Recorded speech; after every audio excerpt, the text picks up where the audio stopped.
The Book of Ruth. Ruth, chapter 1. Now it came to pass in the days when the judges ruled, that there was a famine in the land, and a certain man of Bethlehem, Judah, went to sojourn in the country of Moab, he and his wife and his 2 sons. And the name of the man was Elimelech, and the name of his wife Naomi, and the name of his 2 sons Mahlon and Chilion, Ephrathites of Bethlehem, Judah. And they came into the country of Moab and continued there. And Elimelech, Naomi's husband, died, and she was left, and her 2 sons. And they took them wives of the women of Moab. The name of the one was Orpah, and the name of the other Ruth. And they dwelled there about 10 years. And Mahlon and Chilion died, also both of them. And the woman was left of her 2 sons and her husband. Then she arose with her daughters-in-law, that she might return from the country of Moab. For she had heard in the country of Moab how that the Lord had visited his people in giving them bread. Wherefore she went forth out of the place where she was, and her 2 daughters-in-law with her, and they went on the way to return unto the land of Judah. And Naomi said unto her 2 daughters-in-law, Go, return each to her mother's house. The Lord deal kindly with you, as ye have dealt with the dead and with me. The Lord grant you that ye may find rest, each of you, in the house of her husband. Then she kissed them, and they lifted up their voice and wept. And they said unto her, Surely we will return with thee unto thy people. And Naomi said, Turn again, my daughters. Why will you go with me? Are there yet any more sons in my womb, that they may be your husbands? Turn again, my daughters. Go your way, for I am too old to have an husband. If I should say I have hope, if I should have an husband also tonight, and should also bear sons, would ye tarry for them till they were grown? Would you stay for them from having husbands? Nay, my daughters, for it grieveth me much for your sakes, that the hand of the Lord has gone out against me. And they lifted up their voice and wept again. And Orpah kissed her mother-in-law, but Ruth clave unto her. And she said, Behold, thy sister-in-law is gone back unto her people, and unto her gods. Return thou after thy sister-in-law. And Ruth said, Entreat me not to leave thee, or to return from following after thee. For whither thou goest, I will go, and where thou lodgest, I will lodge. Thy people shall be my people, and thy God my God. Where thou diest will I die, and there will I be buried. The Lord do so to me, and more also, if aught but death part thee and me. When she saw that she was steadfastly minded to go with her, then she left speaking unto her. So they 2 went until they came to Bethlehem. And it came to pass, when they were come to Bethlehem, that all the city was moved about them. And they said, Is this Naomi? And she said unto them, Call me not Naomi, call me Mara, for the Almighty hath dealt very bitterly with me. I went out full, and the Lord hath brought me home again empty. Why then call ye me Naomi, seeing the Lord hath testified against me, and the Almighty hath afflicted me? So Naomi returned, and Ruth the Moabitess, her daughter-in-law, with her, which returned out of the country of Moab. And they came to Bethlehem in the beginning of barley harvest. Ruth, chapter 2. And Naomi had a kinsman of her husband's, a mighty man of wealth, of the family of Elimelech, and his name was Boaz. And Ruth the Moabitess said unto Naomi, Let me now go to the field, and glean ears of corn after him in whose sight I shall find grace. And she said unto her, Go, my daughter, And she went and came and gleaned in the field after the reapers, and her hap was to light on a part of the field belonging unto Boaz, who was of the kindred of Elimelech. And behold, Boaz came from Bethlehem and said unto the reapers, The Lord be with you. And they answered him. The Lord bless thee. Then said Boaz unto his servant that was set over the reapers, Whose damsel is this? And the servant that was set over the reapers answered and said, It is the Moabitish damsel that came back with Naomi out of the country of Moab. And she said, I pray you, let me glean and gather after the reapers among the sheaves.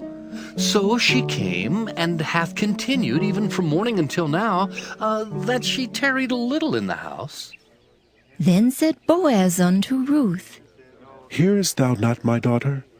Go not to glean in another field, neither go from hence, but abide here fast by my maidens. Let thine eyes be on the field that they do reap, and go thou after them.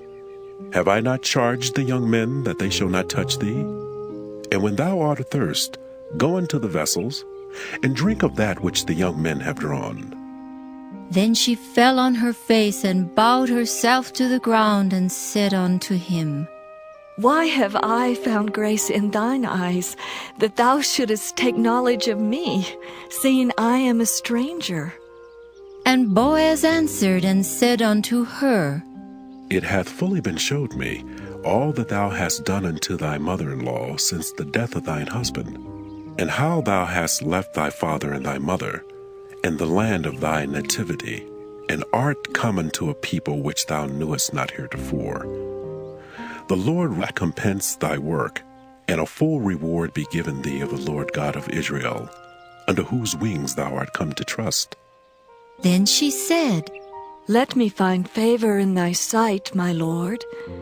For that thou hast comforted me, and for that thou hast spoken friendly unto thine handmaid, though I be not like unto one of thine handmaidens. And Boaz said unto her, At mealtime come thou hither, and eat of the bread, and dip thy morsel in the vinegar. And she sat beside the reapers, and he reached her parched corn, and she did eat, and was sufficed, and left. And when she was risen up to glean, Boaz commanded his young men, saying, Let her glean even among the sheaves, and reproach her not. And let fall also some of the handfuls of purpose for her, and leave them, that she may glean them, and rebuke her not. So she gleaned in the field until even, and beat out that she had gleaned, and it was about an ephah of barley. And she took it up and went into the city, and her mother-in-law saw what she had gleaned, and she brought forth and gave it to her that she had reserved after she was sufficed. And her mother-in-law said unto her, Where hast thou gleaned today? And where wroughtest thou? Blessed be he that did take knowledge of thee. And she showed her mother-in-law with whom she had wrought, and said, The man's name with whom I wrought today is Boaz. And Naomi said unto her daughter-in-law, Blessed be he of the Lord, who hath not left off his kindness to the living and to the dead. And Naomi said unto her, The man is near of kin unto us, one of our next kinsmen. And Ruth the Moabitess said, He said unto me also, Thou shalt keep fast by my young men until they have ended all my harvest. And Naomi said unto Ruth her daughter-in-law, It is good, my daughter, that thou go out with his maidens, that they meet thee not in any other field. So she kept fast by the maidens of Boaz to glean unto the end of barley harvest and of wheat harvest, and dwelt with her mother-in-law. Ruth, chapter 3. Then Naomi her mother-in-law said unto her, My daughter, shall I not seek rest for thee, that it may be well with thee? And now is not Boaz of our kindred, with whose maidens thou wast? Behold, he winnoweth barley tonight in the threshing floor. Wash thyself, therefore, and anoint thee, and put thy raiment upon thee, and get thee down to the floor. make not thyself known unto the man until he shall have done eating and drinking. And it shall be, when he lieth down, that thou shalt mark the place where he shall lie, and thou shalt go in and uncover his feet, and lay thee down, and he will tell thee what thou shalt do. And she said unto her, All that thou sayest unto me, I will do. And she went down unto the floor, and did according to all that her mother-in-law bade her. And when Boaz had eaten and drunk, and his heart was merry, he went to lie down at the end of the heap of corn, and she came softly and uncovered his feet, and laid her down. And it came to pass at midnight that the man was afraid, and turned himself, and behold, a woman lay at his feet. And he said, Who art thou? And she answered, I am Ruth, thine handmaid. Spread therefore thy skirt over thine handmaid, for thou art a near kinsman. And he said, Blessed be thou of the Lord, my daughter, for thou hast showed more kindness in the latter end than at the beginning, inasmuch as thou followest not young men, whether poor or rich. And now, my daughter, fear not. I will do to thee all that thou requirest. For all the city of my people doth know that thou art a virtuous woman. And now it is true that I am thy near kinsman. Howbeit there is a kinsman nearer than I. Tarry this night, and it shall be in the morning, that if he will perform unto thee the part of a kinsman, well, let him do the kinsman's part. But if he will not do the part of a kinsman to thee, then will I do the part of a kinsman to thee, as the Lord liveth. Lie down until the morning. And she lay at his feet until the morning, and she rose up before one could know another. And he said, Let it not be known that a woman came into the floor.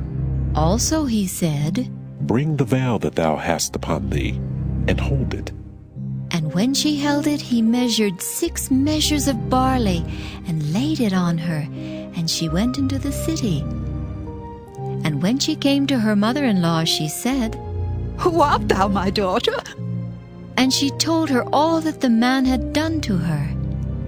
And she said, These 6 measures of barley gave he me, for he said to me, Go not empty unto thy mother-in-law. Then said she, Sit still, my daughter, until thou know how the matter will fall. For the man will not be in rest until he have finished the thing this day. Ruth chapter 4. Then went Boaz up to the gate, and sat him down there.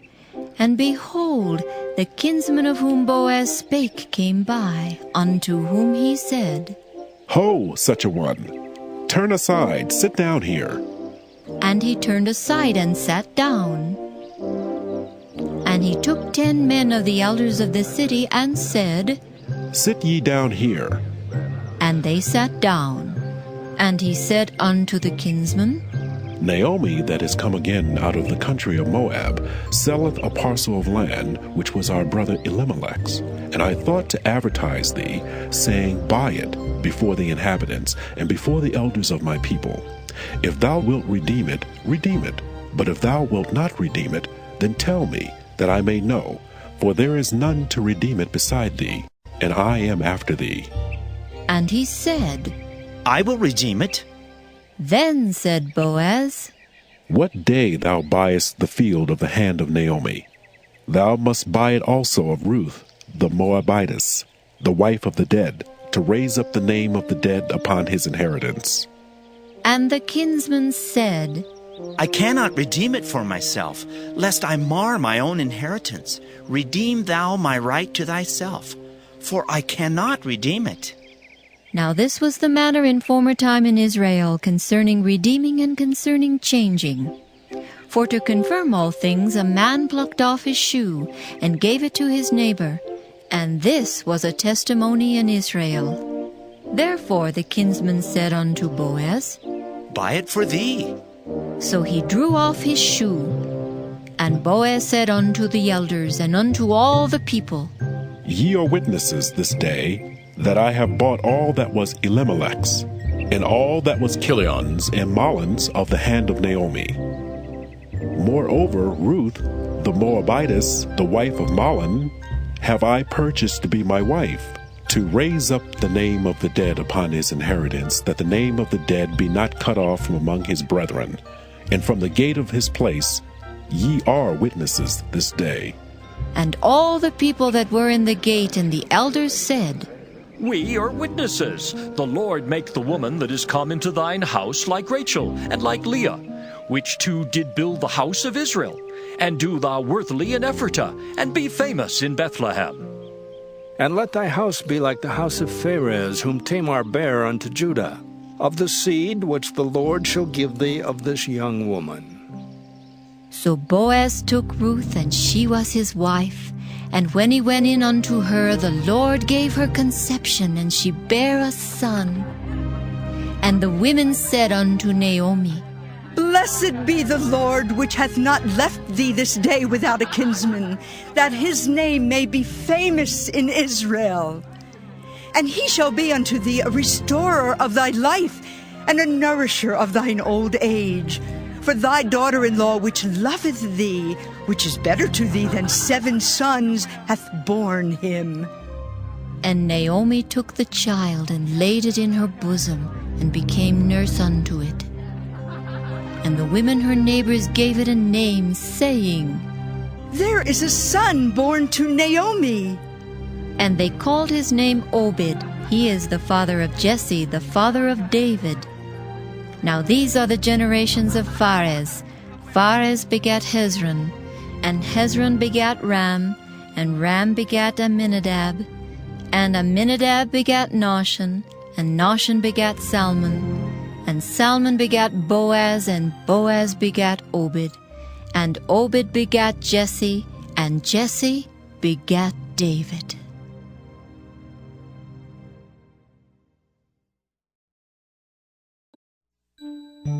1 Samuel. 1 Samuel, chapter 1. Now there was a certain man of Ramathaim Zophim of Mount Ephraim, and his name was Elkanah, the son of Jeroham, the son of Elihu, the son of Tohu, the son of Zuph, an Ephrathite. And he had 2 wives. The name of the one was Hannah, and the name of the other Peninnah. And Peninnah had children, but Hannah had no children. And this man went up out of his city yearly to worship and to sacrifice unto the Lord of hosts in Shiloh. And the 2 sons of Eli, Hophni and Phinehas, the priests of the Lord, were there. And when the time was that Elkanah offered, he gave to Peninnah his wife, and to all her sons and her daughters, portions. But unto Hannah he gave a worthy portion, for he loved Hannah, but the Lord had shut up her womb. And her adversary also provoked her sore, for to make her fret, because the Lord had shut up her womb. And as he did so year by year, when she went up to the house of the Lord, so she provoked her. Therefore she wept, and did not eat. Then said Elkanah her husband to her, Hannah, why weepest thou? And why eatest thou not? And why is thy heart grieved? Am not I better to thee than 10 sons? So Hannah rose up after they had eaten in Shiloh, and after they had drunk. Now Eli the priest sat upon a seat by a post of the temple of the Lord. And she was in bitterness of soul, and prayed unto the Lord, and wept sore. And she vowed a vow, and said, O Lord of hosts, if thou wilt indeed look on the affliction of thine handmaid, and remember me, and not forget thine handmaid, but wilt give unto thine handmaid a man-child, then I will give him unto the Lord all the days of his life, and there shall no razor come upon his head. And it came to pass, as she continued praying before the Lord, that Eli marked her mouth. Now Hannah, she spake in her heart. Only her lips moved, but her voice was not heard. Therefore Eli thought she had been drunken. And Eli said unto her, How long wilt thou be drunken?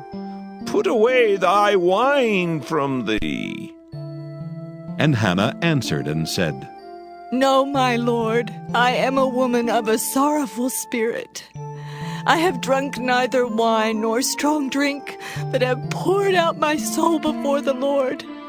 Count not thine handmaid for a daughter of Belial, for out of the abundance of my complaint and grief have I spoken hitherto.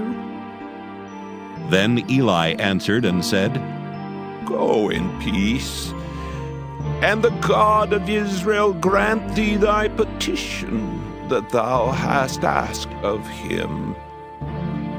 And she said, Let thine handmaid find grace in thy sight. So the woman went her way and did eat, and her countenance was no more sad. And they rose up in the morning early and worshipped before the Lord, and returned and came to their house to Ramah. And Elkanah knew Hannah his wife, and the Lord remembered her. Wherefore it came to pass, when the time was come about after Hannah had conceived, that she bare a son, and called his name Samuel, saying, Because I have asked him of the Lord.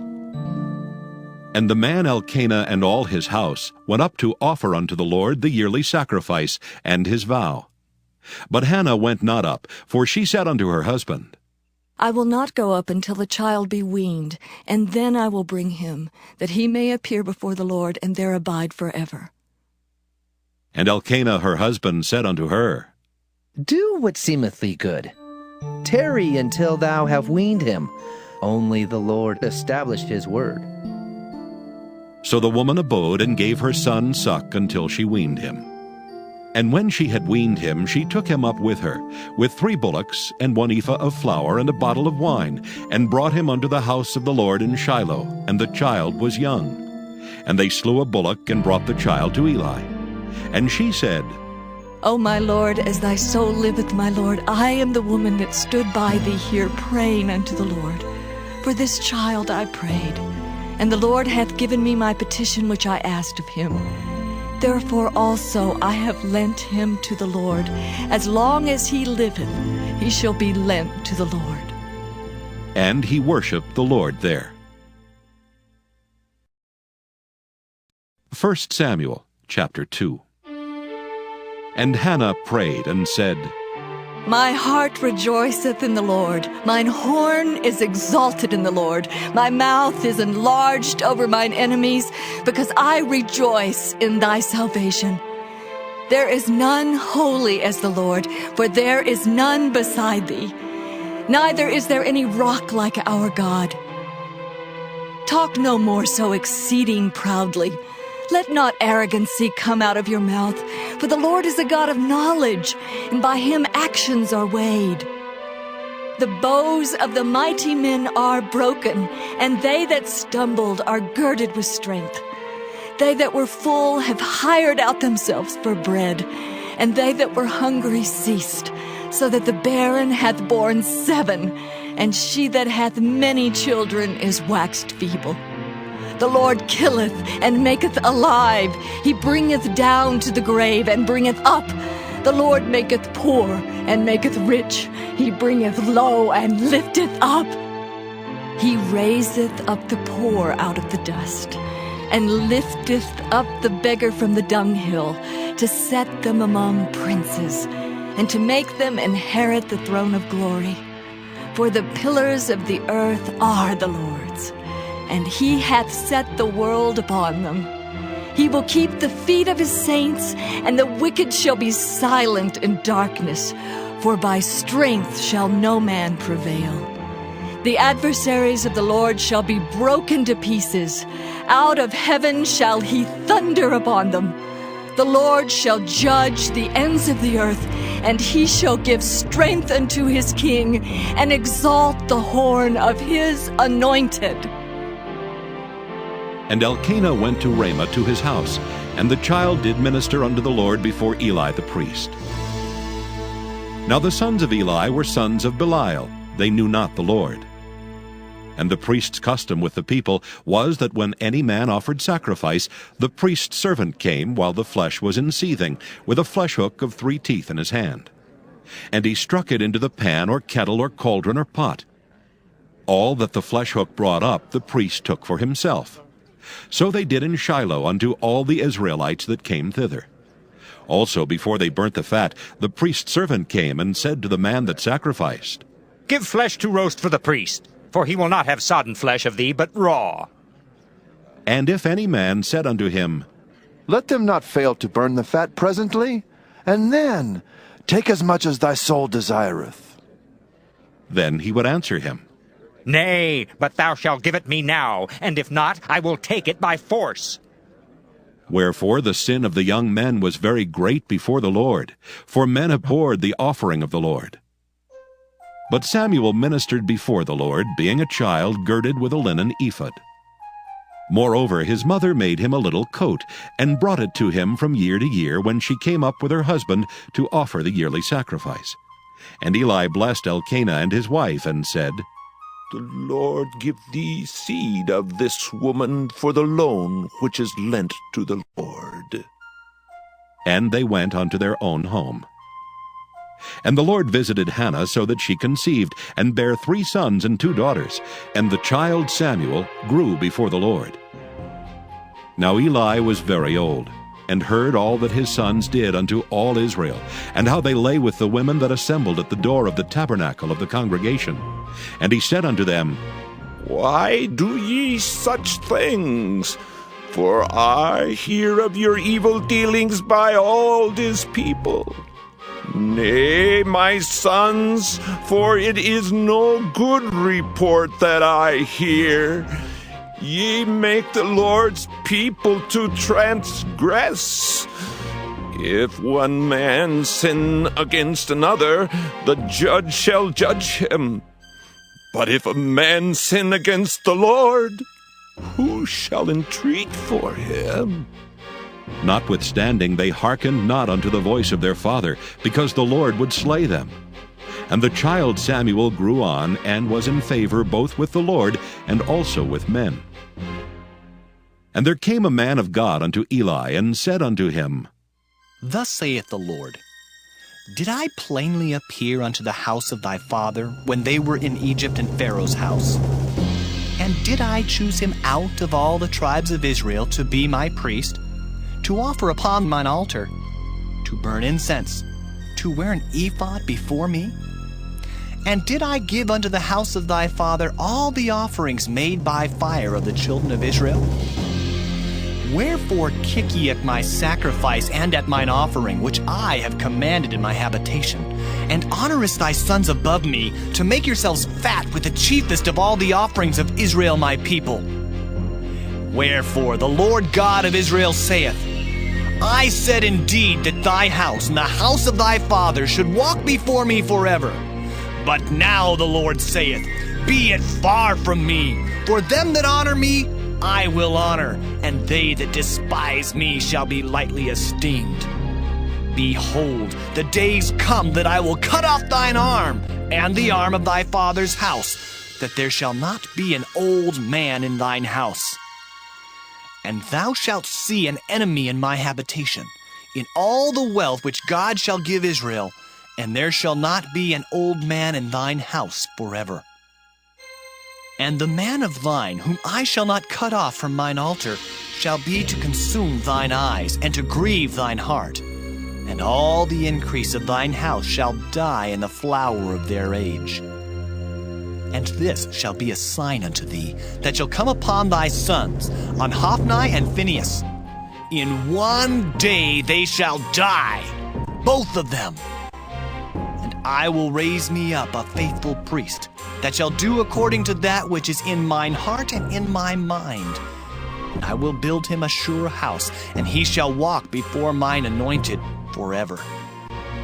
And it shall come to pass that every one that is left in thine house shall come and crouch to him for a piece of silver and a morsel of bread, and shall say, Put me, I pray thee, into one of the priest's offices, that I may eat a piece of bread. 1 Samuel chapter 3. And the child Samuel ministered unto the Lord before Eli. And the word of the Lord was precious in those days. There was no open vision. And it came to pass at that time, when Eli was laid down in his place, and his eyes began to wax dim, that he could not see. And ere the lamp of God went out in the temple of the Lord, where the ark of God was, and Samuel was laid down to sleep, that the Lord called, Samuel. And he answered, Here am I. And he ran unto Eli and said, Here am I, for thou calledst me. And he said, I called not. Lie down again. And he went and lay down. And the Lord called yet again, Samuel. And Samuel arose and went to Eli and said, Here am I, for thou didst call me. And he answered, I called not, my son. Lie down again. Now Samuel did not yet know the Lord, neither was the word of the Lord yet revealed unto him. And the Lord called Samuel again the third time. And he arose and went to Eli and said, Here am I, for thou didst call me.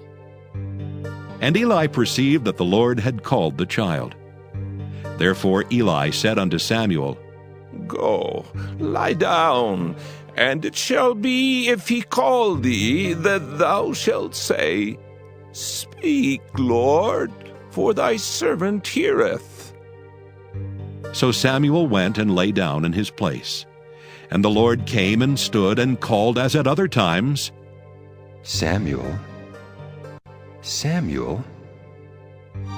Then Samuel answered, Speak, for thy servant heareth. And the Lord said to Samuel, Behold, I will do a thing in Israel at which both the ears of every one that heareth it shall tingle. In that day I will perform against Eli all things which I have spoken concerning his house. When I begin, I will also make an end. For I have told him that I will judge his house forever for the iniquity which he knoweth, because his sons made themselves vile, and he restrained them not. And therefore I have sworn unto the house of Eli, that the iniquity of Eli's house shall not be purged with sacrifice nor offering forever. And Samuel lay until the morning, and opened the doors of the house of the Lord. And Samuel feared to show Eli the vision. Then Eli called Samuel and said, Samuel, my son. And he answered, Here am I. And he said, What is the thing that the Lord hath said unto thee? I pray thee, hide it not from me. God do so to thee, and more also, if thou hide anything from me of all the things that he said unto thee. And Samuel told him every whit, and hid nothing from him. And he said, It is the Lord. Let him do what seemeth him good. And Samuel grew, and the Lord was with him, and did let none of his words fall to the ground. And all Israel, from Dan even to Beersheba, knew that Samuel was established to be a prophet of the Lord. And the Lord appeared again in Shiloh, for the Lord revealed himself to Samuel in Shiloh by the word of the Lord. 1 Samuel chapter 4. And the word of Samuel came to all Israel. Now Israel went out against the Philistines to battle, and pitched beside Ebenezer. And the Philistines pitched in Aphek. And the Philistines put themselves in array against Israel. And when they joined battle, Israel was smitten before the Philistines, and they slew of the army in the field about 4,000 men. And when the people were come into the camp, the elders of Israel said, Wherefore hath the Lord smitten us today before the Philistines? Let us fetch the ark of the covenant of the Lord out of Shiloh unto us, that when it cometh among us, it may save us out of the hand of our enemies. So the people sent to Shiloh, that they might bring from thence the ark of the covenant of the Lord of hosts, which dwelleth between the cherubims. And the two sons of Eli, Hophni and Phinehas, were there with the ark of the covenant of God. And when the ark of the covenant of the Lord came into the camp, all Israel shouted with a great shout, so that the earth rang again. And when the Philistines heard the noise of the shout, they said, What meaneth the noise of this great shout in the camp of the Hebrews? And they understood that the ark of the Lord was come into the camp. And the Philistines were afraid, for they said, God is come into the camp. And they said, Woe unto us, for there hath not been such a thing heretofore. Woe unto us! Who shall deliver us out of the hand of these mighty gods? These are the gods that smote the Egyptians with all the plagues in the wilderness. Be strong and quit yourselves like men, O ye Philistines, that ye be not servants unto the Hebrews, as they have been to you. Quit yourselves like men and fight! And the Philistines fought, and Israel was smitten, and they fled every man into his tent. And there was a very great slaughter, for there fell of Israel 30,000 footmen. And the ark of God was taken, and the 2 sons of Eli, Hophni and Phinehas, were slain. And there ran a man of Benjamin out of the army, and came to Shiloh the same day with his clothes rent, and with earth upon his head. And when he came, lo, Eli sat upon a seat by the wayside watching. For his heart trembled for the ark of God. And when the man came into the city, and told it, all the city cried out. And when Eli heard the noise of the crying, he said, What meaneth the noise of this tumult? And the man came in hastily and told Eli. Now Eli was 98 years old, and his eyes were dim that he could not see. And the man said unto Eli, I am he that came out of the army, and I fled today out of the army. And he said, What is there done, my son?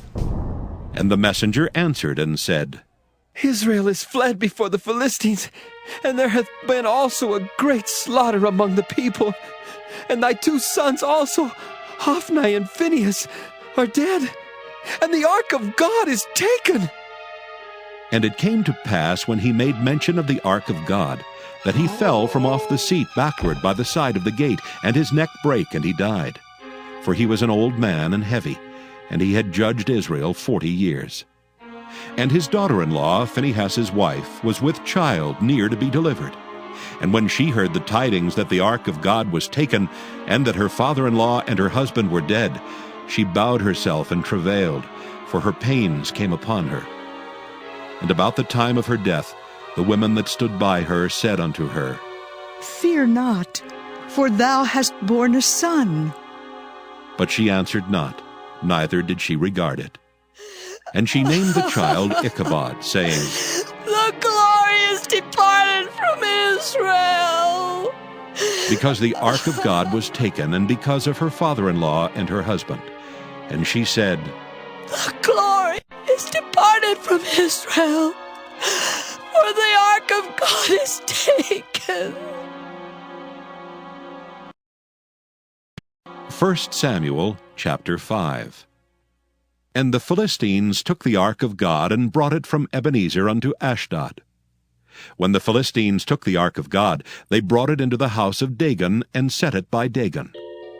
And when they of Ashdod arose early on the morrow, behold, Dagon was fallen upon his face to the earth before the ark of the Lord.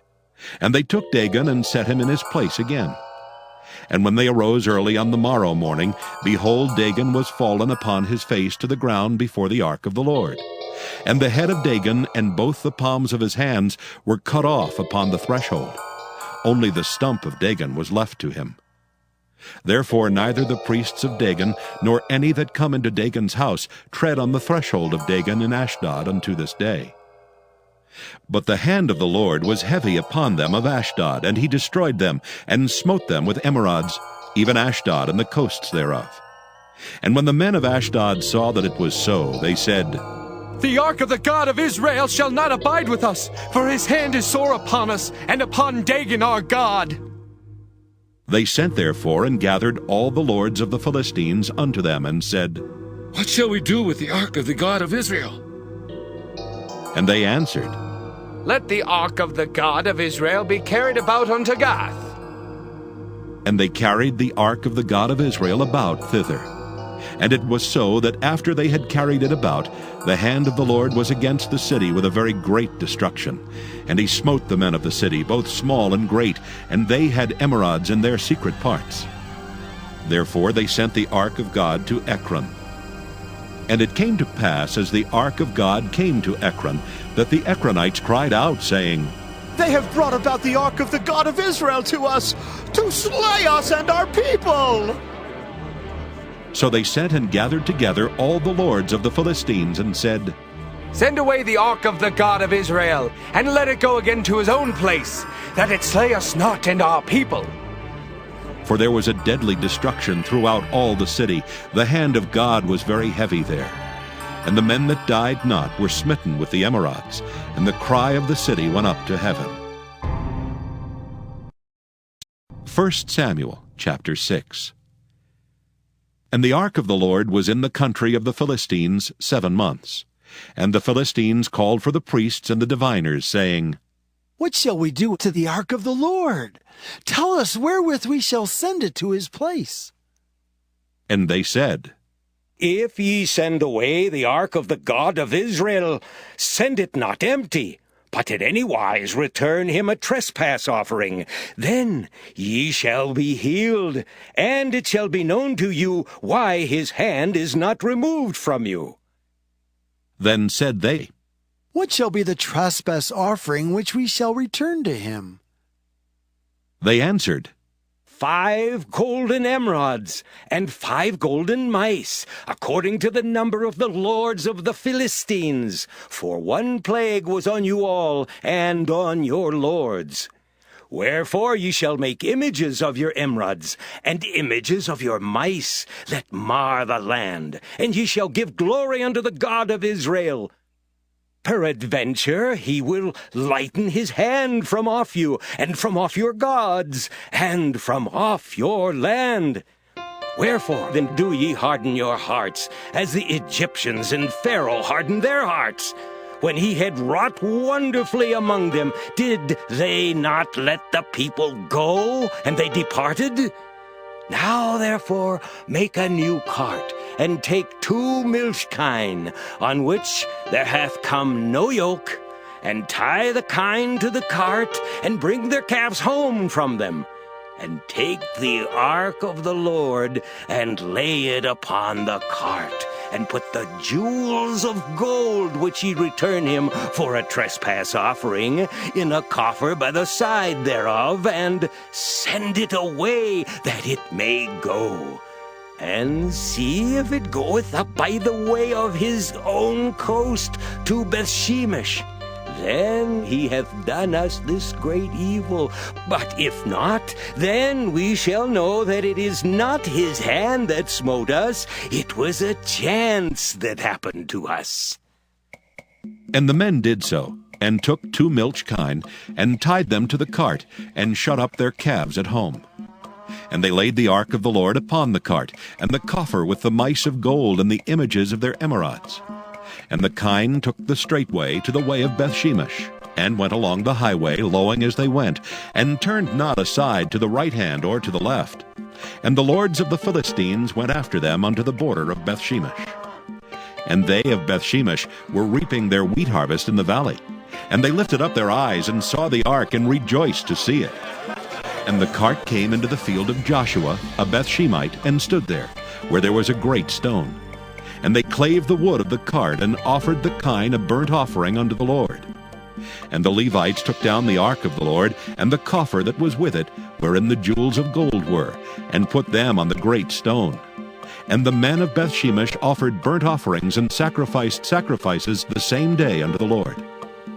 And when the 5 lords of the Philistines had seen it, they returned to Ekron the same day. And these are the golden emerods which the Philistines returned for a trespass offering unto the Lord. For Ashdod 1, for Gaza 1, for Askelon 1, for Gath 1, for Ekron 1. And the golden mice, according to the number of all the cities of the Philistines, belonging to the 5 lords, both of fenced cities and of country villages, even unto the great stone of Abel, whereon they set down the ark of the Lord, which stone remaineth unto this day in the field of Joshua the Bethshemite. And he smote the men of Bethshemesh, because they had looked into the ark of the Lord. Even he smote of the people 50,000 and 60 men. And the people lamented, because the Lord had smitten many of the people with a great slaughter. And the men of Bethshemesh said, Who is able to stand before this holy Lord God, and to whom shall he go up from us?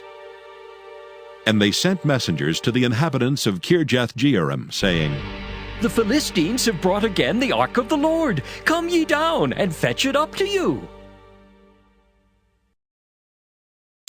1 Samuel chapter 7. And the men of Kirjath-jearim came and fetched up the ark of the Lord, and brought it into the house of Abinadab in the hill, and sanctified Eleazar his son to keep the ark of the Lord. And it came to pass, while the ark abode in Kirjath-jearim, that the time was long, for it was 20 years, and all the house of Israel lamented after the Lord. And Samuel spake unto all the house of Israel, saying, If ye do return unto the Lord with all your hearts, then put away the strange gods and Ashtaroth from among you, and prepare your hearts unto the Lord, and serve him only, and he will deliver you out of the hand of the Philistines. Then the children of Israel did put away Baalim and Ashtaroth, and served the Lord only. And Samuel said, Gather all Israel to Mizpah, and I will pray for you unto the Lord. And they gathered together to Mizpah, and drew water, and poured it out before the Lord, and fasted on that day, and said there, We have sinned against the Lord. And Samuel judged the children of Israel in Mizpah. And when the Philistines heard that the children of Israel were gathered together to Mizpah, the lords of the Philistines went up against Israel. And when the children of Israel heard it, they were afraid of the Philistines. And the children of Israel said to Samuel, Cease not to cry unto the Lord our God for us, that he will save us out of the hand of the Philistines. And Samuel took a sucking lamb, and offered it for a burnt offering holy unto the Lord. And Samuel cried unto the Lord for Israel, and the Lord heard him. And as Samuel was offering up the burnt offering, the Philistines drew near to battle against Israel. But the Lord thundered with a great thunder on that day upon the Philistines, and discomfited them, and they were smitten before Israel. And the men of Israel went out of Mizpah, and pursued the Philistines, and smote them until they came under Bethkar. Then Samuel took a stone, and set it between Mizpah and Shen, and called the name of it Ebenezer, saying, Hitherto hath the Lord helped us. So the Philistines were subdued, and they came no more into the coast of Israel. And the hand of the Lord was against the Philistines all the days of Samuel. And the cities which the Philistines had taken from Israel were restored to Israel, from Ekron even unto Gath. And the coasts thereof did Israel deliver out of the hands of the Philistines. And there was peace between Israel and the Amorites. And Samuel judged Israel all the days of his life. And he went from year to year in circuit to Bethel and Gilgal and Mizpah, and judged Israel in all those places. And his return was to Ramah, for there was his house. And there he judged Israel, and there he built an altar unto the Lord. 1 Samuel chapter 8. And it came to pass, when Samuel was old, that he made his sons judges over Israel. Now the name of his firstborn was Joel, and the name of his second Abiah.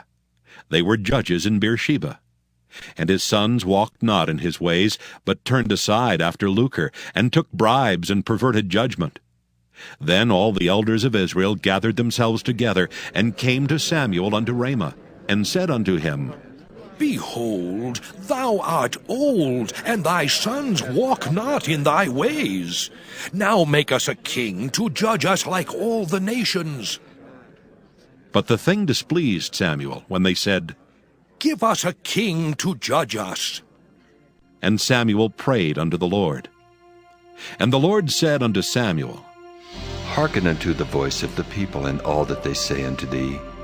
For they have not rejected thee, but they have rejected me, that I should not reign over them, according to all the works which they have done since the day that I brought them up out of Egypt, even unto this day, wherewith they have forsaken me and served other gods. So do they also unto thee. Now therefore hearken unto their voice. Howbeit, yet protest solemnly unto them, and show them the manner of the king that shall reign over them. And Samuel told all the words of the Lord unto the people that asked of him a king. And he said, This will be the manner of the king that shall reign over you. He will take your sons and appoint them for himself, for his chariots, and to be his horsemen, and some shall run before his chariots.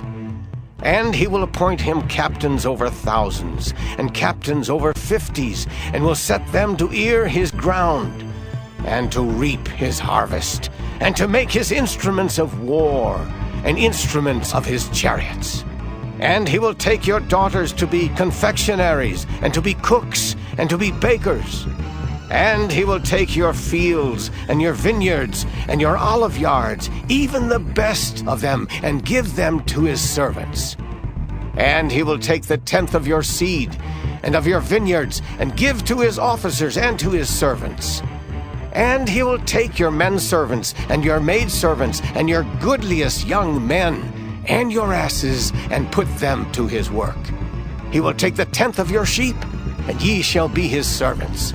And ye shall cry out in that day because of your king, which ye shall have chosen you, and the Lord will not hear you in that day. Nevertheless, the people refused to obey the voice of Samuel, and they said, Nay, but we will have a king over us, that we also may be like all the nations, and that our king may judge us and go out before us and fight our battles. And Samuel heard all the words of the people, and he rehearsed them in the ears of the Lord. And the Lord said to Samuel, Hearken unto their voice, and make them a king. And Samuel said unto the men of Israel, Go ye every man unto his city.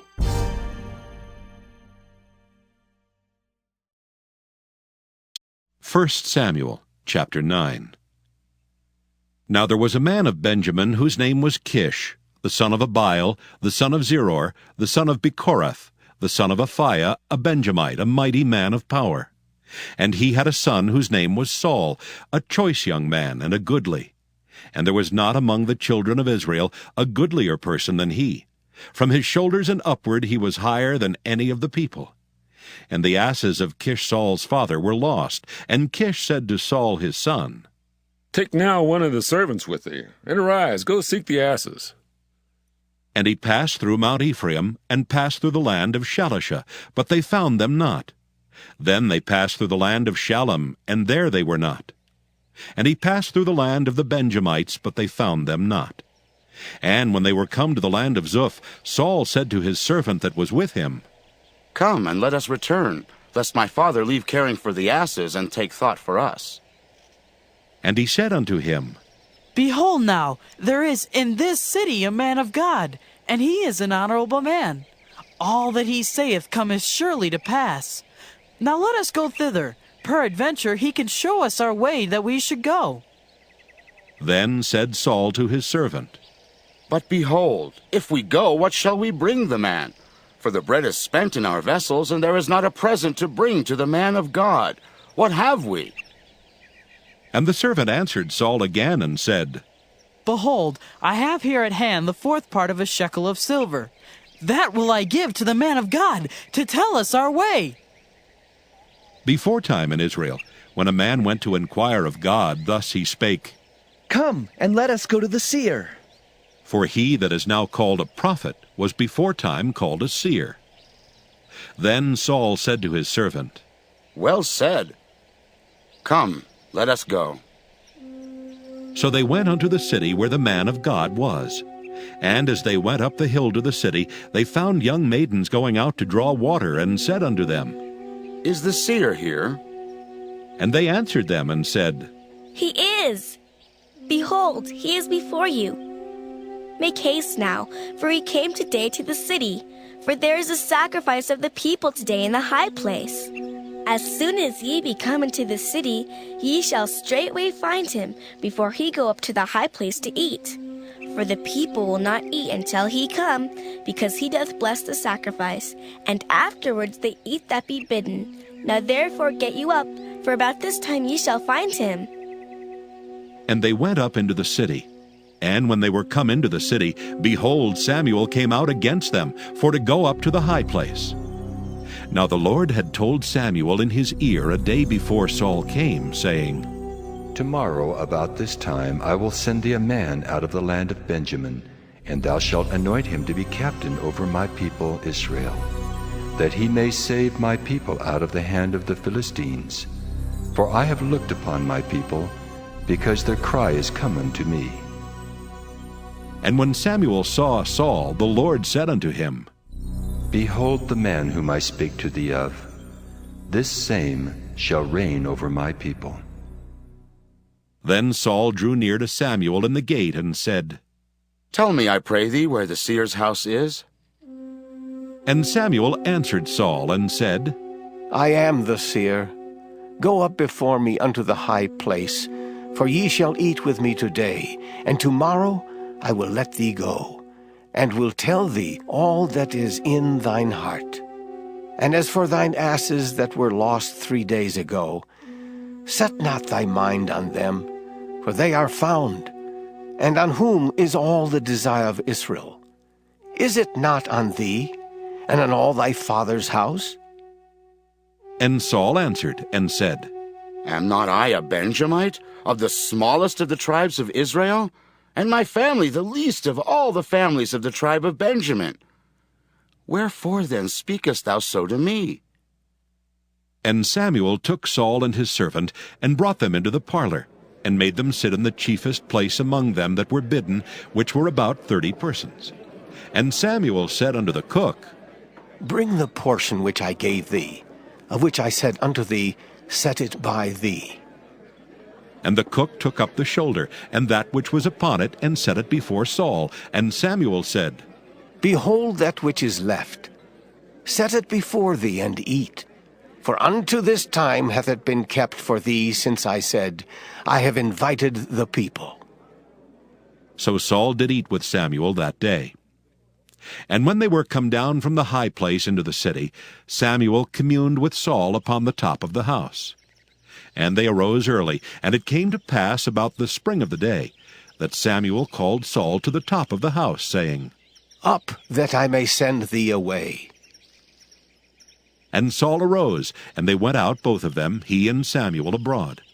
And as they were going down to the end of the city, Samuel said to Saul, Bid the servant pass on before us. And he passed on. But stand thou still a while, that I may show thee the word of God.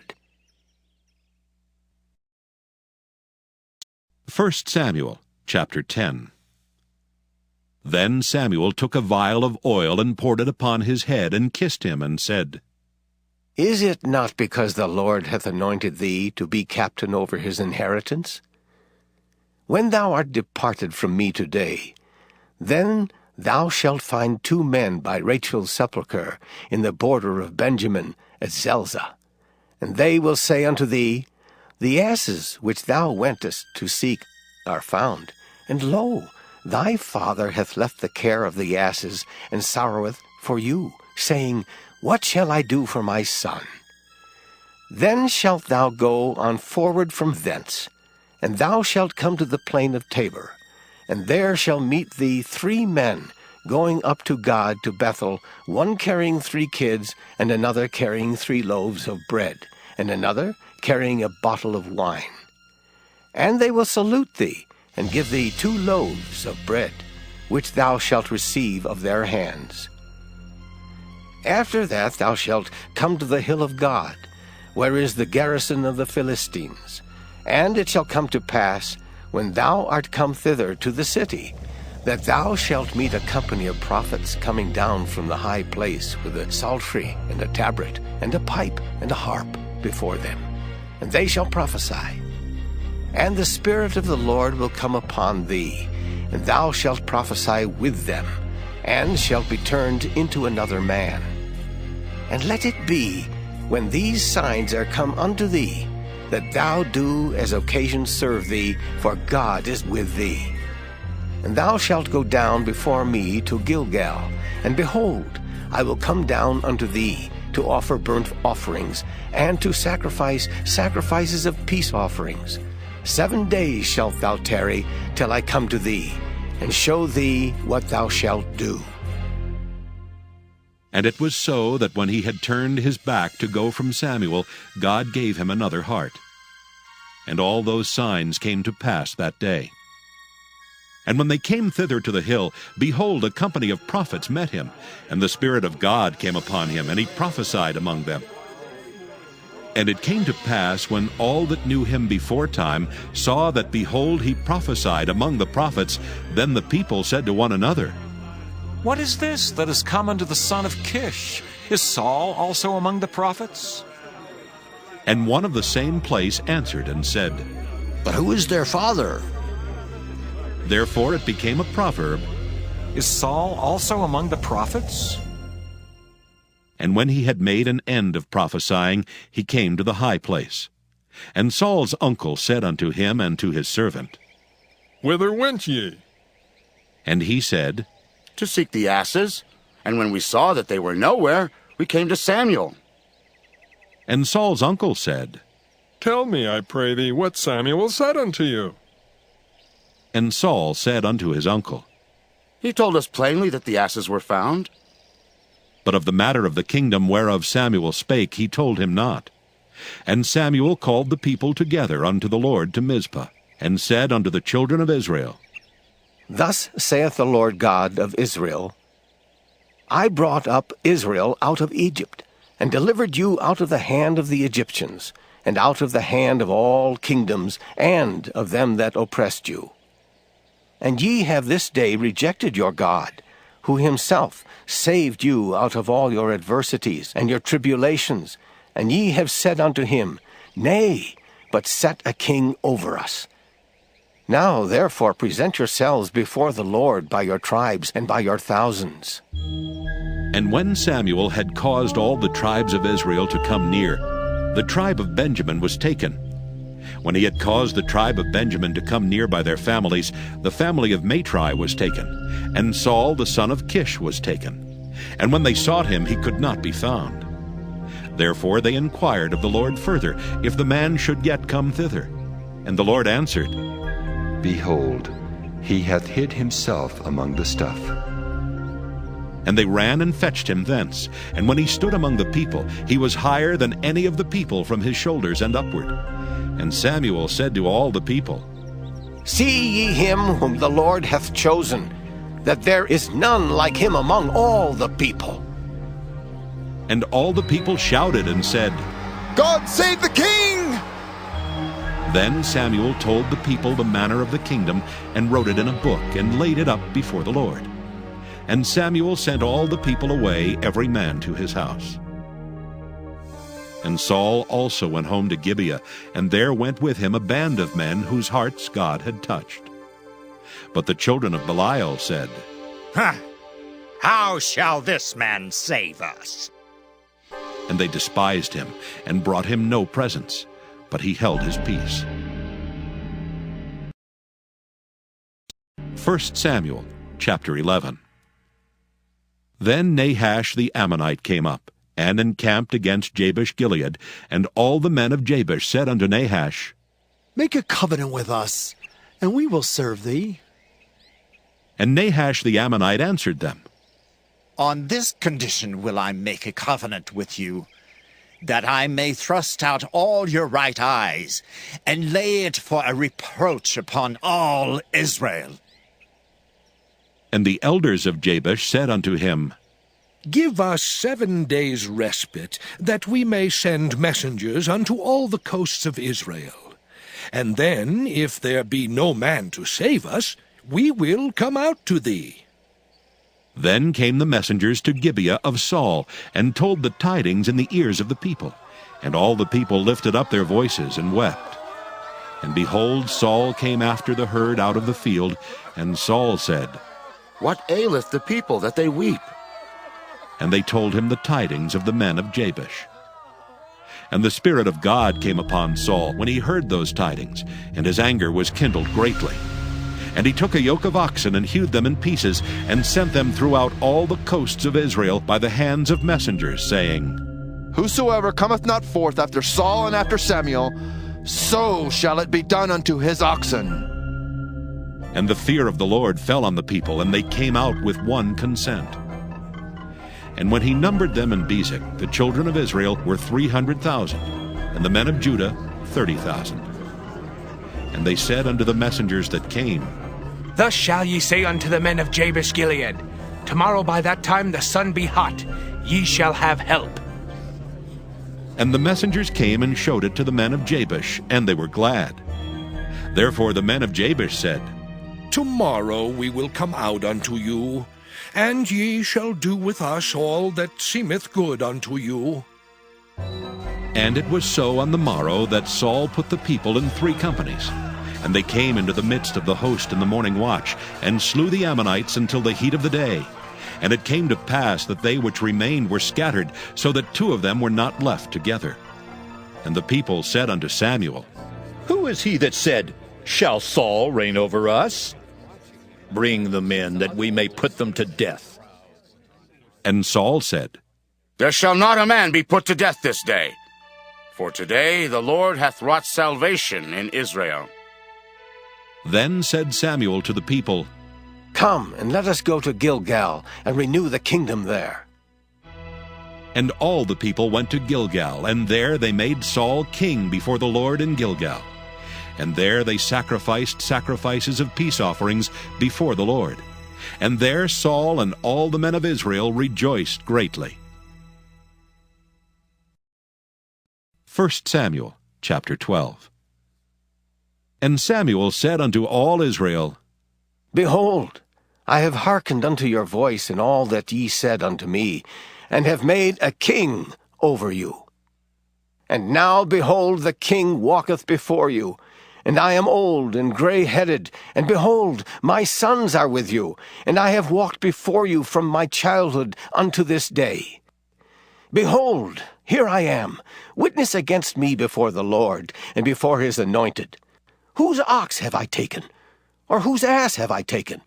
Or whom have I defrauded? Whom have I oppressed? Or of whose hand have I received any bribe to blind mine eyes therewith? And I will restore it you. And they said, Thou hast not defrauded us, nor oppressed us, neither hast thou taken aught of any man's hand. And he said unto them, The Lord is witness against you, and his anointed is witness this day, that ye have not found aught in my hand. And they answered, He is witness.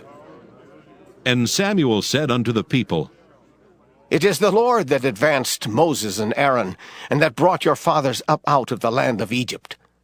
Now therefore stand still, that I may reason with you before the Lord of all the righteous acts of the Lord, which he did to you and to your fathers.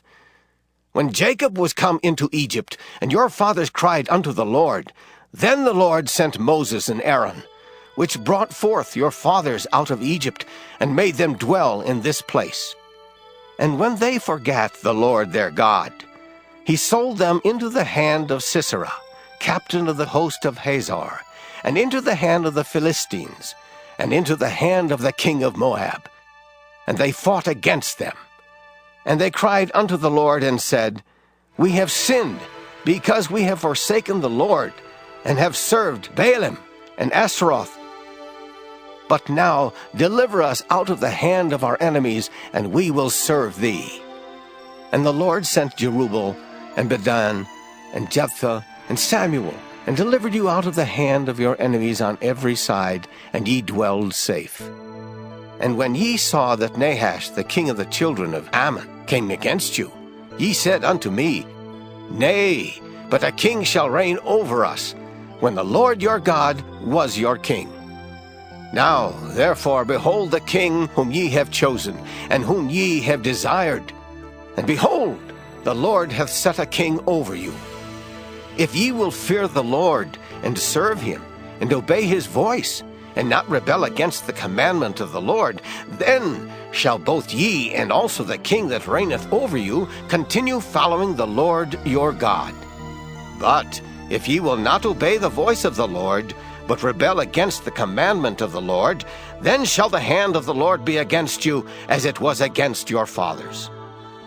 Now, therefore, stand and see this great thing, which the Lord will do before your eyes. Is it not wheat harvest today? I will call unto the Lord, and he shall send thunder and rain, that ye may perceive, and see that your wickedness is great, which ye have done in the sight of the Lord, in asking you a king. So Samuel called unto the Lord, and the Lord sent thunder and rain that day, and all the people greatly feared the Lord and Samuel. And all the people said unto Samuel, Pray for thy servants unto the Lord thy God, that we die not. For we have added unto all our sins this evil, to ask us a king. And Samuel said unto the people, Fear not. Ye have done all this wickedness, yet turn not aside from following the Lord, but serve the Lord with all your heart. And turn ye not aside, for then should ye go after vain things, which cannot profit nor deliver, for they are vain. For the Lord will not forsake his people for his great name's sake, because it hath pleased the Lord to make you his people. Moreover, as for me, God forbid that I should sin against the Lord in ceasing to pray for you, but I will teach you the good and the right way. Only fear the Lord, and serve him in truth with all your heart, for consider how great things he hath done for you. But if ye shall still do wickedly, ye shall be consumed, both ye and your king. 1 Samuel chapter 13. Saul reigned 1 year. And when he had reigned 2 years over Israel, Saul chose him 3,000 men of Israel, whereof 2,000 were with Saul in Michmash and in Mount Bethel, and 1,000 were with Jonathan in Gibeah of Benjamin. And the rest of the people he sent every man to his tent. And Jonathan smote the garrison of the Philistines that was in Geba, and the Philistines heard of it. And Saul blew the trumpet throughout all the land, saying, Let the Hebrews hear! And all Israel heard say that Saul had smitten a garrison of the Philistines, and that Israel also was had an abomination with the Philistines. And the people were called together after Saul to Gilgal. And the Philistines gathered themselves together to fight with Israel, 30,000 chariots, and 6,000 horsemen, and people as the sand which is on the seashore in multitude. And they came up and pitched in Michmash, eastward from Bethaven. When the men of Israel saw that they were in a strait, for the people were distressed, then the people did hide themselves in caves and in thickets, and in rocks, and in high places, and in pits. And some of the Hebrews went over Jordan to the land of Gad and Gilead. As for Saul, he was yet in Gilgal, and all the people followed him trembling. And he tarried 7 days, according to the set time that Samuel had appointed. But Samuel came not to Gilgal, and the people were scattered from him. And Saul said, Bring hither a burnt offering to me, and peace offerings. And he offered the burnt offering. And it came to pass, that as soon as he had made an end of offering the burnt offering, behold, Samuel came, and Saul went out to meet him, that he might salute him. And Samuel said, What hast thou done? And Saul said, Because I saw that the people were scattered from me, and that thou camest not within the days appointed, and that the Philistines gathered themselves together at Michmash. Therefore, said I, the Philistines will come down now upon me to Gilgal, and I have not made supplication unto the Lord. I forced myself, therefore, and offered a burnt offering. And Samuel said to Saul, Thou hast done foolishly. Thou hast not kept the commandment of the Lord thy God, which he commanded thee. For now would the Lord have established thy kingdom upon Israel forever. But now thy kingdom shall not continue. The Lord hath sought him a man after his own heart, and the Lord hath commanded him to be captain over his people, because thou hast not kept that which the Lord commanded thee. And Samuel arose and gat him up from Gilgal unto Gibeah of Benjamin. And Saul numbered the people that were present with him, about 600 men. And Saul and Jonathan his son, and the people that were present with them, abode in Gibeah of Benjamin. But the Philistines encamped in Michmash. And the spoilers came out of the camp of the Philistines in 3 companies. 1 company turned unto the way that leadeth to Ophrah, unto the land of Shual. And another company turned the way to Bethhoron. and another company turned to the way of the border that looketh to the valley of Zeboim toward the wilderness. Now there was no smith found throughout all the land of Israel, for the Philistines said, Lest the Hebrews make them swords or spears. But all the Israelites went down to the Philistines to sharpen every man his share and his coulter, and his axe and his mattock. Yet they had a file for the mattocks, and for the coulters, and for the forks, and for the axes, and to sharpen the goads. So it came to pass in the day of battle that there was neither sword nor spear found in the hand of any of the people that were with Saul and Jonathan. But with Saul and with Jonathan his son was there found. And the garrison of the Philistines went out to the passage of Michmash. 1 Samuel chapter 14. Now it came to pass upon a day that Jonathan the son of Saul said unto the young man that bare his armor, Come, and let us go over to the Philistines' garrison that is on the other side. But he told not his father. And Saul tarried in the uttermost part of Gibeah under a pomegranate tree which is in Migron. And the people that were with him were about 600 men. And Ahiah the son of Ahitub, Ichabod's brother, the son of Phinehas, the son of Eli, the Lord's priest in Shiloh, wearing an ephod. And the people knew not that Jonathan was gone. And between the passages by which Jonathan sought to go over unto the Philistines' garrison, there was a sharp rock on the one side, and a sharp rock on the other side. And the name of one was Bozez, and the name of the other Seneh. The forefront of the one was situate northward over against Michmash, and the other southward over against Gibeah. And Jonathan said to the young man that bare his armor, Come, and let us go over unto the garrison of these uncircumcised. It may be that the Lord will work for us. For there is no restraint to the Lord to save by many or by few. And his armor-bearer said unto him, Do all that is in thine heart. Turn thee. Behold, I am with thee according to thy heart. Then said Jonathan, Behold, we will pass over unto these men, and we will discover ourselves unto them. If they say unto us, Tarry until we come to you, then we will stand still in our place, and will not go up unto them.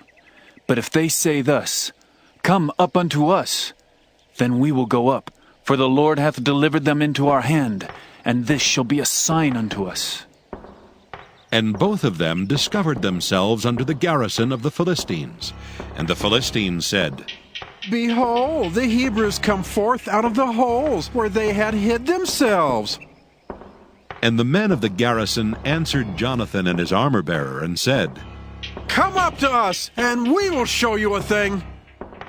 And Jonathan said unto his armor-bearer, Come up after me, for the Lord hath delivered them into the hand of Israel. And Jonathan climbed up upon his hands and upon his feet, and his armor-bearer after him. And they fell before Jonathan, and his armor-bearer slew after him. And that first slaughter, which Jonathan and his armor-bearer made, was about 20 men, within, as it were, an half-acre of land, which a yoke of oxen might plow. And there was trembling in the host in the field and among all the people. The garrison and the spoilers, they also trembled, and the earth quaked, so it was a very great trembling. And the watchmen of Saul and Gibeah of Benjamin looked, and behold, the multitude melted away, and they went on beating down one another. Then said Saul unto the people that were with him, Number now, and see who is gone from us. And when they had numbered, behold, Jonathan and his armor-bearer were not there. And Saul said unto Ahiah, Bring hither the ark of God. For the ark of God was at that time with the children of Israel. And it came to pass, while Saul talked unto the priest, that the noise that was in the host of the Philistines went on and increased. And Saul said unto the priest, Withdraw thine hand. And Saul and all the people that were with him assembled themselves. And they came to the battle. And behold, every man's sword was against his fellow, and there was a very great discomfiture. Moreover, the Hebrews that were with the Philistines before that time, which went up with them into the camp from the country round about, even they also turned to be with the Israelites that were with Saul and Jonathan. Likewise, all the men of Israel which had hid themselves in Mount Ephraim, when they heard that the Philistines fled, even they also followed hard after them in the battle. So the Lord saved Israel that day, and the battle passed over unto Bethaven. And the men of Israel were distressed that day, for Saul had adjured the people, saying, Cursed be the man that eateth any food until evening, that I may be avenged on mine enemies. So none of the people tasted any food. And all they of the land came to a wood, and there was honey upon the ground. And when the people were come into the wood, behold, the honey dropped, but no man put his hand to his mouth, for the people feared the oath. But Jonathan heard not when his father charged the people with the oath. Wherefore he put forth the end of the rod that was in his hand, and dipped it in an honeycomb, and put his hand to his mouth, and his eyes were enlightened. Then answered one of the people, and said, Thy father straitly charged the people with an oath, saying, Cursed be the man that eateth any food this day. And the people were faint. Then said Jonathan, My father hath troubled the land. See, I pray you, how mine eyes have been enlightened, because I tasted a little of this honey. How much more, if haply the people had eaten freely today of the spoil of their enemies which they found? For had there not been now a much greater slaughter among the Philistines? And they smote the Philistines that day from Michmash to Ajalon, and the people were very faint. And the people flew upon the spoil, and took sheep and oxen and calves, and slew them on the ground, and the people did eat them with the blood. Then they told Saul, saying, Behold, the people sin against the Lord, in that they eat with the blood. And he said, Ye have transgressed. Roll a great stone unto me this day. And Saul said, Disperse yourselves among the people, and say unto them, Bring me hither every man his ox, and every man his sheep, and slay them here, and eat, and sin not against the Lord in eating with the blood. And all the people brought every man his ox with him that night, and slew them there. And Saul built an altar unto the Lord. The same was the first altar that he built unto the Lord. And Saul said, Let us go down after the Philistines by night, and spoil them until the morning light, and let us not leave a man of them. And they said, Do whatsoever seemeth good unto thee. Then said the priest, Let us draw near hither unto God. And Saul asked counsel of God. Shall I go down after the Philistines? Wilt thou deliver them into the hand of Israel? But he answered him not that day. And Saul said, Draw ye near hither, all the chief of the people, and know and see wherein this sin hath been this day. For as the Lord liveth, which saveth Israel, though it be in Jonathan my son, he shall surely die. But there was not a man among all the people that answered him. Then said he unto all Israel, Be ye on one side, and I and Jonathan my son will be on the other side. And the people said unto Saul, Do what seemeth good unto thee. Therefore Saul said unto the Lord God of Israel, Give a perfect lot. And Saul and Jonathan were taken, but the people escaped. And Saul said, Cast lots between me and Jonathan my son. And Jonathan was taken. Then Saul said to Jonathan, Tell me what thou hast done.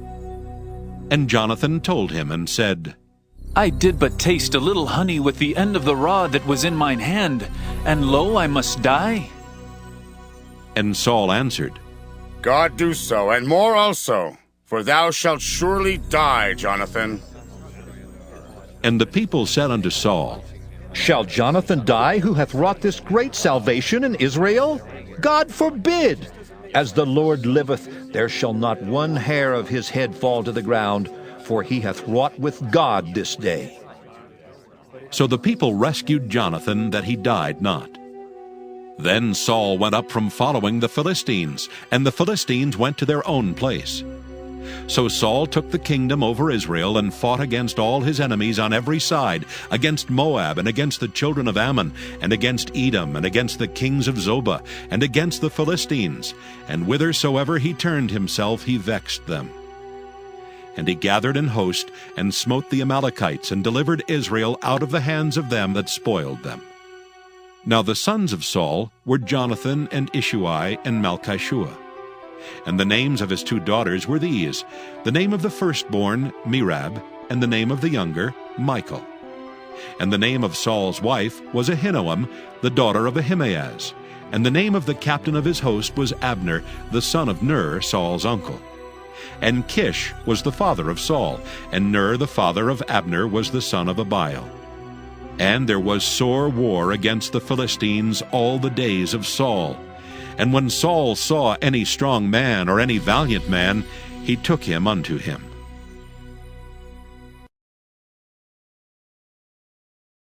1 Samuel chapter 15. Samuel also said unto Saul, The Lord sent me to anoint thee to be king over his people, over Israel. Now therefore hearken thou unto the voice of the words of the Lord.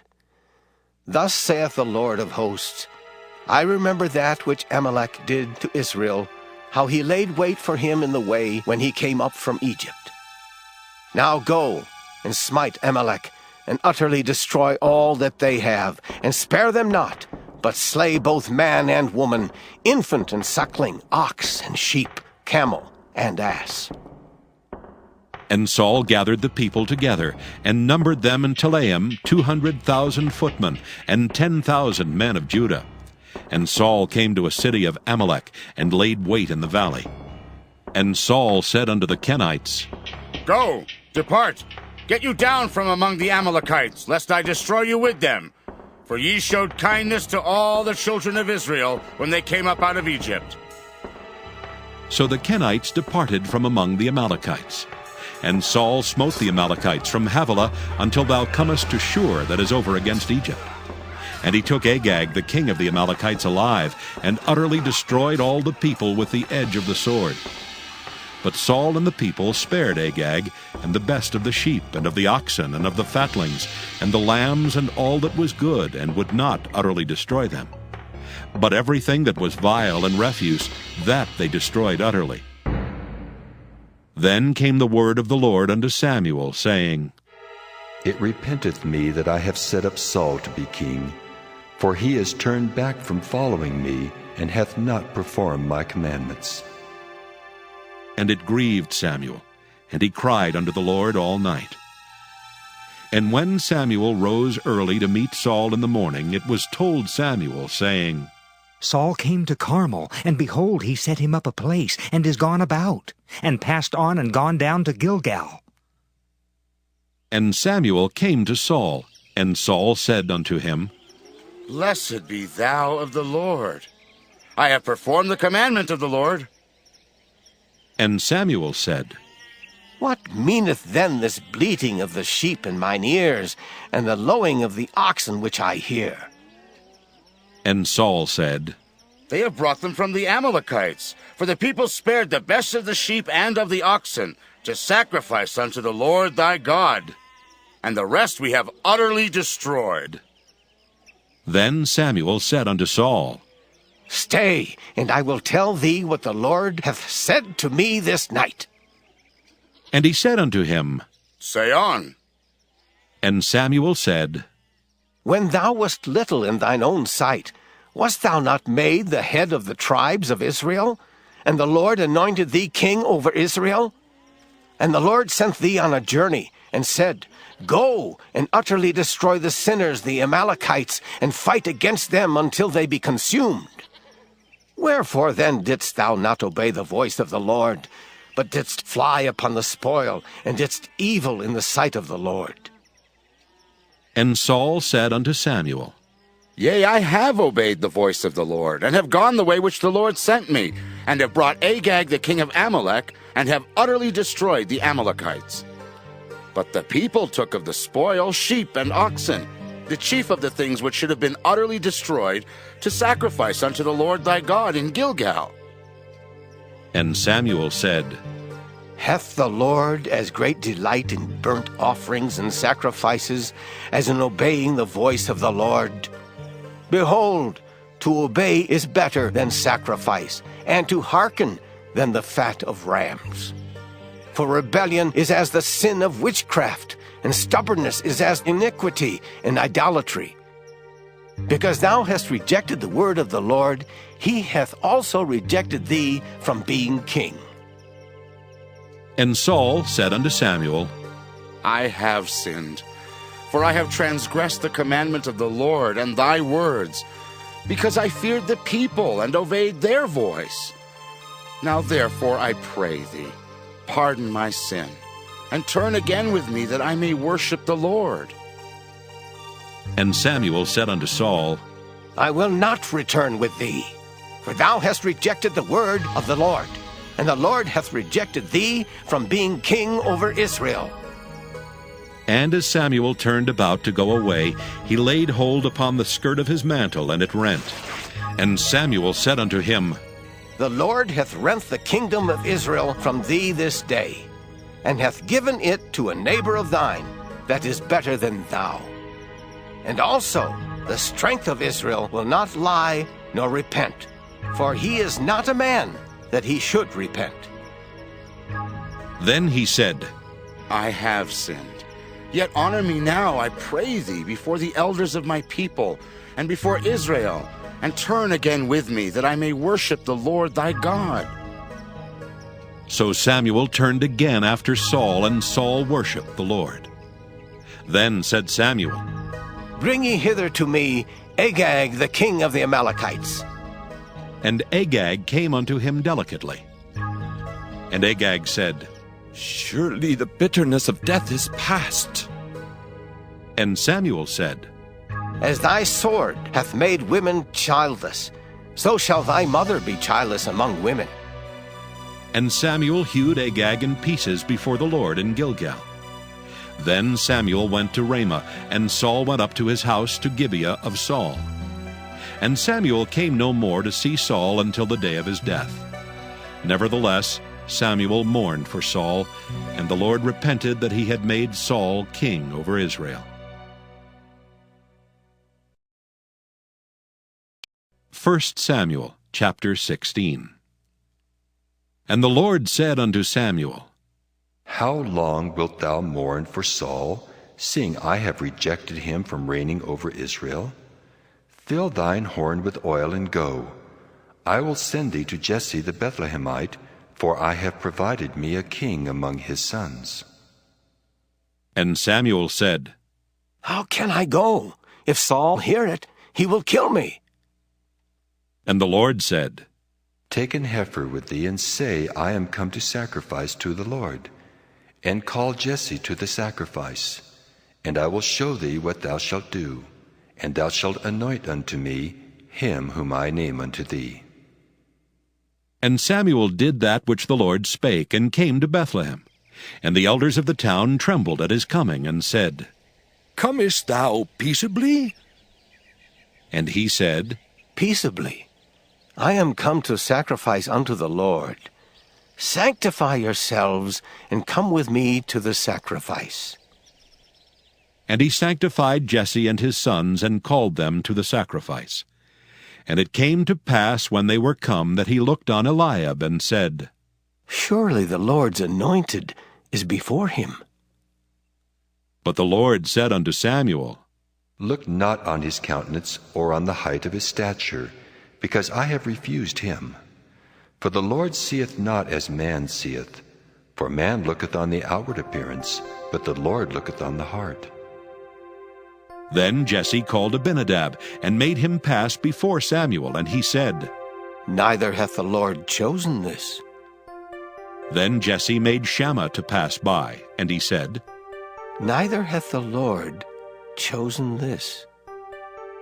Again Jesse made 7 of his sons to pass before Samuel. And Samuel said unto Jesse, The Lord hath not chosen these. And Samuel said unto Jesse, Are here all thy children? And he said, There remaineth yet the youngest, and behold, he keepeth the sheep. And Samuel said unto Jesse, Send and fetch him, for we will not sit down till he come hither. And he sent and brought him in. Now he was ruddy, and withal of a beautiful countenance, and goodly to look to. And the Lord said, Arise, anoint him, for this is he. Then Samuel took the horn of oil, and anointed him in the midst of his brethren. And the Spirit of the Lord came upon David from that day forward. So Samuel rose up and went to Ramah. But the Spirit of the Lord departed from Saul, and an evil spirit from the Lord troubled him. And Saul's servants said unto him, Behold now, an evil spirit from God troubleth thee. Let our Lord now command thy servants which are before thee to seek out a man who is a cunning player on an harp. And it shall come to pass, when the evil spirit from God is upon thee, that he shall play with his hand, and thou shalt be well. And Saul said unto his servants, Provide me now a man that can play well, and bring him to me.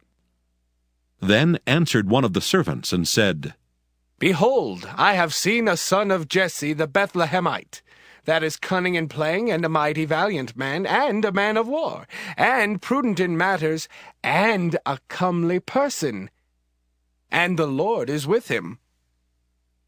Wherefore Saul sent messengers unto Jesse, and said, Send me David thy son, which is with the sheep. And Jesse took an ass laden with bread and a bottle of wine, and a kid, and sent them by David his son unto Saul. And David came to Saul, and stood before him. And he loved him greatly, and he became his armor-bearer. And Saul sent to Jesse, saying, Let David, I pray thee, stand before me, for he hath found favor in my sight.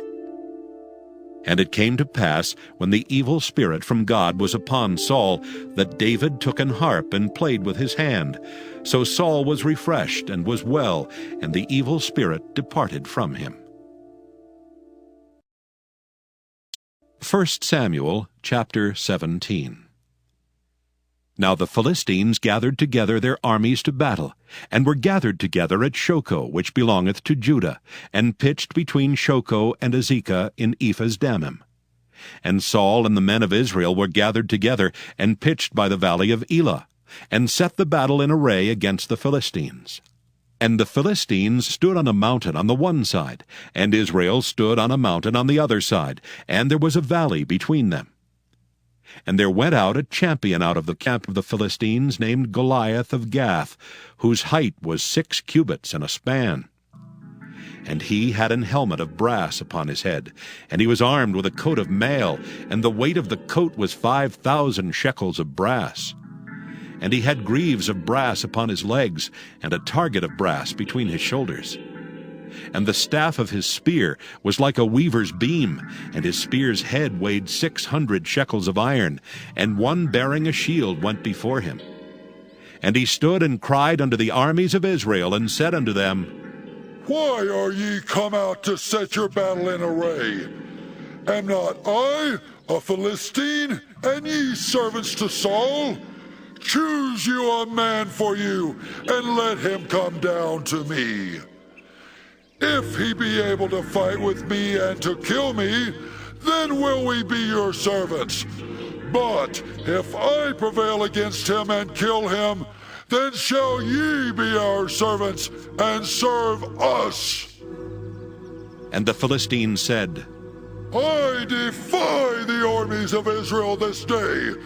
Give me a man, that we may fight together. When Saul and all Israel heard those words of the Philistine, they were dismayed, and greatly afraid. Now David was the son of that Ephrathite of Bethlehem, Judah, whose name was Jesse, and he had 8 sons. And the man went among men for an old man in the days of Saul. And the 3 eldest sons of Jesse went and followed Saul to the battle. And the names of his 3 sons that went to the battle were Eliab, the firstborn, and next unto him Abinadab, and the third Shammah. And David was the youngest, and the 3 eldest followed Saul. But David went and returned from Saul to feed his father's sheep at Bethlehem. And the Philistine drew near morning and evening, and presented himself 40 days. And Jesse said unto David his son, Take now for thy brethren an ephah of this parched corn, and these 10 loaves, and run to the camp to thy brethren. And carry these 10 cheeses unto the captain of their 1,000. And look how thy brethren fare, and take their pledge. Now Saul and they and all the men of Israel were in the valley of Elah, fighting with the Philistines. And David rose up early in the morning, and left the sheep with a keeper, and took and went as Jesse had commanded him. And he came to the trench as the host was going forth to the fight, and shouted for the battle. For Israel and the Philistines had put the battle in array, army against army. And David left his carriage in the hand of the keeper of the carriage, and ran into the army, and came and saluted his brethren. And as he talked with them, behold, there came up the champion, the Philistine of Gath, Goliath by name, out of the armies of the Philistines, and spake according to the same words, and David heard them. And all the men of Israel, when they saw the man, fled from him, and were sore afraid. And the men of Israel said, Have ye seen this man that is come up? Surely to defy Israel is he come up, and it shall be, that the man who killeth him, the king will enrich him with great riches, and will give him his daughter, and make his father's house free in Israel. And David spake to the men that stood by him, saying, What shall be done to the man that killeth this Philistine, and taketh away the reproach from Israel? For who is this uncircumcised Philistine, that he should defy the armies of the living God? And the people answered him after this manner, saying, So shall it be done to the man that killeth him. And Eliab his eldest brother heard when he spake unto the men. And Eliab's anger was kindled against David, and he said, Why camest thou down hither? And with whom hast thou left those few sheep in the wilderness? I know thy pride and the naughtiness of thine heart, for thou art come down that thou mightest see the battle. And David said, What have I now done? Is there not a cause? And he turned from him toward another, and spake after the same manner. And the people answered him again after the former manner. And when the words were heard which David spake, they rehearsed them before Saul, and he sent for him. And David said to Saul, Let no man's heart fail because of him. Thy servant will go and fight with this Philistine. And Saul said to David, Thou art not able to go against this Philistine to fight with him, for thou art but a youth, and he a man of war from his youth. And David said unto Saul, Thy servant kept his father's sheep, and there came a lion and a bear, and took a lamb out of the flock. And I went out after him, and smote him, and delivered it out of his mouth. And when he arose against me, I caught him by his beard, and smote him, and slew him. Thy servant slew both the lion and the bear, and this uncircumcised Philistine shall be as one of them, seeing he hath defied the armies of the living God. David said moreover, The Lord that delivered me out of the paw of the lion, and out of the paw of the bear, he will deliver me out of the hand of this Philistine. And Saul said unto David, Go, and the Lord be with thee. And Saul armed David with his armor, and he put an helmet of brass upon his head. Also he armed him with a coat of mail. And David girded his sword upon his armor, and he essayed to go, for he had not proved it. And David said unto Saul, I cannot go with these, for I have not proved them. And David put them off him.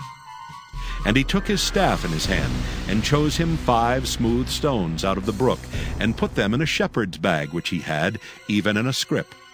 And his sling was in his hand, and he drew near to the Philistine. And the Philistine came on and drew near unto David, and the man that bare the shield went before him. And when the Philistine looked about and saw David, he disdained him, for he was but a youth, and ruddy, and of a fair countenance. And the Philistine said unto David, Am I a dog, that thou comest to me with staves? And the Philistine cursed David by his gods. And the Philistine said to David, Come to me, and I will give thy flesh unto the fowls of the air, and to the beasts of the field.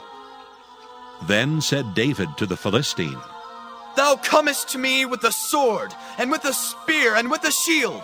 But I come to thee in the name of the Lord of hosts, the God of the armies of Israel, whom thou hast defied. This day will the Lord deliver thee into mine hand, and I will smite thee, and take thine head from thee. And I will give the carcasses of the host of the Philistines this day unto the fowls of the air, and to the wild beasts of the earth, that all the earth may know that there is a God in Israel. And all this assembly shall know that the Lord saveth not with sword and spear, for the battle is the Lord's, and he will give you into our hands. And it came to pass, when the Philistine arose and came and drew nigh to meet David, that David hasted and ran toward the army to meet the Philistine. And David put his hand in his bag, and took thence a stone, and slang it, and smote the Philistine in his forehead, that the stone sunk into his forehead, and he fell upon his face to the earth. So David prevailed over the Philistine with a sling and with a stone, and smote the Philistine, and slew him. But there was no sword in the hand of David. Therefore David ran, and stood upon the Philistine, and took his sword, and drew it out of the sheath thereof, and slew him, and cut off his head therewith. And when the Philistines saw their champion was dead, they fled. And the men of Israel and of Judah arose and shouted, and pursued the Philistines, until thou come to the valley, and to the gates of Ekron. And the wounded of the Philistines fell down by the way to Shaaraim, even unto Gath, and unto Ekron. And the children of Israel returned from chasing after the Philistines, and they spoiled their tents. And David took the head of the Philistine, and brought it to Jerusalem, but he put his armor in his tent. And when Saul saw David go forth against the Philistine, he said unto Abner, the captain of the host, Abner, whose son is this youth? And Abner said, As thy soul liveth, O king, I cannot tell. And the king said, Enquire thou whose son the stripling is. And as David returned from the slaughter of the Philistine, Abner took him and brought him before Saul with the head of the Philistine in his hand. And Saul said to him, Whose son art thou, thou young man? And David answered, I am the son of thy servant Jesse, the Bethlehemite.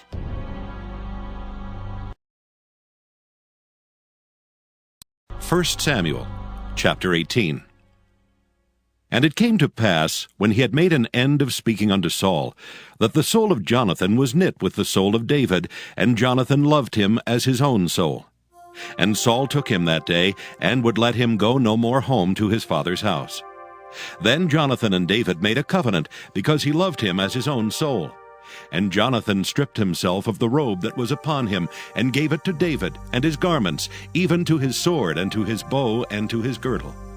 And David went out whithersoever Saul sent him, and behaved himself wisely. And Saul set him over the men of war, and he was accepted in the sight of all the people, and also in the sight of Saul's servants. And it came to pass, as they came when David was returned from the slaughter of the Philistine, that the women came out of all cities of Israel, singing and dancing to meet King Saul, with tabrets, with joy, and with instruments of music. And the women answered one another as they played, and said, Saul has killed his thousands, and David his 10,000s. And Saul was very wroth, and the saying displeased him. And he said, They have ascribed unto David 10,000s, and to me they have ascribed but thousands. And what can he have more but the kingdom? And Saul eyed David from that day and forward. And it came to pass on the morrow, that the evil spirit from God came upon Saul, and he prophesied in the midst of the house. And David played with his hand as at other times, and there was a javelin in Saul's hand. And Saul cast the javelin, for he said, I will smite David even to the wall with it. And David avoided out of his presence twice. And Saul was afraid of David, because the Lord was with him, and was departed from Saul. Therefore Saul removed him from him, and made him his captain over 1,000, and he went out and came in before the people. And David behaved himself wisely in all his ways, and the Lord was with him. Wherefore, when Saul saw that he behaved himself very wisely, he was afraid of him. But all Israel and Judah loved David, because he went out and came in before them. And Saul said to David, Behold my elder daughter Merab. Her will I give thee to wife.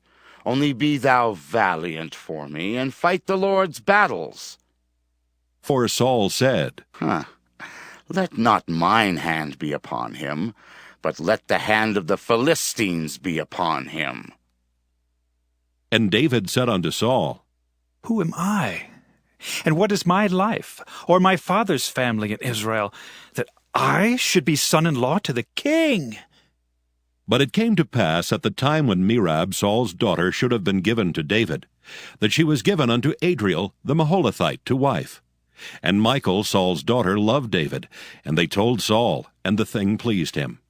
And Saul said, I will give him her, that she may be a snare to him, and that the hand of the Philistines may be against him.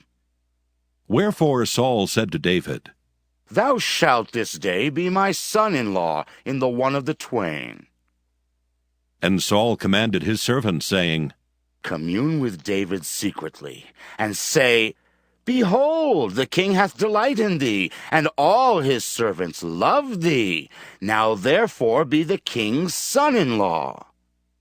And Saul's servants spake those words in the ears of David. And David said, Seemeth it to you a light thing to be a king's son-in-law, seeing that I am a poor man and lightly esteemed? And the servants of Saul told him, saying, On this manner spake David. And Saul said, Thus shall ye say to David, The king desireth not any dowry, but 100 foreskins of the Philistines, to be avenged of the king's enemies. But Saul thought to make David fall by the hand of the Philistines. And when his servants told David these words, it pleased David well to be the king's son-in-law, and the days were not expired. Wherefore David arose and went, he and his men, and slew of the Philistines 200 men. And David brought their foreskins, and they gave them in full tale to the king, that he might be the king's son-in-law. And Saul gave him Michal his daughter to wife. And Saul saw and knew that the Lord was with David, and that Michal, Saul's daughter, loved him. And Saul was yet the more afraid of David, and Saul became David's enemy continually. Then the princes of the Philistines went forth, and it came to pass, after they went forth, that David behaved himself more wisely than all the servants of Saul, so that his name was much set by. 1 Samuel chapter 19. And Saul spake to Jonathan his son, and to all his servants, that they should kill David. But Jonathan, Saul's son, delighted much in David. And Jonathan told David, saying, Saul my father seeketh to kill thee. Now therefore I pray thee, take heed to thyself until the morning, and abide in a secret place, and hide thyself. And I will go out and stand beside my father in the field where thou art, and I will commune with my father of thee, and what I see, that I will tell thee. And Jonathan spake good of David unto Saul his father, and said unto him, Let not the king sin against his servant, against David, because he hath not sinned against thee, and because his works have been to thee ward very good. For he did put his life in his hand, and slew the Philistine, and the Lord wrought a great salvation for all Israel. Thou sawest it, and didst rejoice. Wherefore then wilt thou sin against innocent blood, to slay David without a cause? And Saul hearkened unto the voice of Jonathan, and Saul sware, As the Lord liveth, he shall not be slain. And Jonathan called David, and Jonathan showed him all those things. And Jonathan brought David to Saul, and he was in his presence as in times past.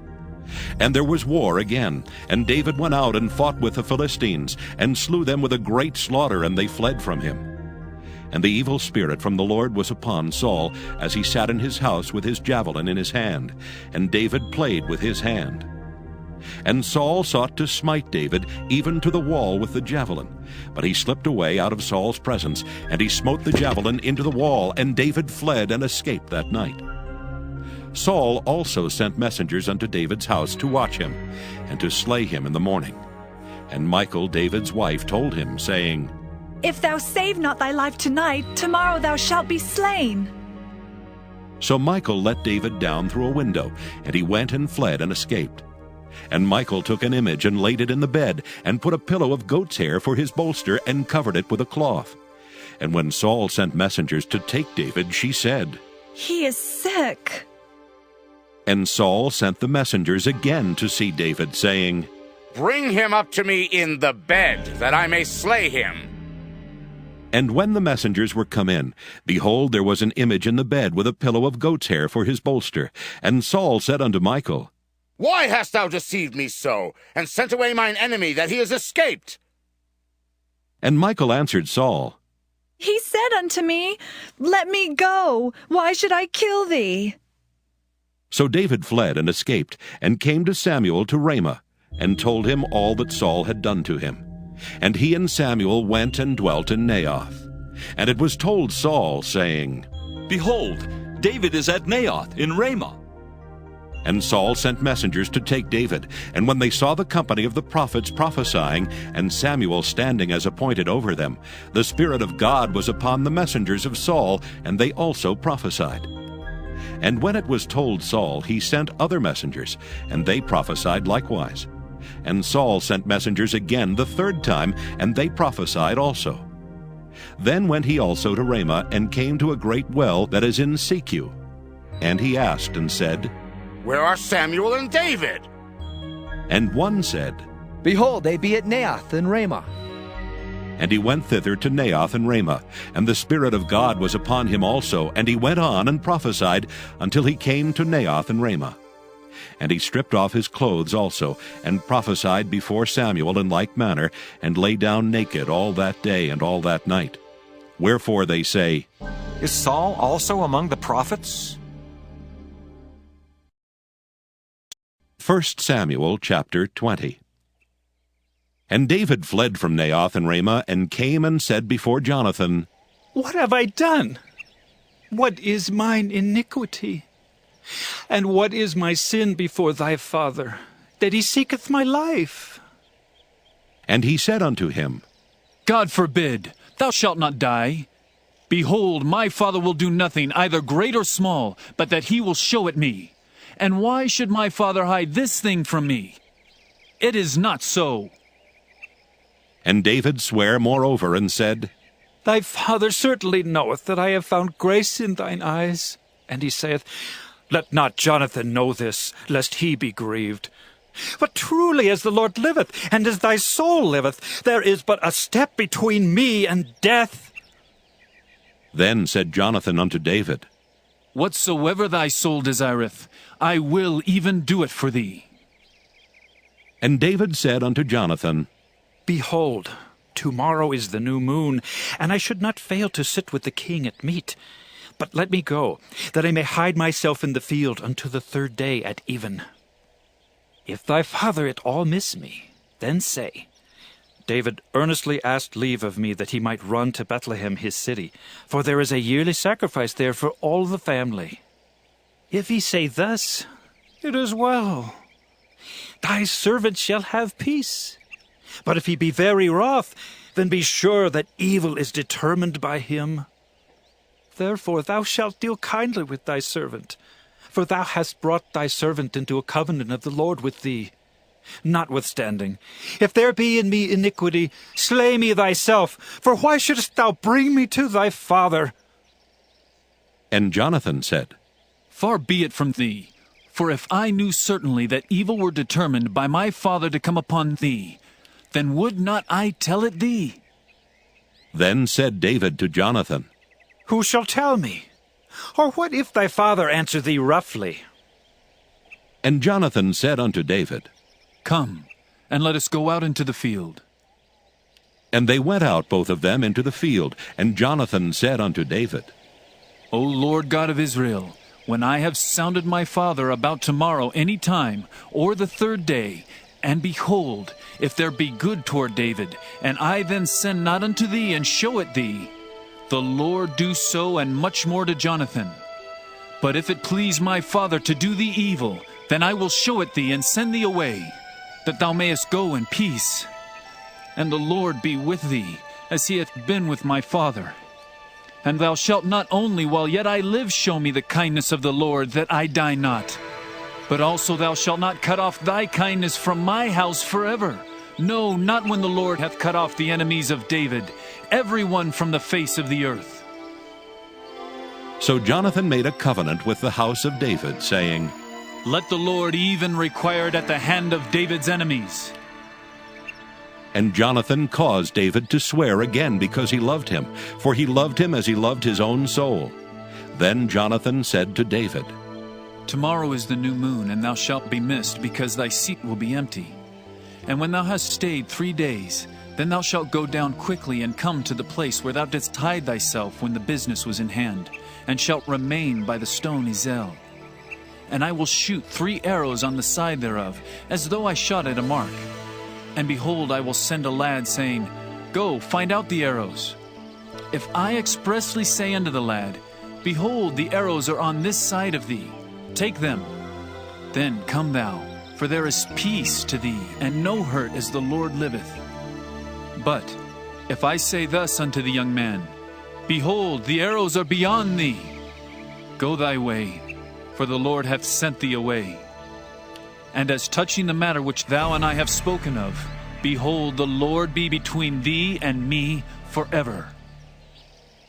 So David hid himself in the field, and when the new moon was come, the king sat him down to eat meat. And the king sat upon his seat, as at other times, even upon a seat by the wall. And Jonathan arose, and Abner sat by Saul's side, and David's place was empty. Nevertheless Saul spake not anything that day, for he thought, Something hath befallen him. He is not clean. Surely he is not clean. And it came to pass on the morrow, which was the 2nd day of the month, that David's place was empty. And Saul said unto Jonathan his son, Wherefore cometh not the son of Jesse to meat, neither yesterday nor today? And Jonathan answered Saul, David earnestly asked leave of me to go to Bethlehem. And he said, Let me go, I pray thee, for our family hath a sacrifice in the city, and my brother he hath commanded me to be there. And now, if I have found favor in thine eyes, let me get away, I pray thee, and see my brethren. Therefore he cometh not unto the king's table. Then Saul's anger was kindled against Jonathan, and he said unto him, Thou son of the perverse, rebellious woman! Do not I know that thou hast chosen the son of Jesse to thine own confusion, and unto the confusion of thy mother's nakedness? For as long as the son of Jesse liveth upon the ground, thou shalt not be established, nor thy kingdom. Wherefore now send and fetch him unto me, for he shall surely die. And Jonathan answered Saul his father, and said unto him, Wherefore shall he be slain? What hath he done? And Saul cast a javelin at him to smite him, whereby Jonathan knew that it was determined of his father to slay David. So Jonathan arose from the table in fierce anger, and did eat no meat the 2nd day of the month. For he was grieved for David, because his father had done him shame. And it came to pass in the morning, that Jonathan went out into the field at the time appointed with David, and a little lad with him. And he said unto his lad, Run! Find out now the arrows which I shoot. And as the lad ran, he shot an arrow beyond him.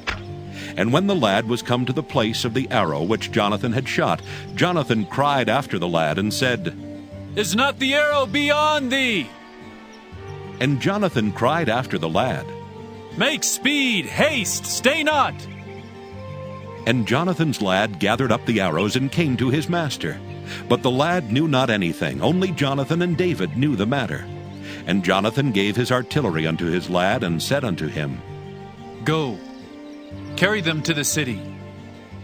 And as soon as the lad was gone, David arose out of a place toward the south, and fell on his face to the ground, and bowed himself 3 times. And they kissed one another, and wept one with another, until David exceeded. And Jonathan said to David, Go in peace, for as much as we have sworn, both of us, in the name of the Lord, saying, The Lord be between me and thee, and between my seed and thy seed forever. And he arose and departed. And Jonathan went into the city.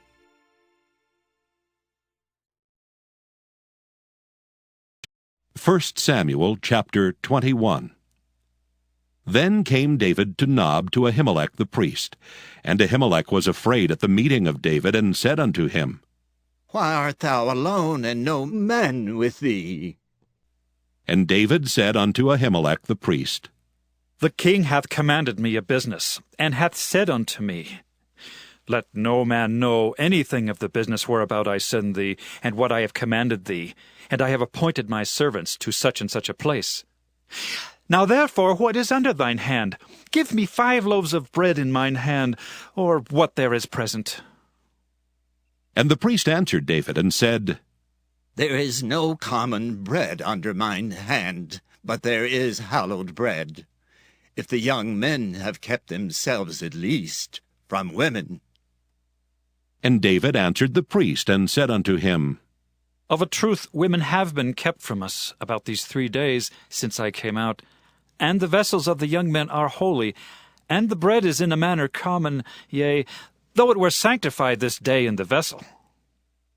So the priest gave him hallowed bread, for there was no bread there but the showbread that was taken from before the Lord, to put hot bread in the day when it was taken away. Now a certain man of the servants of Saul was there that day, detained before the Lord. And his name was Doeg an Edomite, the chiefest of the herdmen that belonged to Saul.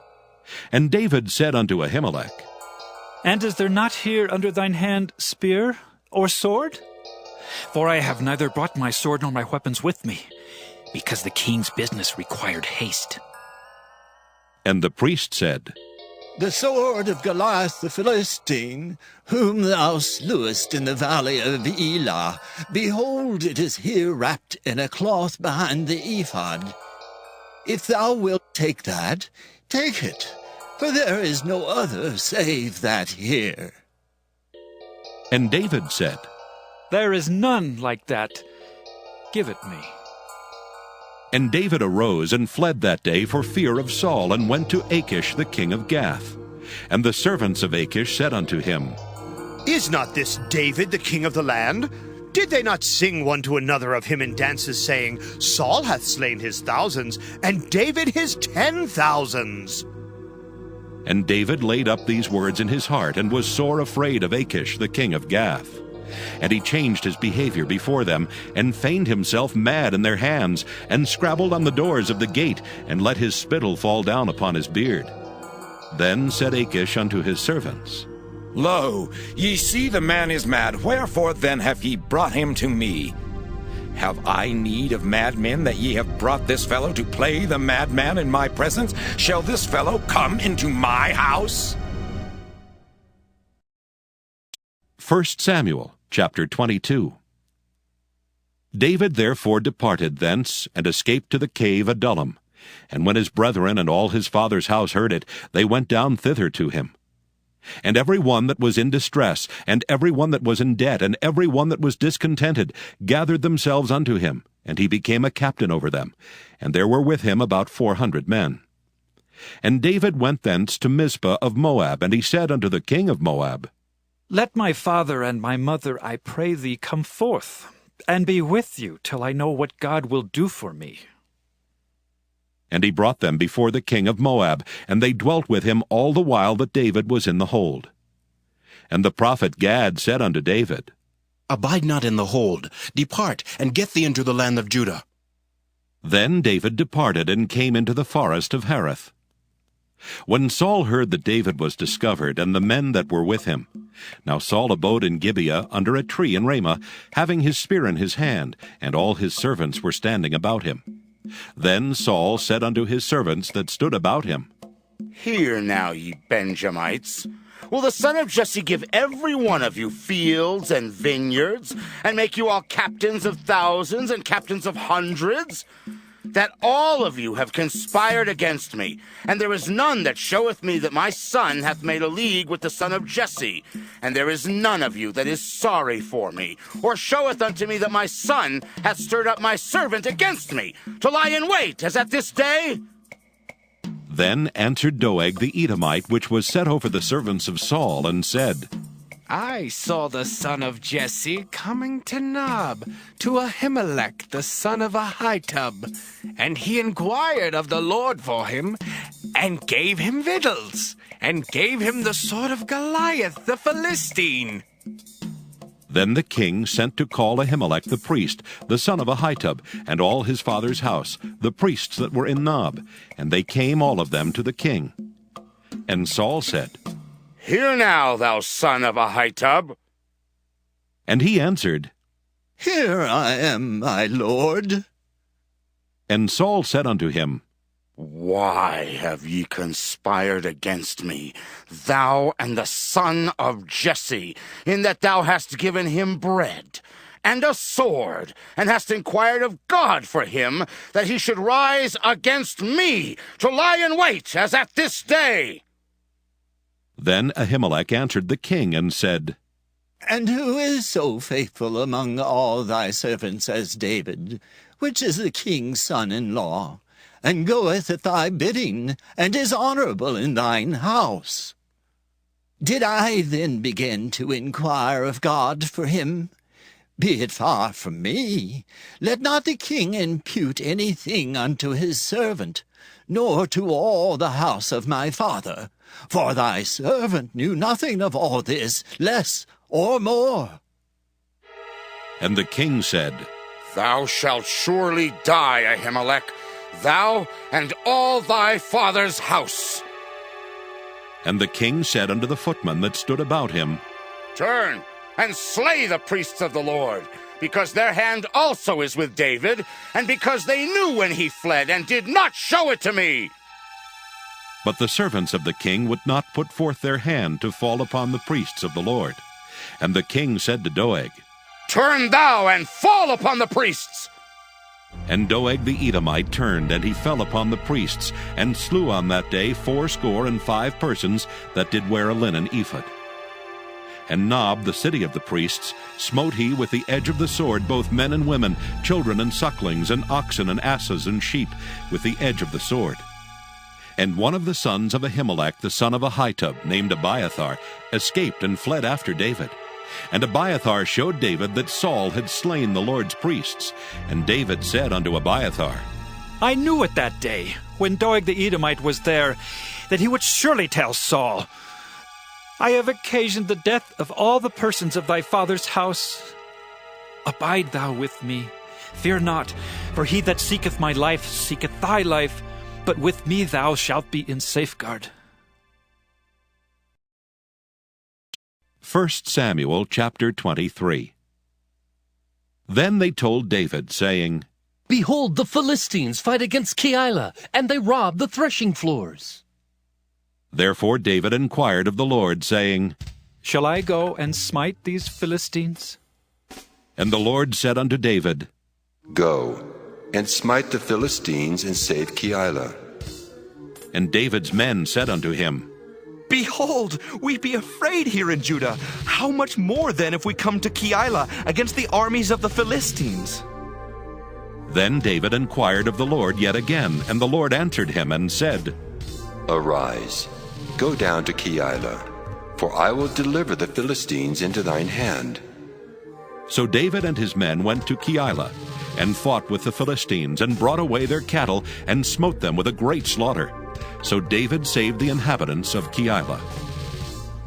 And it came to pass, when Abiathar the son of Ahimelech fled to David to Keilah, that he came down with an ephod in his hand. And it was told Saul that David was come to Keilah, and Saul said, God hath delivered him into mine hand, for he is shut in by entering into a town that hath gates and bars. And Saul called all the people together to war, to go down to Keilah to besiege David and his men. And David knew that Saul secretly practiced mischief against him. And he said to Abiathar the priest, Bring hither the ephod. Then said David, O Lord God of Israel, thy servant hath certainly heard that Saul seeketh to come to Keilah to destroy the city for my sake. Will the men of Keilah deliver me up into his hand? Will Saul come down as thy servant hath heard? O Lord God of Israel, I beseech thee, tell thy servant. And the Lord said, He will come down. Then said David, Will the men of Keilah deliver me and my men into the hand of Saul? And the Lord said, They will deliver thee up. Then David and his men, which were about 600, arose and departed out of Keilah, and went whithersoever they could go. And it was told Saul that David was escaped from Keilah, and he forbare to go forth. And David abode in the wilderness in strongholds, and remained in a mountain in the wilderness of Ziph. And Saul sought him every day, but God delivered him not into his hand. And David saw that Saul was come out to seek his life, and David was in the wilderness of Ziph in a wood. And Jonathan, Saul's son, arose, and went to David into the wood, and strengthened his hand in God.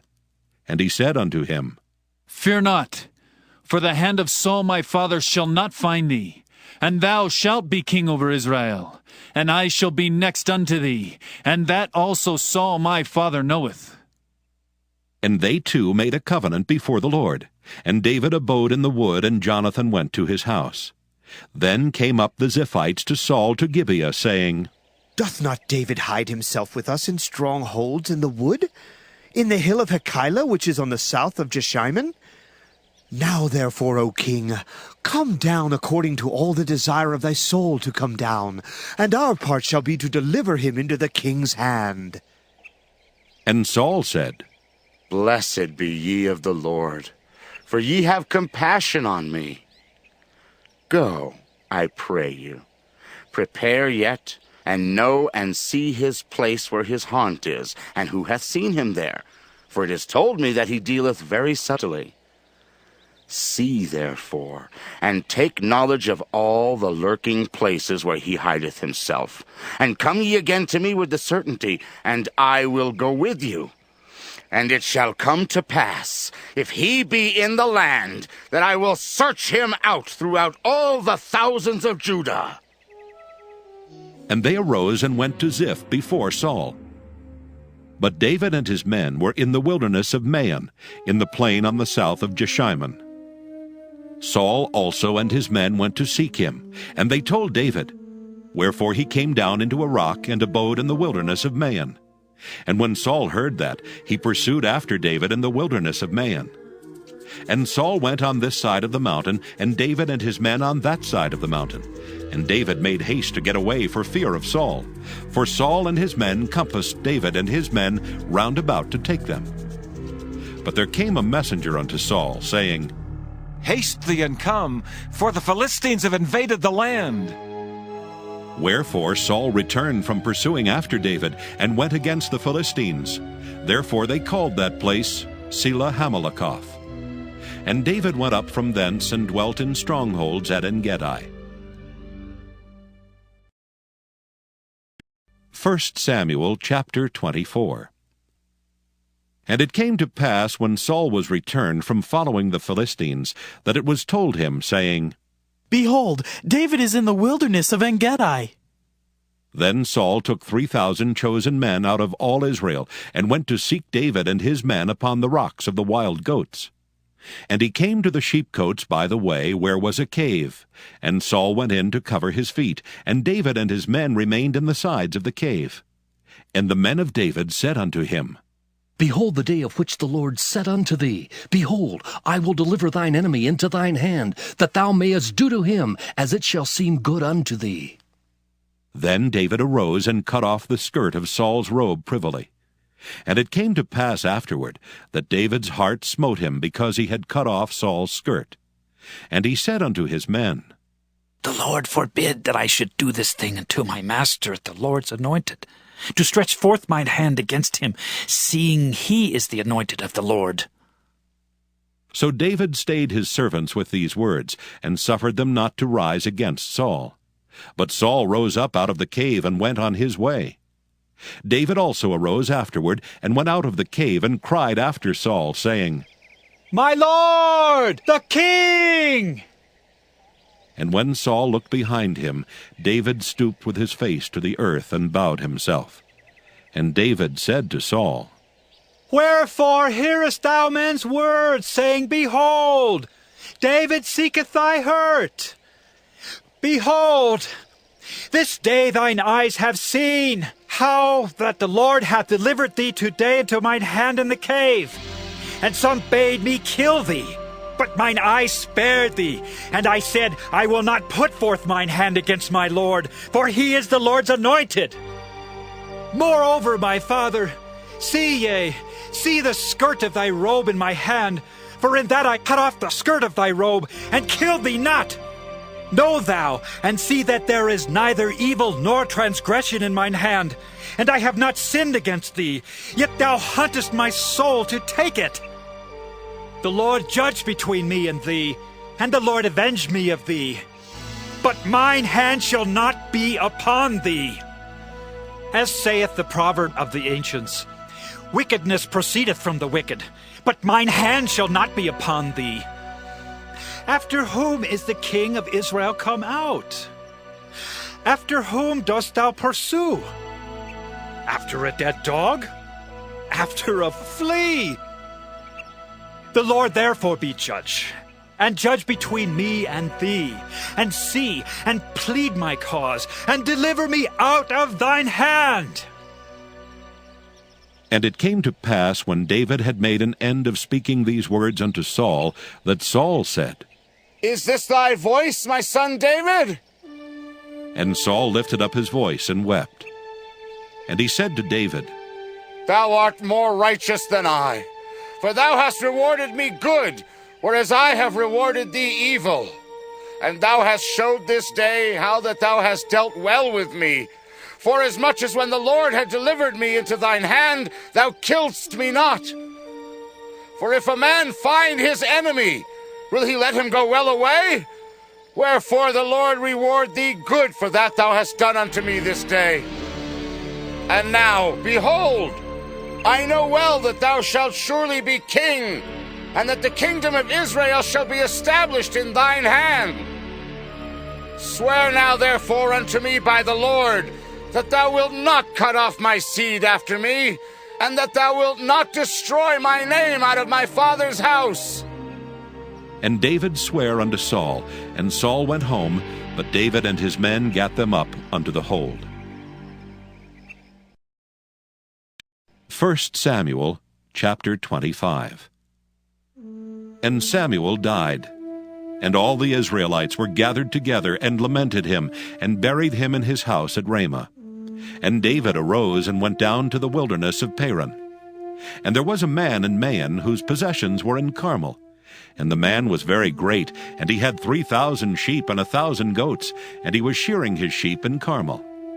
Now the name of the man was Nabal, and the name of his wife Abigail, and she was a woman of good understanding, and of a beautiful countenance. But the man was churlish and evil in his doings, and he was of the house of Caleb.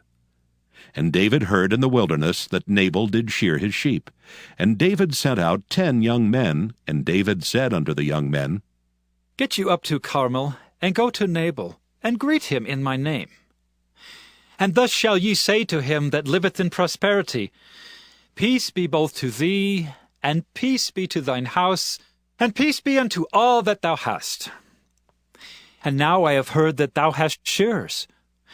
Now thy shepherds which were with us, we hurt them not, neither was there aught missing unto them, all the while they were in Carmel. Ask thy young men, and they will show thee.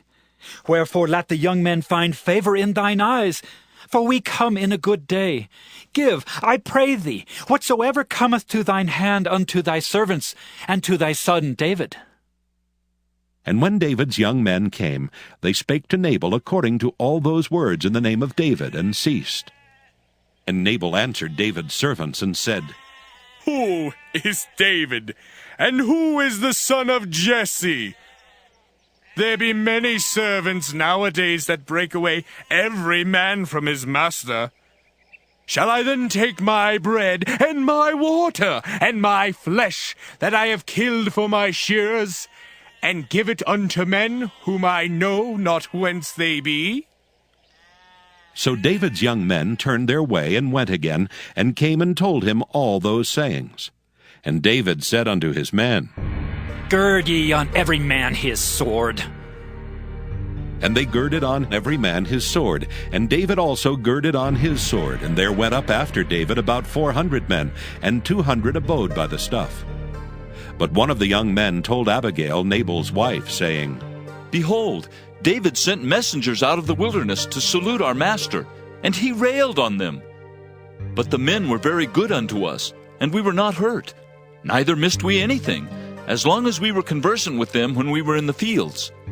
They were a wall unto us both by night and day, all the while we were with them keeping the sheep. Now therefore know and consider what thou wilt do, for evil is determined against our master, and against all his household, for he is such a son of Belial that a man cannot speak to him. Then Abigail made haste, and took 200 loaves, and 2 bottles of wine, and 5 sheep ready dressed, and 5 measures of parched corn, and 100 clusters of raisins, and 200 cakes of figs, and laid them on asses. And she said unto her servants, Go on before me. Behold, I come after you. But she told not her husband Nabal. And when it was so, as she rode on the ass, that she came down by the covert of the hill, and behold, David and his men came down against her, and she met them. Now David had said, Surely in vain have I kept all that this fellow hath in the wilderness, so that nothing was missed of all that pertained unto him. And he hath requited me evil for good. So, and more also do God unto the enemies of David, if I leave all that pertain to him by the morning light any that pisseth against the wall. And when Abigail saw David, she hasted and lighted off the ass, and fell before David on her face, and bowed herself to the ground, and fell at his feet, and said, Upon me, my lord, upon me let this iniquity be, and let thine handmaid, I pray thee, speak in thine audience, and hear the words of thine handmaid. Let not, my lord, I pray thee, regard this man of Belial, even Nabal. For as his name is, so is he. Nabal is his name, and folly is with him. But I, thine handmaid, saw not the young men of my lord, whom thou didst send. Now therefore, my lord, as the Lord liveth, and as thy soul liveth, seeing the Lord hath withholden thee from coming to shed blood, and from avenging thyself with thine own hand, now let thine enemies, and they that seek evil to my lord, be as Nabal. And now this blessing which thine handmaid hath brought unto my lord, let it even be given unto the young men that follow my lord. I pray thee, forgive the trespass of thine handmaid, for the Lord will certainly make my lord a sure house, because my lord fighteth the battles of the Lord, and evil hath not been found in thee all thy days. Yet a man is risen to pursue thee, and to seek thy soul. But the soul of my Lord shall be bound in the bundle of life with the Lord thy God, and the souls of thine enemies, them shall he sling out, as out of the middle of a sling. And it shall come to pass, when the Lord shall have done to my Lord according to all the good that he hath spoken concerning thee, and shall have appointed thee ruler over Israel, that this shall be no grief unto thee, nor offense of heart unto my Lord, either that thou hast shed blood causeless, or that my Lord hath avenged himself. But when the Lord shall have dealt well with my Lord, then remember thine handmaid. And David said to Abigail, Blessed be the Lord God of Israel, which sent thee this day to meet me. And blessed be thy advice, and blessed be thou, which hast kept me this day from coming to shed blood, and from avenging myself with mine own hand. For in very deed, as the Lord God of Israel liveth, which hath kept me back from hurting thee, except thou hast hasted and come to meet me, surely there had not been left unto Nabal by the morning light any that pisseth against the wall. So David received of her hand that which she had brought him, and said unto her, Go up in peace to thine house. See, I have hearkened to thy voice, and have accepted thy person. And Abigail came to Nabal, and behold, he held a feast in his house, like the feast of a king. And Nabal's heart was merry within him, for he was very drunken. Wherefore she told him nothing less or more until the morning light. But it came to pass in the morning, when the wine was gone out of Nabal, and his wife had told him these things, that his heart died within him, and he became as a stone. And it came to pass about 10 days after, that the Lord smote Nabal, that he died. And when David heard that Nabal was dead, he said, Blessed be the Lord, that hath pleaded the cause of my reproach from the hand of Nabal, and hath kept his servant from evil. For the Lord hath returned the wickedness of Nabal upon his own head. And David sent and communed with Abigail to take her to him to wife. And when the servants of David were come to Abigail to Carmel, they spake unto her, saying, David sent us unto thee, to take thee to him to wife. And she arose and bowed herself on her face to the earth, and said, Behold, let thine handmaid be a servant to wash the feet of the servants of my Lord.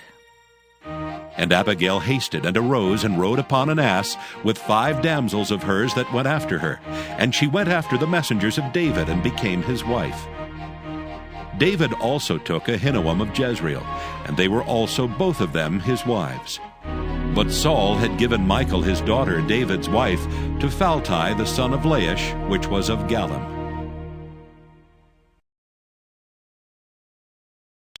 1 Samuel, chapter 26. And the Ziphites came unto Saul to Gibeah, saying, Doth not David hide himself in the hill of Hachilah, which is before Jeshimon? Then Saul arose and went down to the wilderness of Ziph, having 3,000 chosen men of Israel with him, to seek David in the wilderness of Ziph. And Saul pitched in the hill of Hachilah, which is before Jeshimon by the way. But David abode in the wilderness, and he saw that Saul came after him into the wilderness. David therefore sent out spies, and understood that Saul was come in very deed. And David arose and came to the place where Saul had pitched. And David beheld the place where Saul lay, and Abner the son of Ner the captain of his host. And Saul lay in the trench, and the people pitched round about him. Then answered David and said to Ahimelech the Hittite, and to Abishai the son of Zeruiah brother of Joab, saying, Who will go down with me to Saul to the camp? And Abishai said, I will go down with thee. So David and Abishai came to the people by night, and behold, Saul lay sleeping within the trench, and his spear stuck in the ground at his bolster. But Abner and the people lay round about him. Then said Abishai to David, God hath delivered thine enemy into thine hand this day. Now therefore let me smite him, I pray thee, with the spear even to the earth at once, and I will not smite him the second time. And David said to Abishai, Destroy him not. For who can stretch forth his hand against the Lord's anointed, and be guiltless? David said furthermore, As the Lord liveth, the Lord shall smite him, or his day shall come to die, or he shall descend into battle and perish. The Lord forbid that I should stretch forth mine hand against the Lord's anointed. But I pray thee, take thou now the spear that is at his bolster, and the cruse of water, and let us go. So David took the spear and the cruse of water from Saul's bolster, and they gat them away, and no man saw it, nor knew it, neither awaked. For they were all asleep, because a deep sleep from the Lord was fallen upon them. Then David went over to the other side, and stood on the top of an hill afar off, a great space being between them. And David cried to the people and to Abner the son of Ner, saying, Answerest thou not, Abner? Then Abner answered and said, Who art thou that criest to the king? And David said to Abner, Art not thou a valiant man? And who is like to thee in Israel? Wherefore then hast thou not kept thy lord the king? For there came one of the people in to destroy the king thy lord. This thing is not good that thou hast done. As the Lord liveth, ye are worthy to die, because ye have not kept your master, the Lord's anointed. And now see where the king's spear is, and the cruse of water that was at his bolster. And Saul knew David's voice and said, Is this thy voice, my son David? And David said, It is my voice, my lord, O king. And he said, Wherefore doth my lord thus pursue after his servant? For what have I done? Or what evil is in mine hand? Now therefore I pray thee, let my lord the king hear the words of his servant. If the Lord have stirred thee up against me, let him accept an offering. But if they be the children of men, cursed be they before the Lord. For they have driven me out this day from abiding in the inheritance of the Lord, saying, Go, serve other gods. Now therefore let not my blood fall to the earth before the face of the Lord, for the king of Israel is come out to seek a flea, as when one doth hunt a partridge in the mountains. Then said Saul, I have sinned.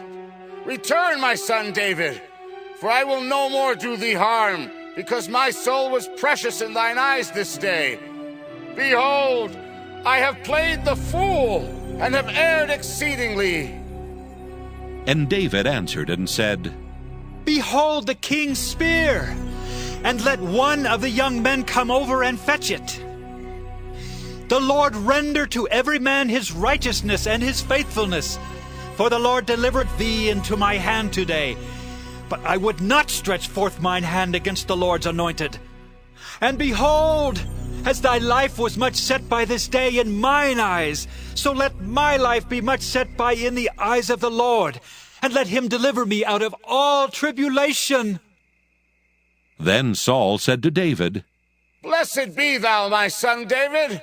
Thou shalt both do great things, and also shalt still prevail. So David went on his way, and Saul returned to his place. 1 Samuel chapter 27. And David said in his heart, I shall now perish one day by the hand of Saul. There is nothing better for me than that I should speedily escape into the land of the Philistines. And Saul shall despair of me, to seek me any more in any coast of Israel. So shall I escape out of his hand.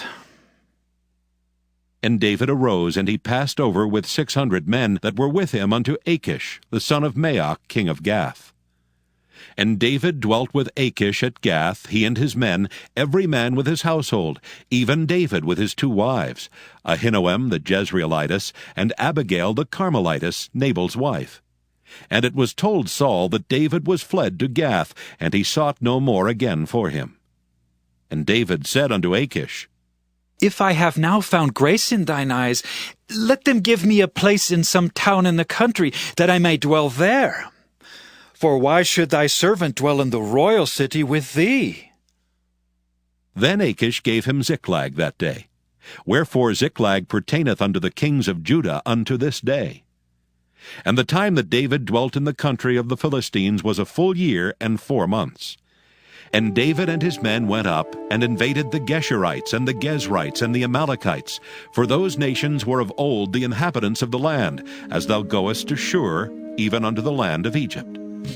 And David smote the land, and left neither man nor woman alive, and took away the sheep, and the oxen, and the asses, and the camels, and the apparel, and returned and came to Achish. And Achish said, Whither have ye made a road today? And David said, Against the south of Judah, and against the south of the Jerahmeelites, and against the south of the Kenites.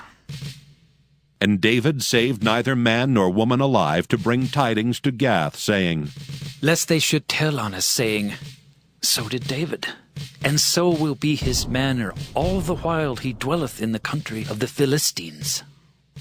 And Achish believed David, saying, He hath made his people Israel utterly to abhor him, and therefore he shall be my servant forever. 1 Samuel chapter 28. And it came to pass in those days that the Philistines gathered their armies together for warfare, to fight with Israel. And Achish said unto David, Know thou assuredly that thou shalt go out with me to battle, thou and thy men. And David said to Achish, Surely thou shalt know what thy servant can do. And Achish said to David, Therefore will I make thee keeper of mine head forever. Now Samuel was dead, and all Israel had lamented him, and buried him in Ramah, even in his own city. And Saul had put away those that had familiar spirits, and the wizards out of the land. And the Philistines gathered themselves together, and came and pitched in Shunem. And Saul gathered all Israel together, and they pitched in Gilboa. And when Saul saw the host of the Philistines, he was afraid, and his heart greatly trembled. And when Saul inquired of the Lord answered him not, neither by dreams, nor by Urim, nor by prophets. Then said Saul unto his servants, Seek me a woman that hath a familiar spirit, that I may go to her and inquire of her. And his servants said to him, Behold, there is a woman that hath a familiar spirit at Endor. And Saul disguised himself, and put on other raiment. And he went, and 2 men with him, and they came to the woman by night. And he said, I pray thee, divine unto me by the familiar spirit, and bring me him up whom I shall name unto thee. And the woman said unto him, Behold, thou knowest what Saul hath done, how he hath cut off those that have familiar spirits, and the wizards out of the land. Wherefore then layest thou a snare for my life to cause me to die? And Saul sware to her by the Lord, saying, As the Lord liveth, there shall no punishment happen to thee for this thing. Then said the woman, Whom shall I bring up unto thee? And he said, Bring me up Samuel. And when the woman saw Samuel, she cried with a loud voice. And the woman spake to Saul, saying, Why hast thou deceived me? For thou art Saul.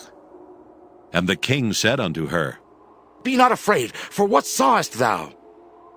And the woman said unto Saul, I saw gods ascending out of the earth. And he said unto her, What form is he of? And she said, An old man cometh up, and he is covered with a mantle. And Saul perceived that it was Samuel, and he stooped with his face to the ground and bowed himself. And Samuel said to Saul, Why hast thou disquieted me to bring me up? And Saul answered, I am sore distressed, for the Philistines make war against me, and God is departed from me, and answereth me no more, neither by prophets nor by dreams. Therefore I have called thee, that thou mayest make known unto me what I shall do. Then said Samuel, Wherefore then dost thou ask of me, seeing the Lord is departed from thee, and is become thine enemy? And the Lord hath done to him as he spake by me. For the Lord hath rent the kingdom out of thine hand, and given it to thy neighbor, even to David. Because thou obeyedst not the voice of the Lord, nor executedst his fierce wrath upon Amalek, therefore hath the Lord done this thing unto thee this day. Moreover, the Lord will also deliver Israel with thee into the hand of the Philistines, and tomorrow shalt thou and thy sons be with me. The Lord also shall deliver the host of Israel into the hand of the Philistines. Then Saul fell straightway all along on the earth, and was sore afraid because of the words of Samuel. And there was no strength in him, for he had eaten no bread all the day, nor all the night. And the woman came unto Saul, and saw that he was sore troubled, and said unto him, Behold, thine handmaid hath obeyed thy voice, and I have put my life in my hand, and have hearkened unto thy words which thou spakest unto me.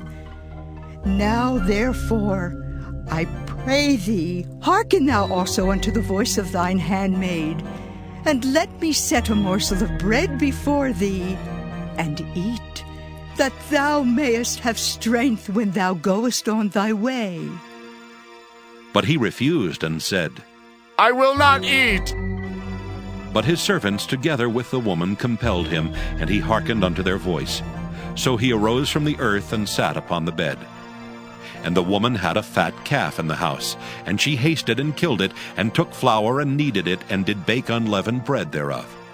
And she brought it before Saul and before his servants, and they did eat. Then they rose up and went away that night. 1 Samuel chapter 29. Now the Philistines gathered together all their armies to Aphek, and the Israelites pitched by a fountain which is in Jezreel. And the lords of the Philistines passed on by hundreds and by thousands, but David and his men passed on in the rearward with Achish. Then said the princes of the Philistines, What do these Hebrews here? And Achish said unto the princes of the Philistines, Is not this David the servant of Saul, the king of Israel, which hath been with me these days or these years? And I have found no fault in him since he fell unto me, unto this day. And the princes of the Philistines were wroth with him. And the princes of the Philistines said unto him, Make this fellow return, that he may go again to his place which thou hast appointed him, and let him not go down with us to battle, lest in the battle he be an adversary to us. For wherewith should he reconcile himself unto his master? Should it not be with the heads of these men? Is not this David, of whom they sang one to another in dances, saying, Saul slew his thousands, and David his 10,000s?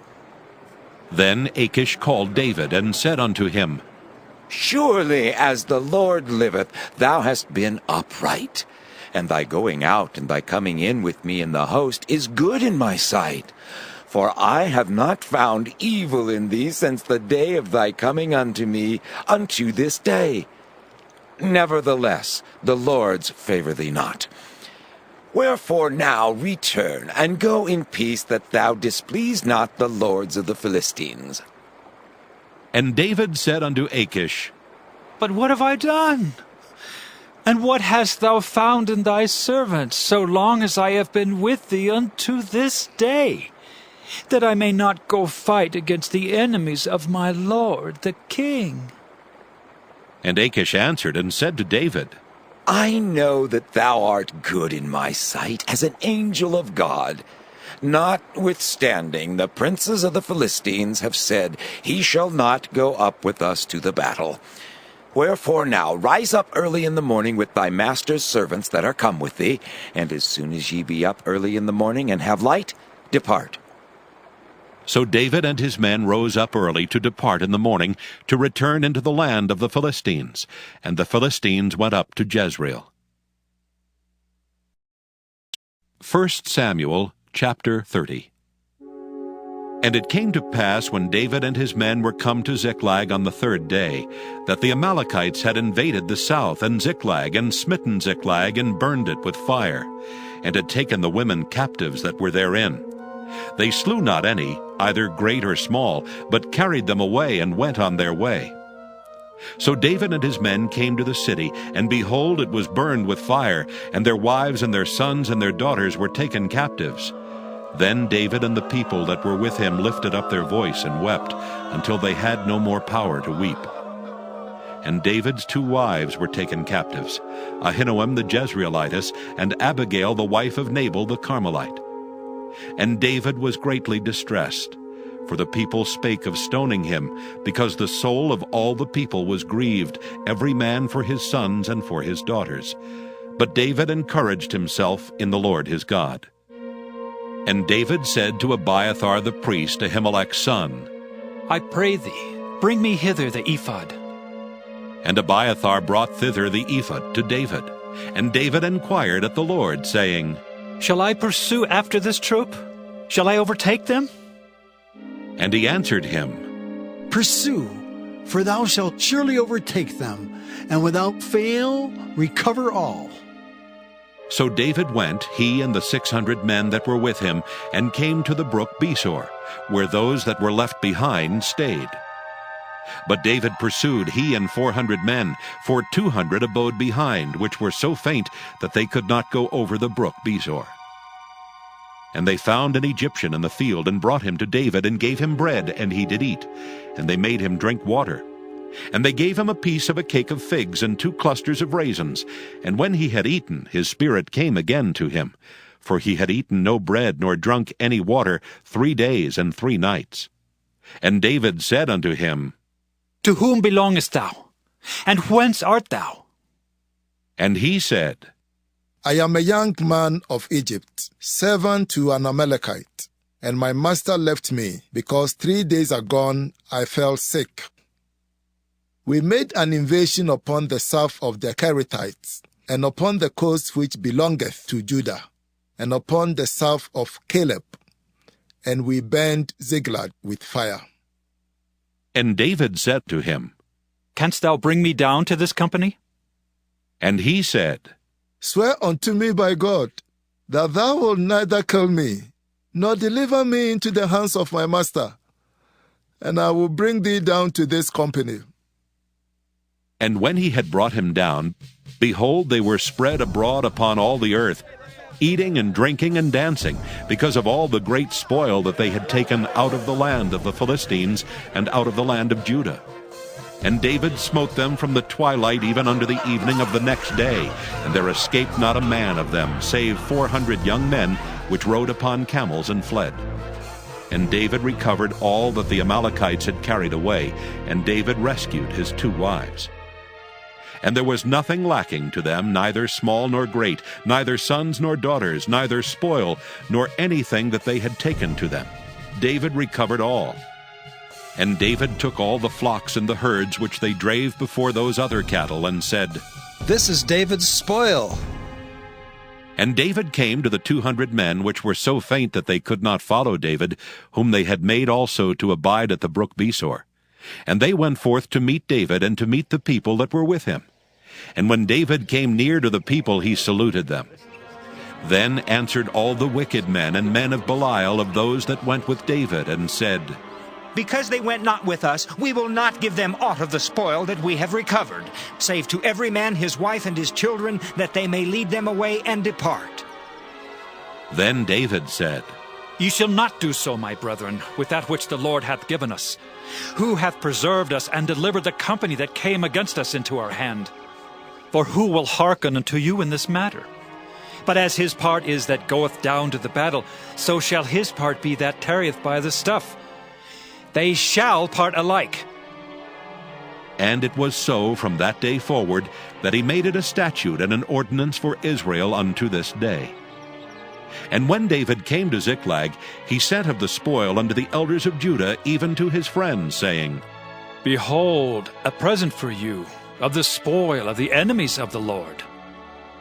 To them which were in Bethel, and to them which were in South Ramoth, and to them which were in Jattir, and to them which were in Aroer, and to them which were in Siphmoth, and to them which were in Eshtemoa, and to them which were in Rachel, and to them which were in the cities of the Jerahmeelites, and to them which were in the cities of the Kenites, and to them which were in Hormah, and to them which were in Korashan, and to them which were in Athak, and to them which were in Hebron, and to all the places where David himself and his men were wont to haunt. 1 Samuel chapter 31. Now the Philistines fought against Israel. And the men of Israel fled from before the Philistines, and fell down slain in Mount Gilboa. And the Philistines followed hard upon Saul and upon his sons. And the Philistines slew Jonathan, and Abinadab, and Melchishua, Saul's sons. And the battle went sore against Saul, and the archers hit him, and he was sore wounded of the archers. Then said Saul unto his armor-bearer, Draw thy sword, and thrust me through therewith, lest these uncircumcised come and thrust me through, and abuse me. But his armor-bearer would not, for he was sore afraid. Therefore Saul took a sword and fell upon it. And when his armor-bearer saw that Saul was dead, he fell likewise upon his sword and died with him.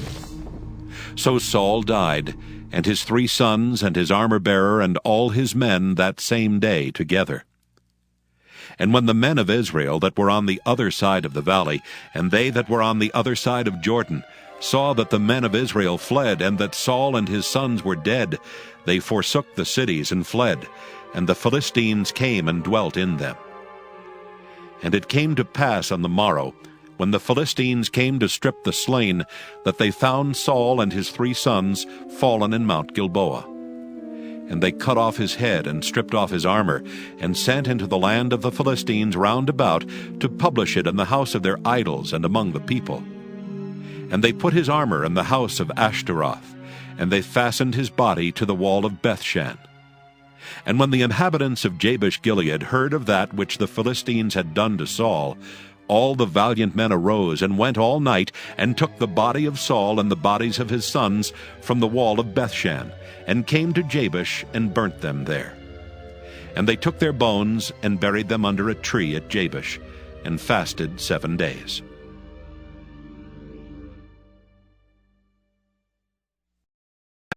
Second Samuel. 2 Samuel chapter 1. Now it came to pass, after the death of Saul, when David was returned from the slaughter of the Amalekites, and David had abode 2 days in Ziklag. It came even to pass on the 3rd day, that behold, a man came out of the camp from Saul with his clothes rent, and earth upon his head. And so it was, when he came to David, that he fell to the earth and did obeisance. And David said unto him, From whence comest thou? And he said unto him, Out of the camp of Israel am I escaped. And David said unto him, How went the matter? I pray thee, tell me. And he answered, The people are fled from the battle, and many of the people also are fallen and dead. And Saul and Jonathan his son are dead also. And David said unto the young man that told him, How knowest thou that Saul and Jonathan his son be dead? And the young man that told him said, As I happened by chance upon Mount Gilboa, behold, Saul leaned upon his spear, and lo, the chariots and horsemen followed hard after him. And when he looked behind him, he saw me, and called unto me.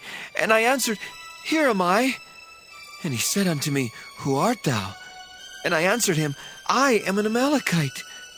He said unto me again, Stand, I pray thee, upon me, and slay me. For anguish is come upon me, because my life is yet whole in me. So I stood upon him, and slew him, because I was sure that he could not live after that he was fallen. And I took the crown that was upon his head, and the bracelet that was on his arm, and have brought them hither unto my lord. Then David took hold on his clothes and rent them, and likewise all the men that were with him. And they mourned and wept and fasted until even, for Saul and for Jonathan his son, and for the people of the Lord, and for the house of Israel, because they were fallen by the sword. And David said unto the young man that told him, Whence art thou? And he answered, I am the son of a stranger, an Amalekite. And David said unto him, How wast thou not afraid to stretch forth thine hand to destroy the Lord's anointed? And David called one of the young men and said, Go near, and fall upon him. And he smote him that he died. And David said unto him, Thy blood be upon thy head. For thy mouth hath testified against thee, saying, I have slain the Lord's anointed. And David lamented with his lamentation over Saul and over Jonathan his son. Also he bade them teach the children of Judah the use of the bow. Behold, it is written in the book of Jasher. The beauty of Israel is slain upon thy high places. How are the mighty fallen? Tell it not in Gath, publish it not in the streets of Askelon, lest the daughters of the Philistines rejoice, lest the daughters of the uncircumcised triumph. Ye mountains of Gilboa, let there be no dew, neither let there be rain upon you, nor fields of offerings, for there the shield of the mighty is vilely cast away, the shield of Saul, as though he had not been anointed with oil. From the blood of the slain, from the fat of the mighty, the bow of Jonathan turned not back, and the sword of Saul returned not empty. Saul and Jonathan were lovely and pleasant in their lives, and in their death they were not divided. They were swifter than eagles, they were stronger than lions. Ye daughters of Israel, weep over Saul, who clothed you in scarlet, with other delights, who put on ornaments of gold upon your apparel. How are the mighty fallen in the midst of the battle! O Jonathan, thou wast slain in thine high places. I am distressed for thee, my brother Jonathan. Very pleasant hast thou been unto me. Thy love to me was wonderful, passing the love of women. How are the mighty fallen, and the weapons of war perished? 2 Samuel chapter 2. And it came to pass after this that David inquired of the Lord, saying, Shall I go up into any of the cities of Judah? And the Lord said unto him, Go up. And David said, Whither shall I go up? And he said, Unto Hebron. So David went up thither, and his 2 wives also, Ahinoam the Jezreelitess, and Abigail Nabal's wife the Carmelite.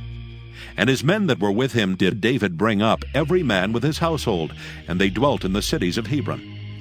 And the men of Judah came, and there they anointed David king over the house of Judah.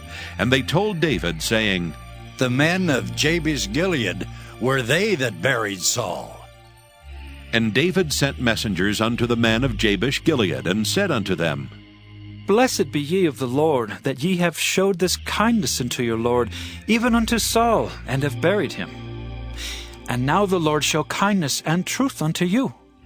And I also will requite you this kindness, because ye have done this thing. Therefore now let your hands be strengthened, and be ye valiant. For your master Saul is dead, and also the house of Judah have anointed me king over them. But Abner the son of Ner, captain of Saul's host, took Ishbosheth the son of Saul, and brought him over to Mahanaim, and made him king over Gilead, and over the Asherites, and over Jezreel, and over Ephraim, and over Benjamin, and over all Israel. Ishbosheth, Saul's son, was 40 years old when he began to reign over Israel, and reigned 2 years. But the house of Judah followed David. And the time that David was king in Hebron over the house of Judah was 7 years and 6 months. And Abner the son of Ner, and the servants of Ishbosheth the son of Saul, went out from Mahanaim to Gibeon. And Joab the son of Zeruiah, and the servants of David went out and met together by the pool of Gibeon. And they sat down, the one on the one side of the pool, and the other on the other side of the pool. And Abner said to Joab, Let the young men now arise and play before us. And Joab said, Let them arise. Then there arose and went over by number 12 of Benjamin, which pertained to Ishbosheth the son of Saul, and 12 of the servants of David. And they caught every one his fellow by the head, and thrust his sword in his fellow's side, so they fell down together. Wherefore that place was called Helkath-Hazurim, which is in Gibeon. And there was a very sore battle that day, and Abner was beaten, and the men of Israel before the servants of David. And there were 3 sons of Zeruiah there, Joab, and Abishai, and Asahel. And Asahel was as light of foot as a wild roe. And Asahel pursued after Abner, and in going he turned not to the right hand nor to the left from following Abner. Then Abner looked behind him and said, Art thou Asahel? And he answered, I am! And Abner said to him, Turn thee aside to thy right hand or to thy left, and lay thee hold on one of the young men, and take thee his armor. But Asahel would not turn aside from following him. And Abner said again to Asahel, Turn thee aside from following me. Wherefore shall I smite thee to the ground? How then shall I hold up my face to Joab thy brother? Howbeit he refused to turn aside. Wherefore Abner with the hinder end of the spear smote him under the 5th rib, that the spear came out behind him. And he fell down there and died in the same place. And it came to pass that as many as came to the place where Asahel fell down and died stood still. Joab also and Abishai pursued after Abner, and the sun went down when they were come to the hill of Ammah, that lieth before Giah, by the way of the wilderness of Gibeon. And the children of Benjamin gathered themselves together after Abner, and became one troop, and stood on the top of an hill. Then Abner called to Joab and said, Shall the sword devour forever? Knowest thou not that it will be bitterness in the latter end? How long shall it be then, ere thou bid the people return from following their brethren? And Joab said, As God liveth, unless thou hadst spoken, surely then in the morning the people had gone up every one from following his brother.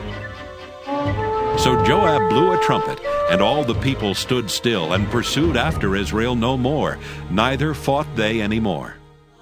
And Abner and his men walked all that night through the plain, and passed over Jordan, and went through all Bithron, and they came to Mahanaim. And Joab returned from following Abner. And when he had gathered all the people together, there lacked of David's servants 19 men and Asahel. But the servants of David had smitten of Benjamin and of Abner's men, so that 360 men died. And they took up Asahel and buried him in the sepulchre of his father, which was in Bethlehem. And Joab and his men went all night, and they came to Hebron at break of day. 2 Samuel chapter 3. Now there was long war between the house of Saul and the house of David. But David waxed stronger and stronger, and the house of Saul waxed weaker and weaker.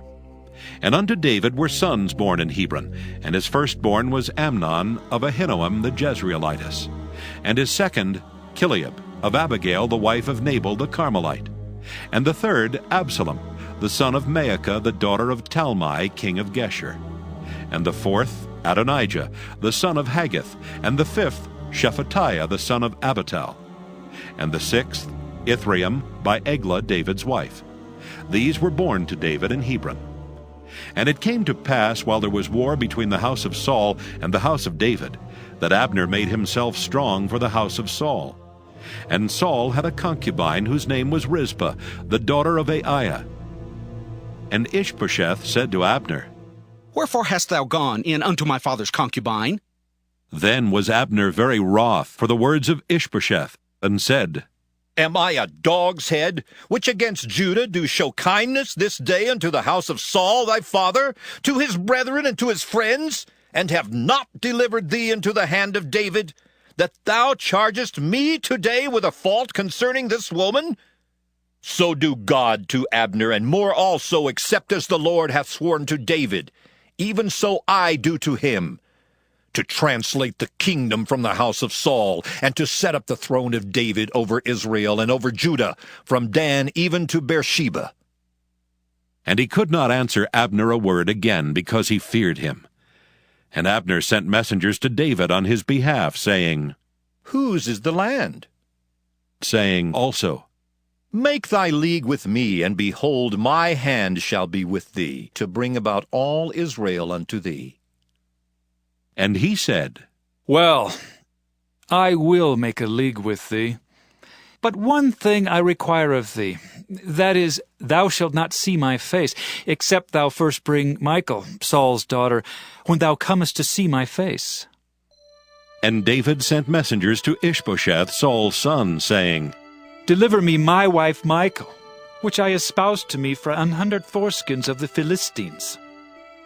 And Ishbosheth sent and took her from her husband, even from Phaltiel the son of Laish. And her husband went with her along, weeping behind her, to Bahurim. Then said Abner unto him, Go, return. And he returned.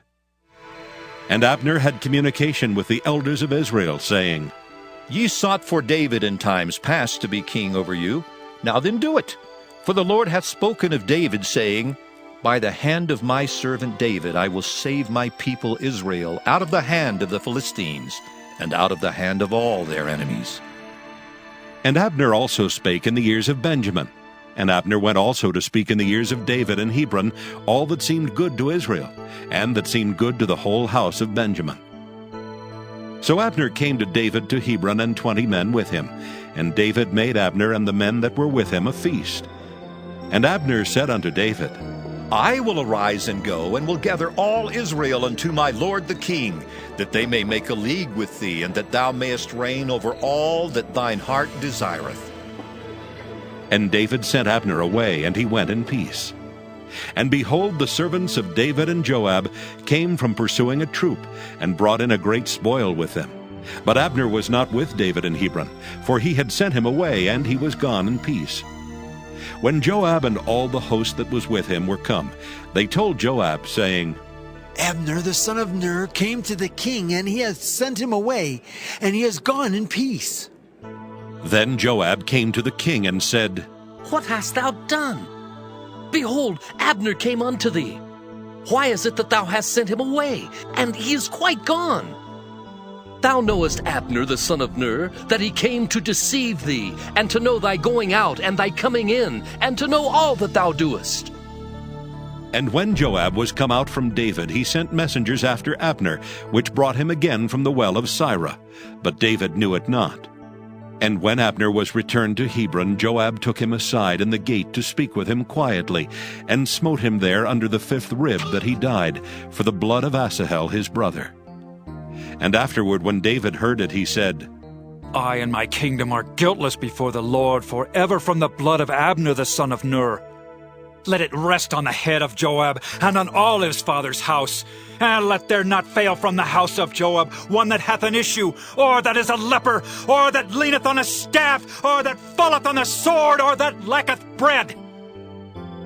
So Joab and Abishai his brother slew Abner, because he had slain their brother Asahel at Gibeon in the battle.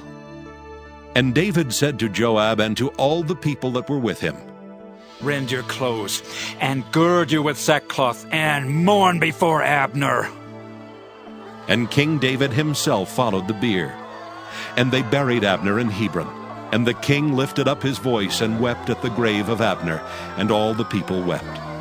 And the king lamented over Abner and said, Died Abner as a fool dieth? Thy hands were not bound, nor thy feet put into fetters.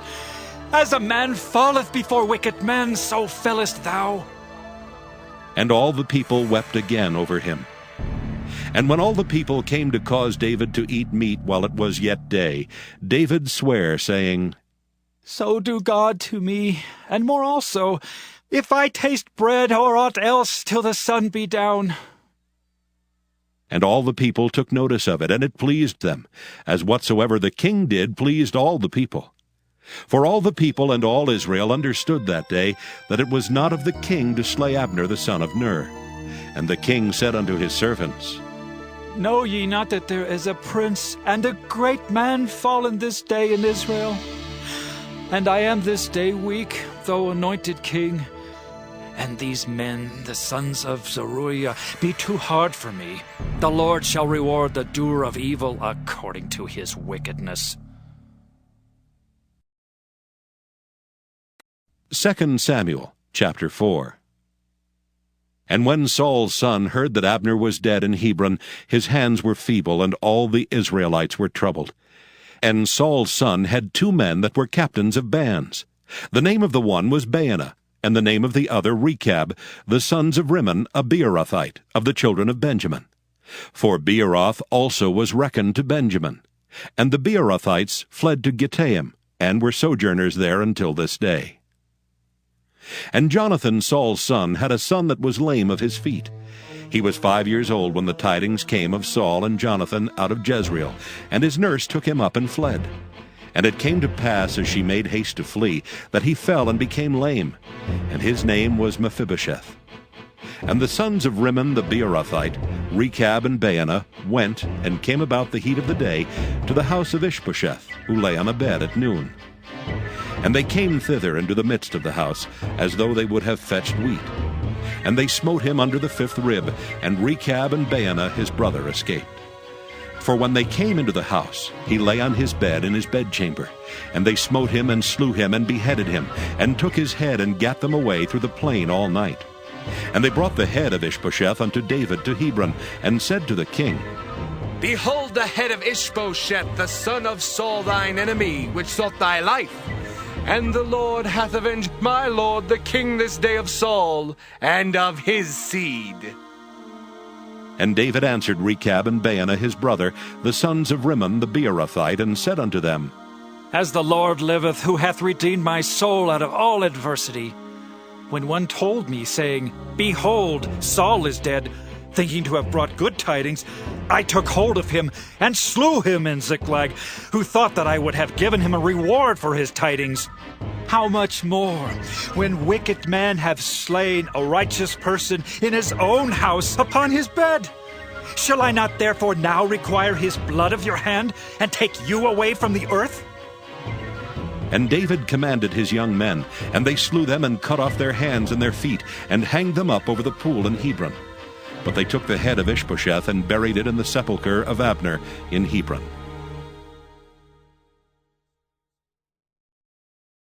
Second Samuel chapter 5.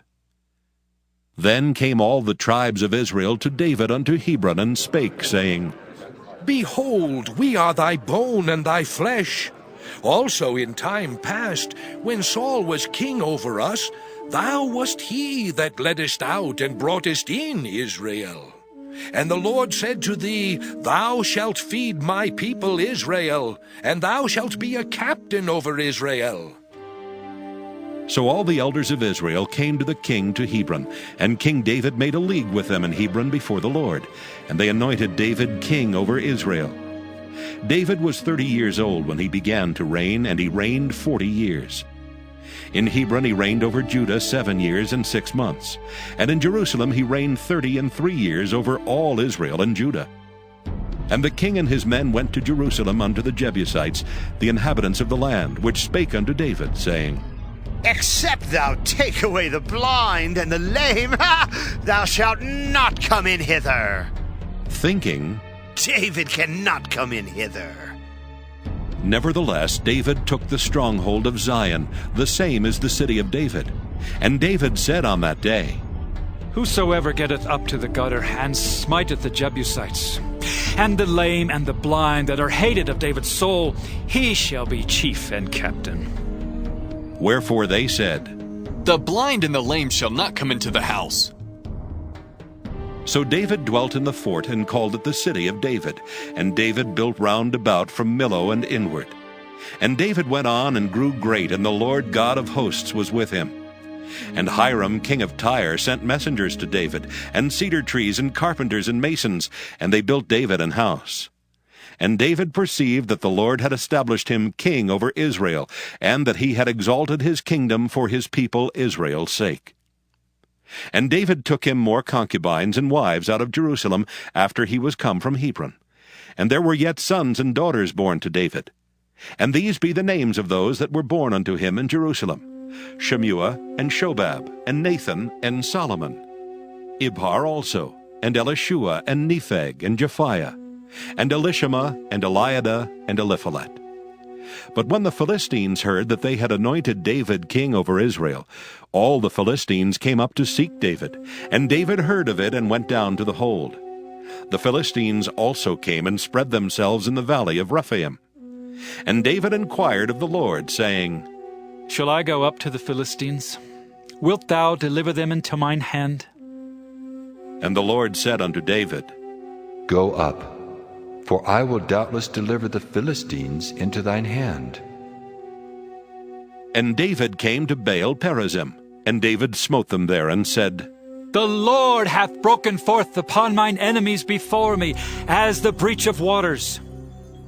Therefore he called the name of that place Baal Perazim. And there they left their images, and David and his men burned them. And the Philistines came up yet again, and spread themselves in the valley of Rephaim. And when David inquired of the Lord, he said, Thou shalt not go up, but fetch a compass behind them, and come upon them over against the mulberry trees. And let it be, when thou hearest the sound of a going in the tops of the mulberry trees, that then thou shalt bestir thyself, for then shall the Lord go out before thee to smite the host of the Philistines. And David did so as the Lord had commanded him, and smote the Philistines from Geba until thou come to Gezer. 2 Samuel chapter 6. Again David gathered together all the chosen men of Israel, 30,000. And David arose and went with all the people that were with him from Baale of Judah, to bring up from thence the ark of God, whose name is called by the name of the Lord of hosts, that dwelleth between the cherubims. And they set the ark of God upon a new cart, and brought it out of the house of Abinadab that was in Gibeah. And Uzzah and Ahio the sons of Abinadab drave the new cart. And they brought it out of the house of Abinadab which was at Gibeah, accompanying the ark of God. And Ahio went before the ark. And David and all the house of Israel played before the Lord on all manner of instruments made of fir wood, even on harps, and on psalteries, and on timbrels, and on cornets, and on cymbals. And when they came to Nachon's threshing floor, Uzzah put forth his hand to the ark of God and took hold of it, for the oxen shook it. And the anger of the Lord was kindled against Uzzah, and God smote him there for his error, and there he died by the ark of God. And David was displeased, because the Lord had made a breach upon Uzzah. And he called the name of the place Perez Uzzah to this day. And David was afraid of the Lord that day, and said, How shall the ark of the Lord come to me? So David would not remove the ark of the Lord unto him into the city of David, but David carried it aside into the house of Obed-Edom the Gittite. And the ark of the Lord continued in the house of Obed-Edom the Gittite 3 months. And the Lord blessed Obed-Edom and all his household. And it was told King David, saying, The Lord hath blessed the house of Obed-Edom, and all that pertaineth unto him, because of the ark of God. So David went and brought up the ark of God from the house of Obed-Edom into the city of David with gladness. And it was so that when they that bare the ark of the Lord had gone 6 paces, he sacrificed oxen and fatlings. And David danced before the Lord with all his might, and David was girded with a linen ephod. So David and all the house of Israel brought up the ark of the Lord with shouting, and with the sound of the trumpet. And as the ark of the Lord came into the city of David, Michal, Saul's daughter, looked through a window, and saw King David leaping and dancing before the Lord. And she despised him in her heart. And they brought in the ark of the Lord, and set it in his place, in the midst of the tabernacle that David had pitched for it. And David offered burnt offerings and peace offerings before the Lord. And as soon as David had made an end of offering burnt offerings and peace offerings, he blessed the people in the name of the Lord of hosts. And he dealt among all the people, even among the whole multitude of Israel, as well to the women as men, to every one a cake of bread, and a good piece of flesh, and a flagon of wine. So all the people departed every one to his house. Then David returned to bless his household. And Michal, the daughter of Saul, came out to meet David, and said, How glorious was the King of Israel today, who uncovered himself today in the eyes of the handmaids of his servants, as one of the vain fellows shamelessly uncovereth himself. And David said unto Michal, It was before the Lord which chose me before thy father, and before all his house, to appoint me ruler over the people of the Lord, over Israel. Therefore will I play before the Lord, and I will yet be more vile than thus, and will be base in mine own sight. And of the maidservants which thou hast spoken of them shall I be had in honor. Therefore Michal, the daughter of Saul, had no child unto the day of her death. 2 Samuel chapter 7. And it came to pass, when the king sat in his house, and the Lord had given him rest round about from all his enemies, that the king said unto Nathan the prophet, See now, I dwell in an house of cedar, but the ark of God dwelleth within curtains.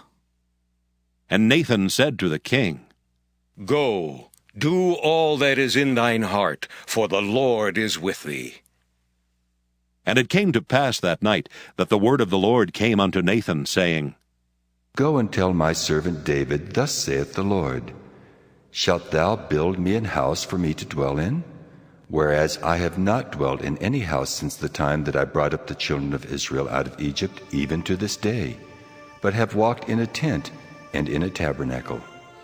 In all the places wherein I have walked with all the children of Israel, spake I a word with any of the tribes of Israel, whom I commanded to feed my people Israel, saying, Why build ye not me an house of cedar? Now therefore, so shalt thou say unto my servant David, Thus saith the Lord of hosts, I took thee from the sheepcote, from following the sheep, to be ruler over my people, over Israel.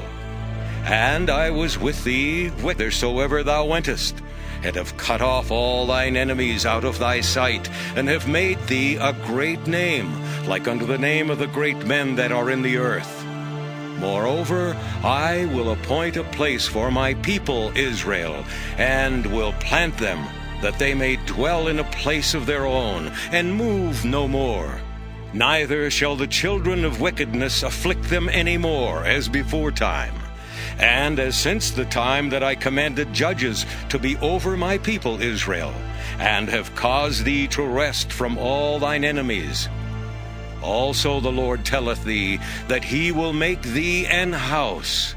And when thy days be fulfilled, and thou shalt sleep with thy fathers, I will set up thy seed after thee, which shall proceed out of thy bowels, and I will establish his kingdom. He shall build an house for my name, and I will establish the throne of his kingdom forever. I will be his father, and he shall be my son. If he commit iniquity, I will chasten him with the rod of men, and with the stripes of the children of men. But my mercy shall not depart away from him, as I took it from Saul, whom I put away before thee. And thine house and thy kingdom shall be established forever before thee. Thy throne shall be established forever. According to all these words, and according to all this vision, so did Nathan speak unto David. Then went King David in and sat before the Lord, and he said, Who am I, O Lord God? And what is my house that thou hast brought me hitherto? And this was yet a small thing in thy sight, O Lord God. But thou hast spoken also of thy servant's house for a great while to come. And is this the manner of man, O Lord God? And what can David say more unto thee? For thou, Lord God, knowest thy servant. For thy word's sake, and according to thine own heart, hast thou done all these great things to make thy servant know them. Wherefore thou art great, O Lord God, for there is none like thee, neither is there any God beside thee, according to all that we have heard with our ears. And what one nation in the earth is like thy people, even like Israel, whom God went to redeem for a people to himself, and to make him a name, and to do for you great things and terrible for thy land before thy people, which thou redeemest to thee from Egypt, from the nations and their gods. For thou hast confirmed to thyself thy people Israel to be a people unto thee forever. And thou, Lord, art become their God.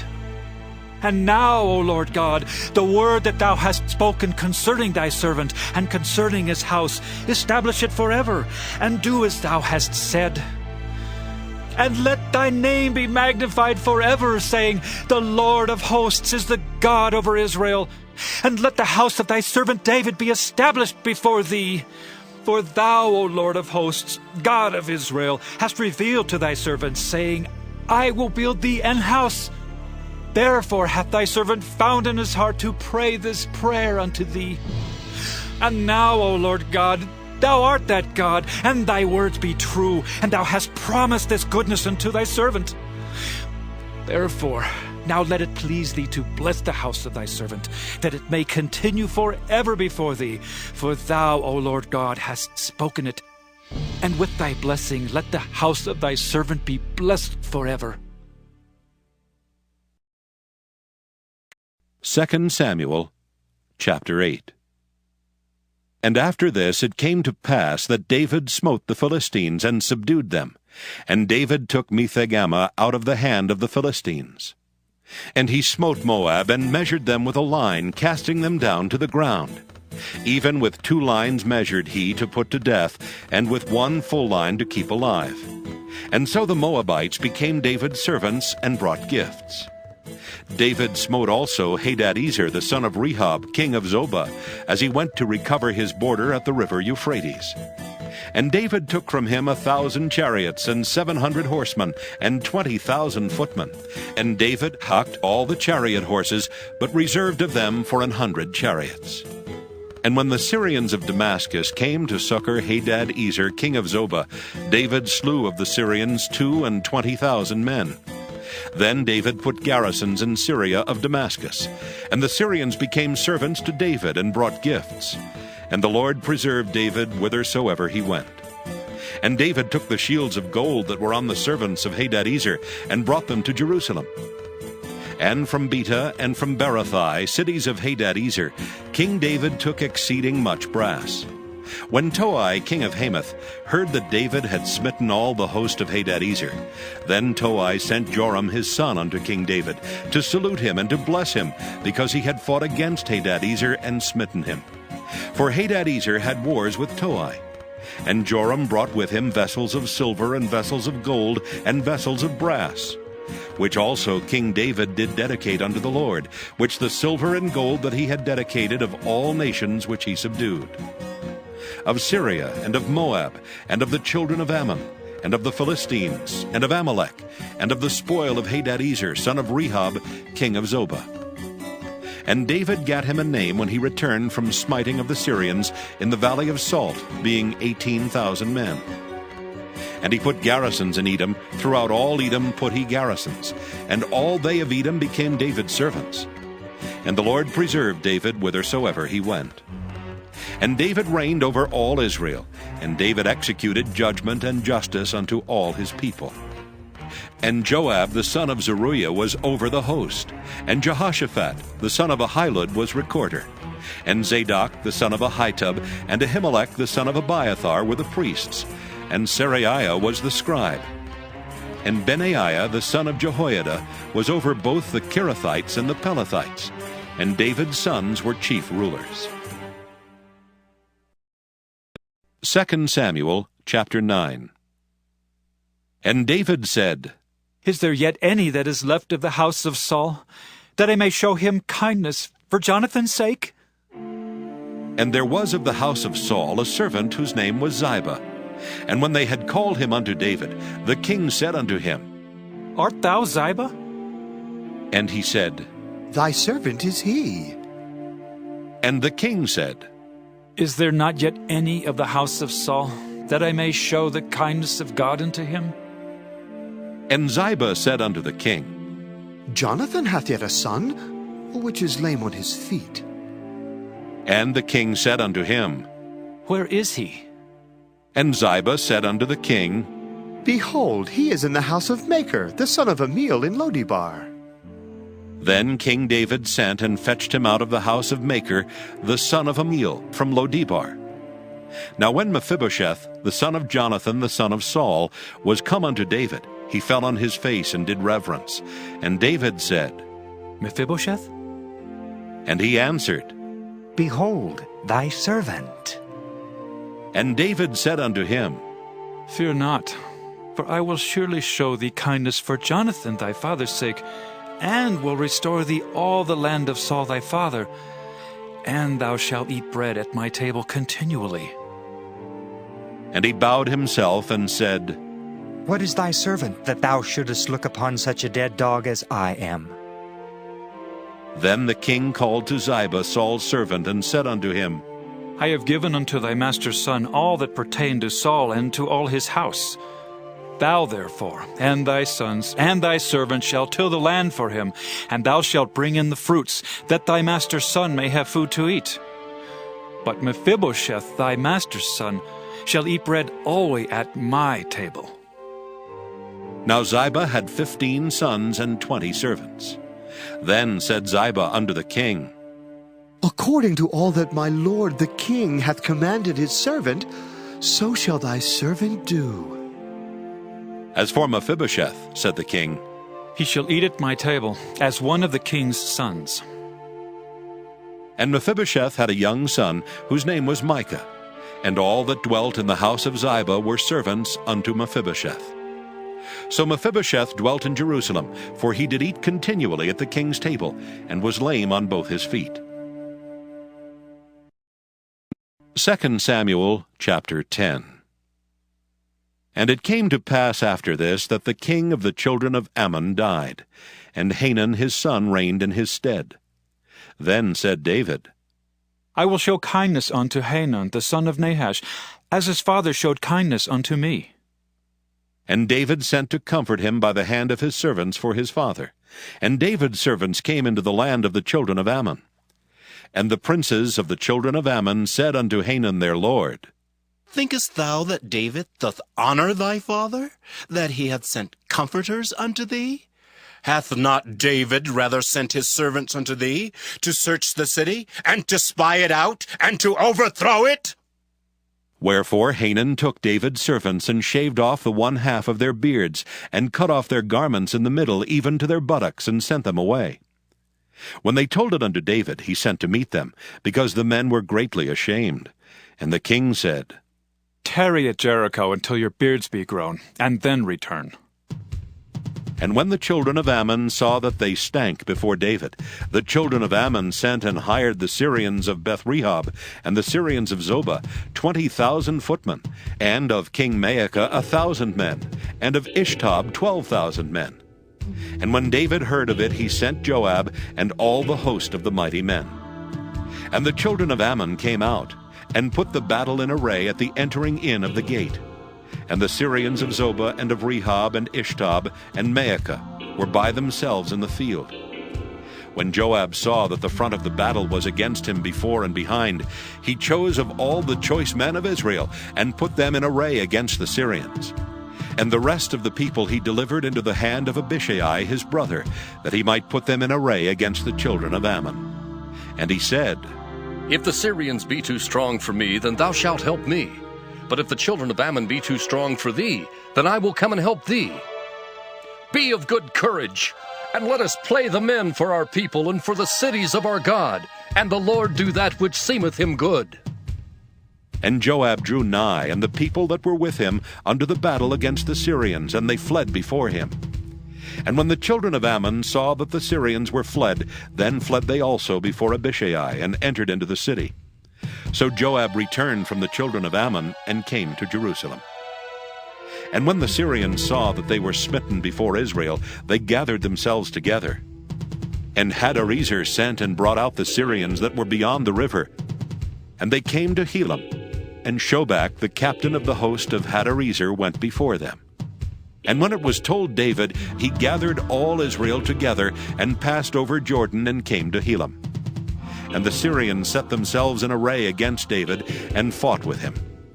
And the Syrians fled before Israel, and David slew the men of 700 chariots of the Syrians, and 40,000 horsemen, and smote Shobach the captain of their host, who died there. And when all the kings that were servants to Hadarezer saw that they were smitten before Israel, they made peace with Israel, and served them. So the Syrians feared to help the children of Ammon any more. 2 Samuel chapter 11. And it came to pass, after the year was expired, at the time when kings go forth to battle, that David sent Joab and his servants with him, and all Israel. And they destroyed the children of Ammon, and besieged Rabbah. But David tarried still at Jerusalem. And it came to pass in an eventide, that David arose from off his bed, and walked upon the roof of the king's house. And from the roof he saw a woman washing herself. And the woman was very beautiful to look upon. And David sent and inquired after the woman. And one said, Is not this Bathsheba the daughter of Eliam, the wife of Uriah the Hittite? And David sent messengers, and took her, and she came in unto him, and he lay with her. For she was purified from her uncleanness, and she returned unto her house. And the woman conceived, and sent and told David, and said, I am with child. And David sent to Joab, saying, Send me Uriah the Hittite. And Joab sent Uriah to David.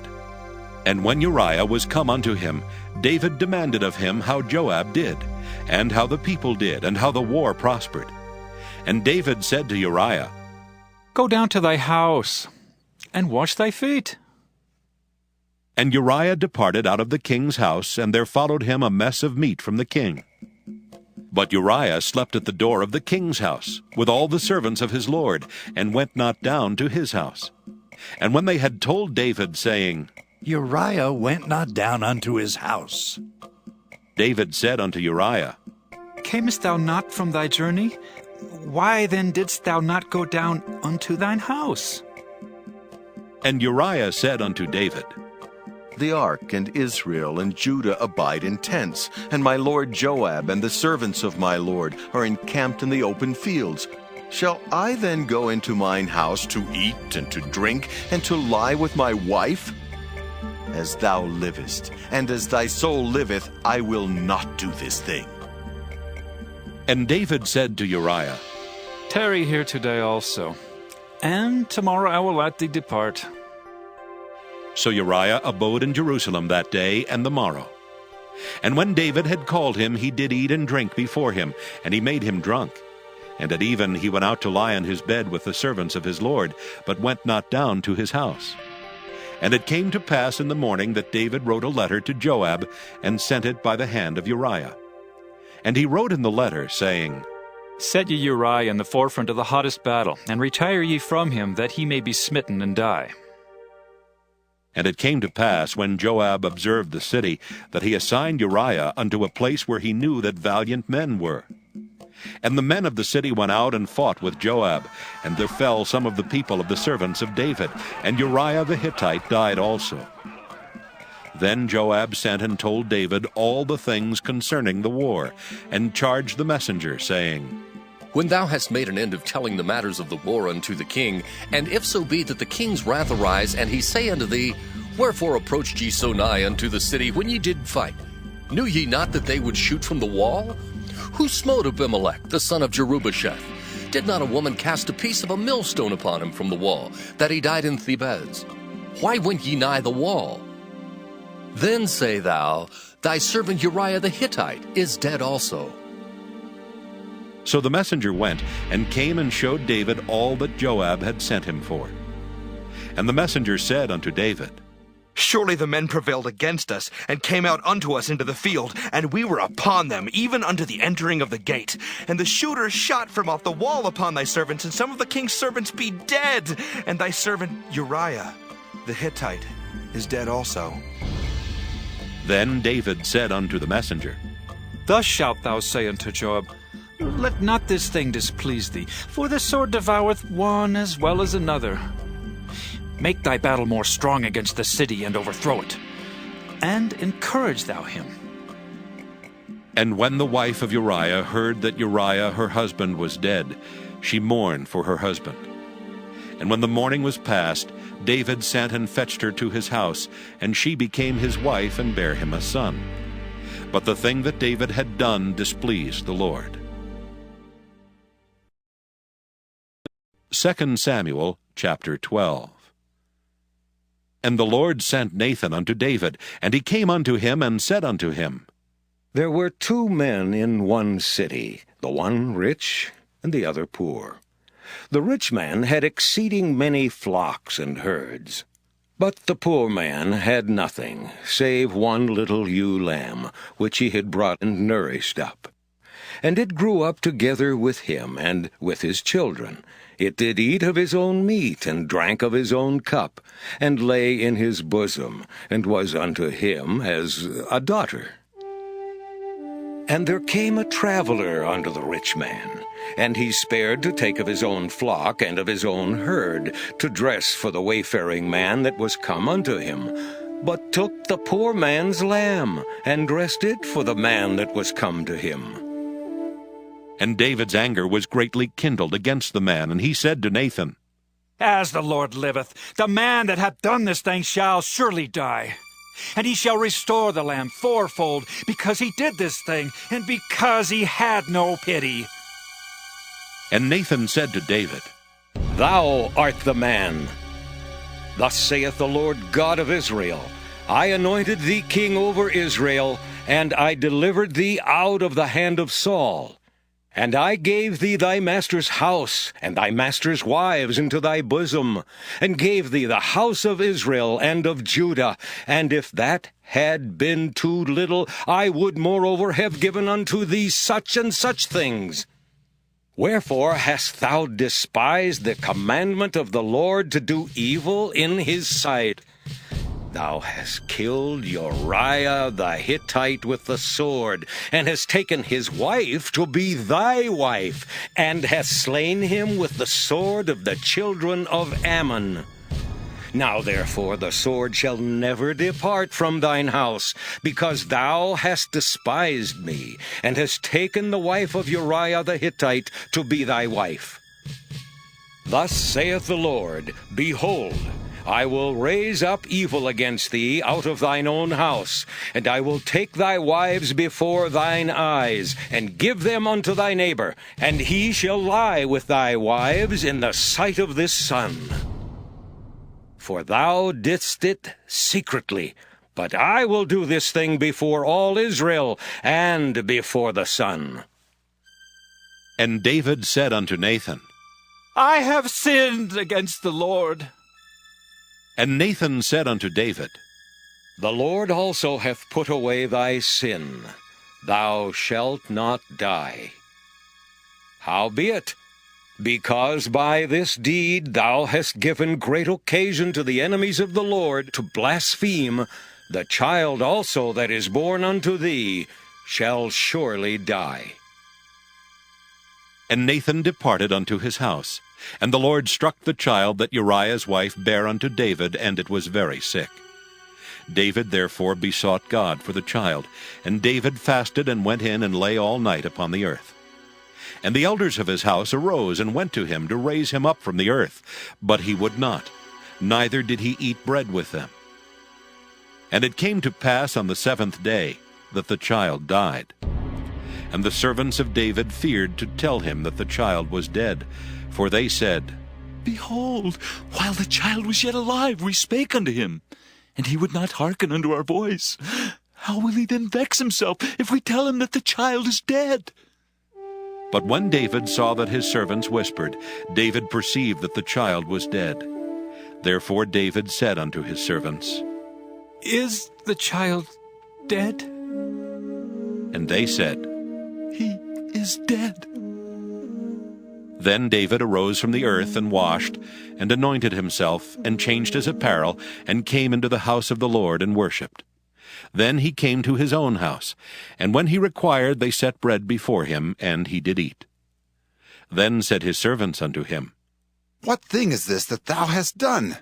Thou didst fast and weep for the child while it was alive, but when the child was dead, thou didst rise and eat bread. And he said, While the child was yet alive, I fasted and wept, for I said, Who can tell whether God will be gracious to me, that the child may live? But now he is dead. Wherefore should I fast? Can I bring him back again? I shall go to him, but he shall not return to me. And David comforted Bathsheba his wife, and went in unto her, and lay with her. And she bare a son, and called his name Solomon, and the Lord loved him. And he sent by the hand of Nathan the prophet, and he called his name Jedediah, because of the Lord. And Joab fought against Rabbah of the children of Ammon, and took the royal city. And Joab sent messengers to David, and said, I have fought against Rabbah, and have taken the city of waters. Now therefore gather the rest of the people together, and encamp against the city, and take it, lest I take the city, and it be called after my name.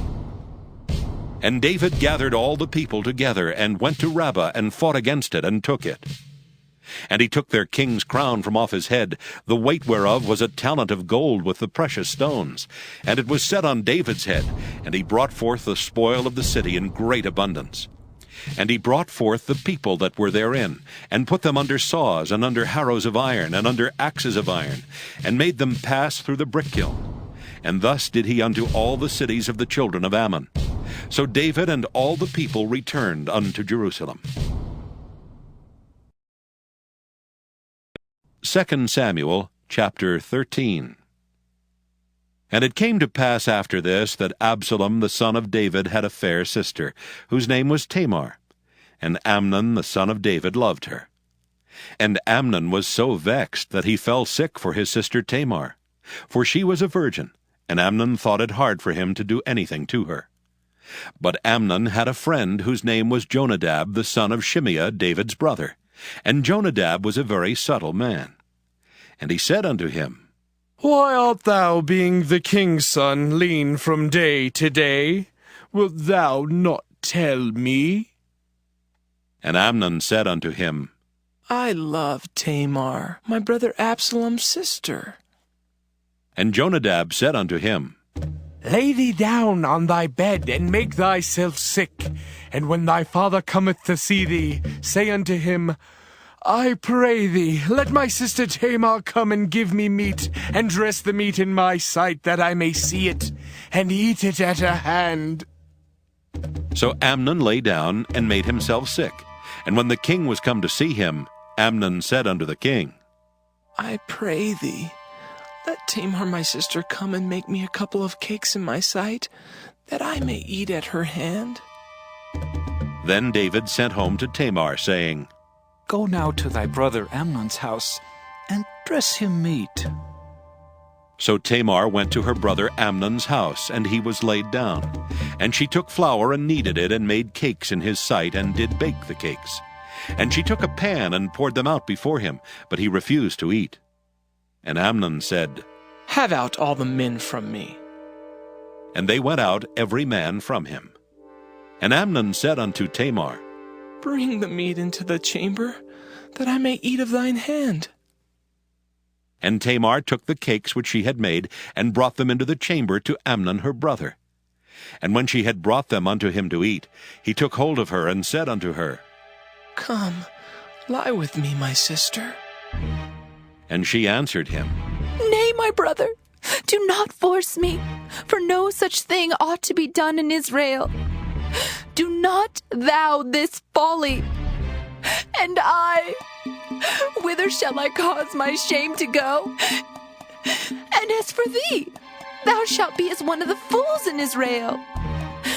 Now therefore, I pray thee, speak unto the king, for he will not withhold me from thee.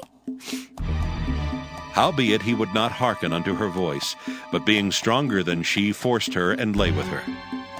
Then Amnon hated her exceedingly, so that the hatred wherewith he hated her was greater than the love wherewith he had loved her. And Amnon said unto her, Arise, be gone. And she said unto him, There is no cause. This evil in sending me away is greater than the other that thou didst unto me. But he would not hearken unto her. Then he called his servant that ministered unto him, and said, Put now this woman out from me, and bolt the door after her. And she had a garment of divers colors upon her, for with such robes were the king's daughters that were virgins apparel. Then his servant brought her out, and bolted the door after her.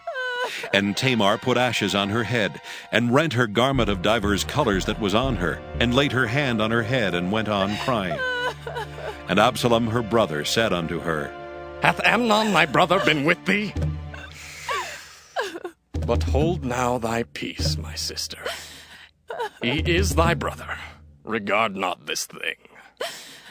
So Tamar remained desolate in her brother Absalom's house. But when King David heard of all these things, he was very wroth. And Absalom spake unto his brother Amnon neither good nor bad, for Absalom hated Amnon, because he had forced his sister Tamar. And it came to pass after 2 full years that Absalom had sheep shearers in Baal Hazor, which is beside Ephraim, and Absalom invited all the king's sons. And Absalom came to the king and said, Behold now, thy servant hath sheep shearers. Let the king, I beseech thee, and his servant go with thy servant. And the king said to Absalom, Nay, my son, let us not all now go, lest we be chargeable unto thee. And he pressed him. Howbeit he would not go, but blessed him. Then said Absalom, If not, I pray thee, let my brother Amnon go with us. And the king said unto him, Why should he go with thee? But Absalom pressed him, that he let Amnon and all the king's sons go with him. Now Absalom had commanded his servants, saying, Mark ye, now when Amnon's heart is merry with wine, and when I say unto you, Smite Amnon, then kill him. Fear not, have I not commanded you? Be courageous, and be valiant. And the servants of Absalom did unto Amnon as Absalom had commanded. Then all the king's sons arose, and every man gat him up upon his mule and fled. And it came to pass, while they were in the way, that tidings came to David, saying, Absalom has slain all the king's sons, and there's not one of them left. Then the king arose and tare his garments and lay on the earth. And all his servants stood by with their clothes rent. And Jonadab the son of Shimeah, David's brother, answered and said, Let not my lord suppose that they have slain all the young men, the king's sons. For Amnon only is dead. For by the appointment of Absalom, this hath been determined from the day that he forced his sister Tamar. Now therefore, let not my lord the king take the thing to his heart, to think that all the king's sons are dead, for Amnon only is dead. But Absalom fled, and the young man that kept the watch lifted up his eyes and looked, and behold, there came much people by the way of the hillside behind him. And Jonadab said unto the king, Behold, the king's sons come. As thy servant said, so it is. And it came to pass, as soon as he had made an end of speaking, that behold, the king's sons came and lifted up their voice and wept. And the king also and all his servants wept very sore. But Absalom fled and went to Talmai the son of Ammihud, king of Geshur. And David mourned for his son every day.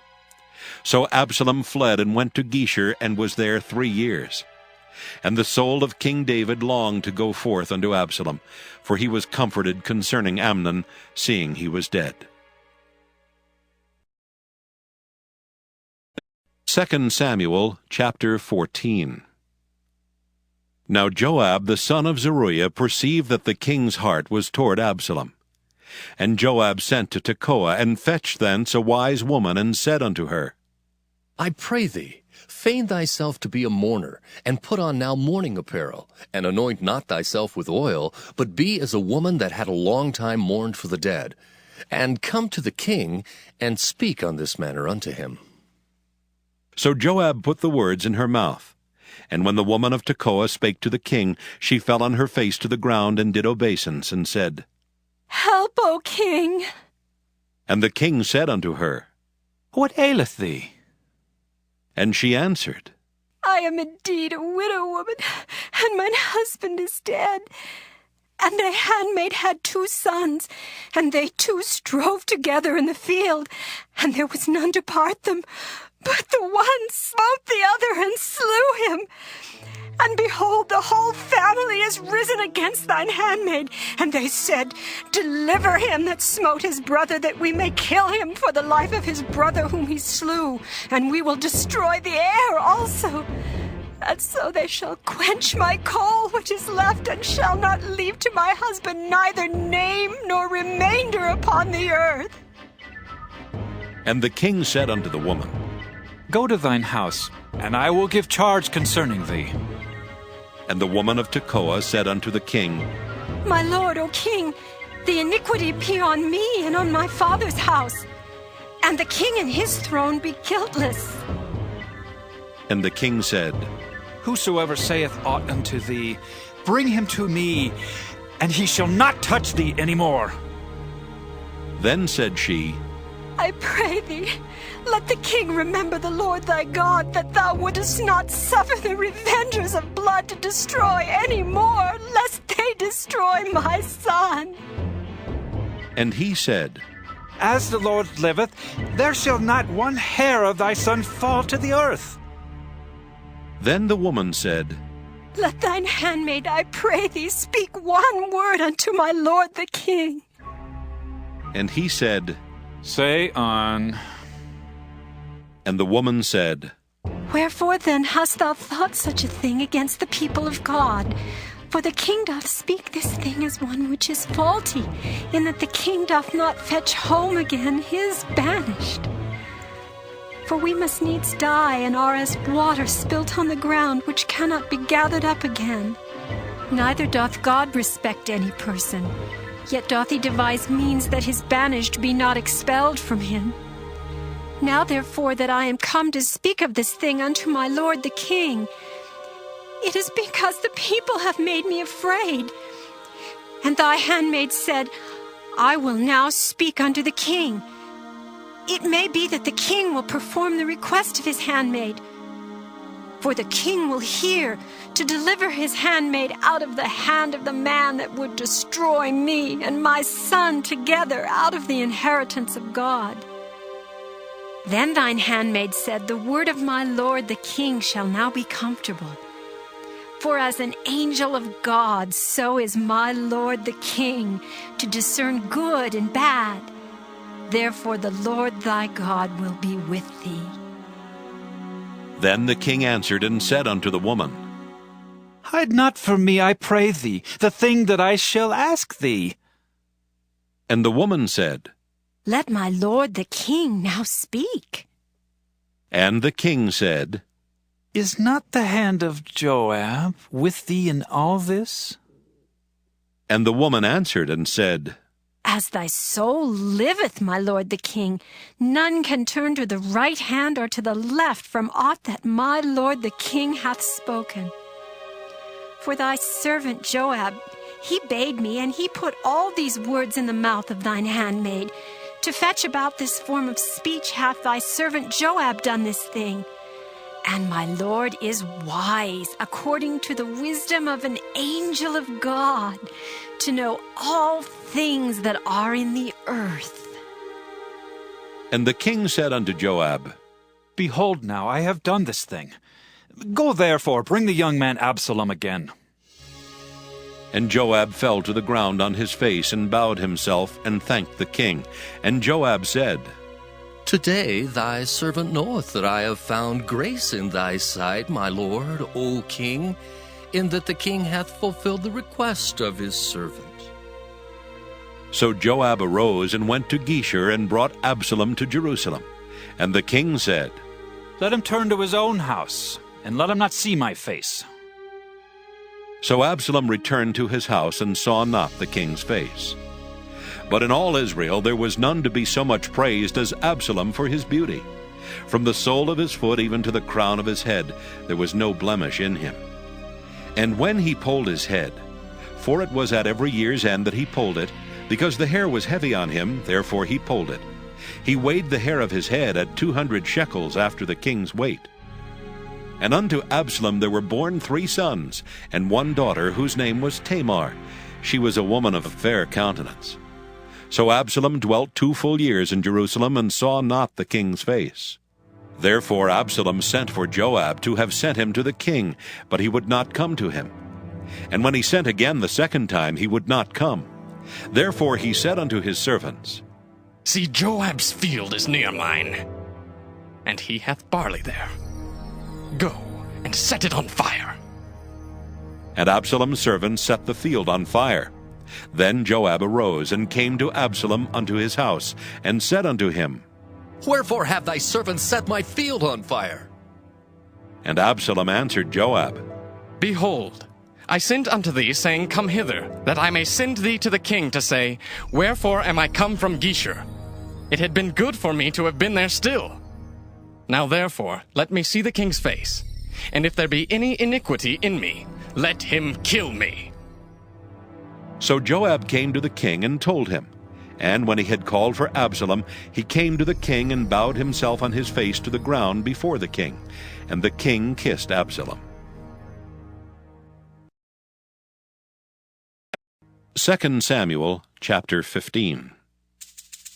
And it came to pass after this that Absalom prepared him chariots and horses and 50 men to run before him. And Absalom rose up early and stood beside the way of the gate. And it was so that when any man that had a controversy came to the king for judgment, then Absalom called unto him and said, Of what city art thou? And he said, Thy servant is of one of the tribes of Israel. And Absalom said unto him, See, thy matters are good and right. But there is no man deputed of the king to hear thee. Absalom said moreover, Oh, that I were made judge in the land, that every man which hath any suit or cause might come unto me, and I would do him justice. And it was so that when any man came nigh to him to do him obeisance, he put forth his hand and took him and kissed him. And on this manner did Absalom to all Israel that came to the king for judgment. So Absalom stole the hearts of the men of Israel. And it came to pass after 40 years that Absalom said unto the king, I pray thee, let me go and pay my vow, which I have vowed unto the Lord in Hebron. For thy servant vowed a vow while I abode in Geshur in Syria, saying, If the Lord shall bring me again indeed to Jerusalem, then I will serve the Lord. And the king said unto him, Go in peace. So he arose and went to Hebron. But Absalom sent spies throughout all the tribes of Israel, saying, As soon as ye hear the sound of the trumpet, then ye shall say, Absalom reigneth in Hebron. And with Absalom went 200 men out of Jerusalem that were called. And they went in their simplicity, and they knew not anything. And Absalom sent for Ahithophel the Gilonite, David's counselor, from his city, even from Gilo, while he offered sacrifices. And the conspiracy was strong, for the people increased continually with Absalom. And there came a messenger to David, saying, The hearts of the men of Israel are after Absalom. And David said unto all his servants that were with him at Jerusalem, Arise, and let us flee, for we shall not else escape from Absalom. Make speed to depart, lest he overtake us suddenly and bring evil upon us, and smite the city with the edge of the sword. And the king's servants said unto the king, Behold, thy servants are ready to do whatever my lord the king shall appoint. And the king went forth, and all his household after him. And the king left 10 women which were concubines to keep the house. And the king went forth, and all the people after him, and tarried in a place that was far off. And all his servants passed on beside him, and all the Kerethites, and all the Pelethites, and all the Gittites, 600 men which came after him from Gath, passed on before the king. Then said the king to Ittai the Gittite, Wherefore goest thou also with us? Return to thy place, and abide with the king, for thou art a stranger and also an exile. Whereas thou camest but yesterday, should I this day make thee go up and down with us? Seeing I go whither I may, return thou, and take back thy brethren. Mercy and truth be with thee. And Ittai answered the king and said, As the Lord liveth, and as my lord the king liveth, surely in what place my lord the king shall be, whether in death or life, even there also will thy servant be. And David said to Ittai, Go, and pass over. And Ittai the Gittite passed over, and all his men, and all the little ones that were with him. And all the country wept with a loud voice, and all the people passed over. The king also himself passed over the brook Kidron, and all the people passed over toward the way of the wilderness. And lo, Zadok also and all the Levites were with him, bearing the ark of the covenant of God. And they set down the ark of God. And Abiathar went up until all the people had done passing out of the city. And the king said unto Zadok, Carry back the ark of God into the city. If I shall find favor in the eyes of the Lord, he will bring me again, and show me both it and his habitation. But if he thus say, I have no delight in thee, behold, here am I. Let him do to me as seemeth good unto him. The king said also unto Zadok the priest, Art not thou a seer? Return into the city in peace, and your 2 sons with you, Ahimaaz thy son, and Jonathan the son of Abiathar. See, I will tarry in the plain of the wilderness, until there come word from you to certify me. Zadok therefore and Abiathar carried the ark of God again to Jerusalem, and they tarried there. And David went up by the ascent of Mount Olivet, and wept as he went up, and had his head covered, and he went barefoot. And all the people that was with him covered every man his head, and they went up weeping as they went up. And one told David, saying, Ahithophel is among the conspirators with Absalom. And David said, O Lord, I pray thee, turn the counsel of Ahithophel into foolishness. And it came to pass that when David was come to the top of the mount where he worshipped God, behold, Hushai the Archite came to meet him with his coat rent and earth upon his head. Unto whom David said, If thou passest on with me, then thou shalt be a burden unto me. But if thou return to the city and say unto Absalom, I will be thy servant, O king, as I have been thy father's servant hitherto, so will I now also be thy servant. Then mayest thou for me defeat the counsel of Ahithophel. And hast thou not there with thee Zadok and Abiathar the priests? Therefore it shall be, that what thing soever thou shalt hear out of the king's house, thou shalt tell it to Zadok and Abiathar the priests. Behold, they have there with them their 2 sons, Ahimaaz, Zadok's son, and Jonathan, Abiathar's son. And by them ye shall send unto me everything that ye can hear. So Hushai, David's friend, came into the city, and Absalom came into Jerusalem. 2 Samuel chapter 16. And when David was a little past the top of the hill, behold, Ziba the servant of Mephibosheth met him, with a couple of asses saddled, and upon them 200 loaves of bread, and 100 bunches of raisins, and 100 of summer fruits, and a bottle of wine. And the king said unto Ziba, What meanest thou by these? And Ziba said, The asses be for the king's household to ride on, and the bread and summer fruit for the young men to eat, and the wine, that such as be faint in the wilderness may drink. And the king said, And where is thy master's son? And Ziba said unto the king, Behold, he abideth at Jerusalem, for he said, Today shall the house of Israel restore me the kingdom of my father. Then said the king to Ziba, Behold, thine are all that pertaineth unto Mephibosheth. And Ziba said, I humbly beseech thee, that I may find grace in thy sight, my lord, O king. And when King David came to Bahurim, behold, thence came out a man of the family of the house of Saul, whose name was Shimei, the son of Gera. He came forth and cursed still as he came. And he cast stones at David and at all the servants of King David, and all the people and all the mighty men were on his right hand and on his left. And thus said Shimei when he cursed, Come out, thou bloody man, and thou man of Belial! The Lord hath returned upon thee all the blood of the house of Saul, in whose stead thou hast reigned. And the Lord hath delivered the kingdom into the hand of Absalom thy son. And behold, thou art taken in thy mischief, because thou art a bloody man. Then said Abishai the son of Zeruiah unto the king, Why should this dead dog curse my lord the king?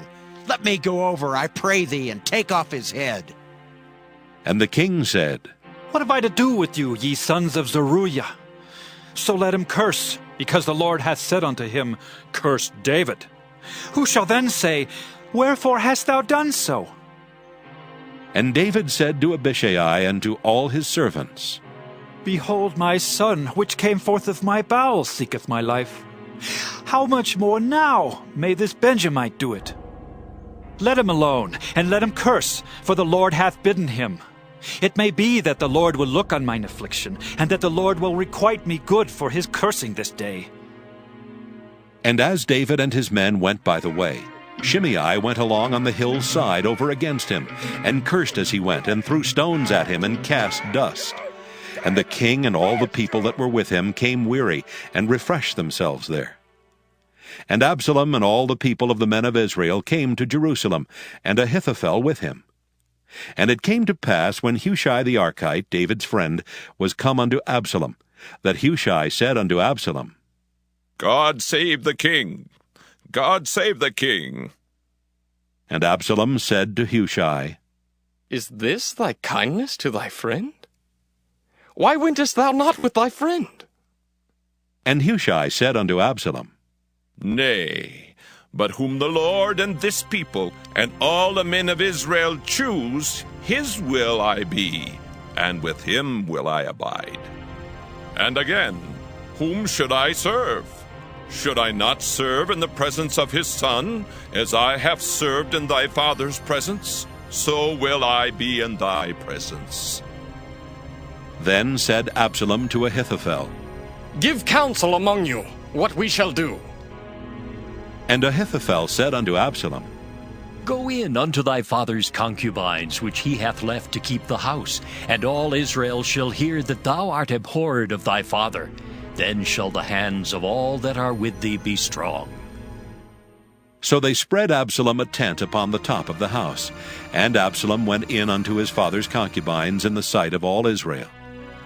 And the counsel of Ahithophel, which he counseled in those days, was as if a man had inquired at the oracle of God. So was all the counsel of Ahithophel, both with David and with Absalom. 2 Samuel chapter 17. Moreover Ahithophel said unto Absalom, Let me now choose out 12,000 men, and I will arise and pursue after David this night. And I will come upon him while he is weary and weak-handed, and will make him afraid, and the people that are with him shall flee. And I will smite the king only. And I will bring back all the people unto thee. The man whom thou seekest is as if all returned. So all the people shall be in peace. And the saying pleased Absalom well, and all the elders of Israel. Then said Absalom, Call now Hushai the Archite also, and let us hear likewise what he saith. And when Hushai was come to Absalom, Absalom spake unto him, saying, Ahithophel hath spoken after this manner. Shall we do after his saying? If not, speak thou. And Hushai said unto Absalom, The counsel that Ahithophel hath given is not good at this time. For, said Hushai, thou knowest thy father and his men, that they be mighty men, and they be chafed in their minds, as a bear robbed of her whelps in the field. And thy father is a man of war, and will not lodge with the people. Behold, he is hid now in some pit, or in some other place, and it will come to pass, when some of them be overthrown at the first, that whosoever heareth it will say, There is a slaughter among the people that follow Absalom. And he also that is valiant, whose heart is as a heart of a lion, shall utterly melt. For all Israel knoweth that thy father is a mighty man, and they which be with him are valiant men. Therefore I counsel that all Israel be generally gathered unto thee, from Dan even to Beersheba, as the sand that is by the sea for multitude, and that thou go to battle in thine own person. So shall we come upon him in some place where he shall be found, and we will light upon him as the dew falleth on the ground, and of him and of all the men that are with him there shall not be left so much as one. Moreover, if he be gotten into a city, then shall all Israel bring ropes to that city, and we will draw it into the river, until there be not one small stone found there. And Absalom and all the men of Israel said, The counsel of Hushai the Archite is better than the counsel of Ahithophel. For the Lord had appointed to defeat the good counsel of Ahithophel, to the intent that the Lord might bring evil upon Absalom. Then said Hushai unto Zadok and to Abiathar the priests, Thus and thus did Ahithophel counsel Absalom and the elders of Israel. And thus have I counseled. Now, therefore, send quickly and tell David, saying, Lodge not this night in the plains of the wilderness, but speedily pass over, lest the king be swallowed up, and all the people that are with him. Now Jonathan and Ahimaaz stayed by in Rogel, for they might not be seen to come into the city. And a wench went and told them, and they went and told King David. Nevertheless a lad saw them and told Absalom. But they went both of them away quickly, and came to a man's house in Bahurim, which had a well in his court, whither they went down. And the woman took and spread a covering over the well's mouth, and spread ground corn thereon, and the thing was not known. And when Absalom's servants came to the woman to the house, they said, Where is Ahimaaz and Jonathan? And the woman said unto them, They be gone over the brook of water. And when they had sought and could not find them, they returned to Jerusalem. And it came to pass, after they were departed, that they came up out of the well, and went and told King David, and said unto David, Arise, and pass quickly over the water, for thus hath Ahithophel counseled against you. Then David arose, and all the people that were with him, and they passed over Jordan. By the morning light there lacked none of them that was not gone over Jordan. And when Ahithophel saw that his counsel was not followed, he saddled his ass and arose, and gat him home to his house, to his city, and put his household in order, and hanged himself, and died, and was buried in the sepulchre of his father. Then David came to Mahanaim, and Absalom passed over Jordan, he and all the men of Israel with him.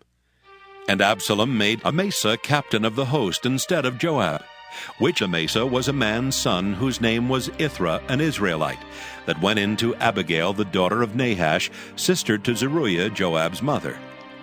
So Israel and Absalom pitched in the land of Gilead.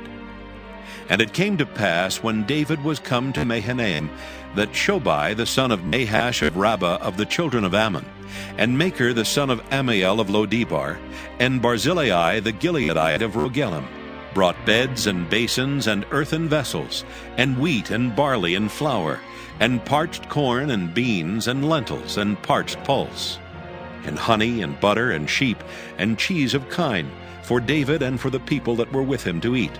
For they said, The people is hungry and weary and thirsty in the wilderness. 2 Samuel chapter 18. And David numbered the people that were with him, and set captains of thousands and captains of hundreds over them. And David sent forth a third part of the people under the hand of Joab, and a third part under the hand of Abishai the son of Zeruiah, Joab's brother, and a third part under the hand of Ittai the Gittite. And the king said unto the people, I will surely go forth with you myself also. But the people answered, Thou shalt not go forth, for if we flee away, they will not care for us, neither if half of us die will they care for us. But now thou art worth 10,000 of us. Therefore now it is better that thou succor us out of this city. And the king said unto them, What seemeth you best I will do. And the king stood by the gate side, and all the people came out by hundreds and by thousands. And the king commanded Joab and Abishai and Ittai, saying, Deal gently for my sake with the young man, even with Absalom. And all the people heard when the king gave all the captains charge concerning Absalom. So the people went out into the field against Israel, and the battle was in the wood of Ephraim, where the people of Israel were slain before the servants of David. And there was there a great slaughter that day of 20,000 men. For the battle was there scattered over the face of all the country, and the wood devoured more people that day than the sword devoured. And Absalom met the servants of David. And Absalom rode upon a mule, and the mule went under the thick boughs of a great oak. And his head caught hold of the oak, and he was taken up between the heaven and the earth. And the mule that was under him went away. And a certain man saw it, and told Joab, and said, Behold, I saw Absalom hanged in an oak. And Joab said unto the man that told him, And behold, thou sawest him, and why didst thou not smite him there to the ground? And I would have given thee 10 shekels of silver and a girdle. And the man said unto Joab, Though I should receive 1,000 shekels of silver in mine hand, yet would I not put forth mine hand against the king's son. For in our hearing the king charged thee and Abishai and Ittai, saying, Beware that none touch the young man Absalom. Otherwise I should have wrought falsehood against mine own life. For there is no matter hid from the king, and thou thyself would have set thyself against me. Then said Joab, Ha! I may not tarry thus with thee. And he took 3 darts in his hand, and thrust them through the heart of Absalom while he was yet alive in the midst of the oak. And 10 young men that bare Joab's armor compassed about and smote Absalom and slew him. And Joab blew the trumpet, and the people returned from pursuing after Israel, for Joab held back the people. And they took Absalom and cast him into a great pit in the wood, and laid a very great heap of stones upon him. And all Israel fled every one to his tent. Now Absalom in his lifetime had taken and reared up for himself a pillar, which is in the king's dale, for he said, I have no son to keep my name in remembrance. And he called the pillar after his own name, and it is called unto this day Absalom's place. Then said Ahimaaz the son of Zadok, Let me now run, and bear the king tidings how that the Lord hath avenged him of his enemies. And Joab said unto him, Thou shalt not bear tidings this day, but thou shalt bear tidings another day, but this day thou shalt bear no tidings, because the king's son is dead. Then said Joab to Cushai, Go tell the king what thou hast seen. And Cushai bowed himself unto Joab and ran. Then said Ahimaaz the son of Zadok yet again to Joab, But howsoever, let me, I pray thee, also run after Cushai. And Joab said, Wherefore wilt thou run, my son, seeing that thou hast no tidings ready? But howsoever, said he, let me run. And he said unto him, Run! Then Ahimaaz ran by the way of the plain, and overran Cushai. And David sat between the two gates. And the watchman went up to the roof over the gate unto the wall, and lifted up his eyes, and looked, and behold a man running alone. And the watchman cried, and told the king. And the king said, If he be alone, there is tidings in his mouth. And he came apace, and drew near. And the watchman saw another man running. And the watchman called unto the porter, and said, Behold, another man running alone. And the king said, He also bringeth tidings. And the watchman said, Methinketh the running of the foremost is like the running of Ahimaaz, the son of Zadok. And the king said, He is a good man, and cometh with good tidings. And Ahimaaz called and said unto the king, All is well! And he fell down to the earth upon his face before the king, and said, Blessed be the Lord thy God, which hath delivered up the men that lifted up their hand against my lord the king. And the king said, Is the young man Absalom safe?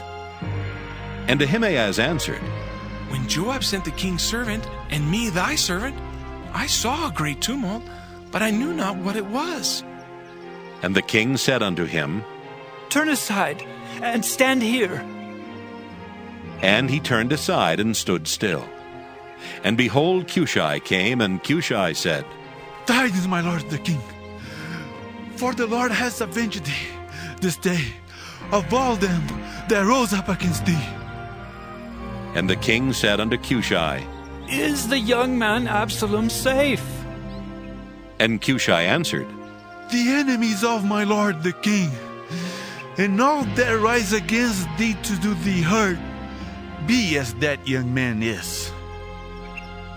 And the king was much moved, and went up to the chamber over the gate, and wept.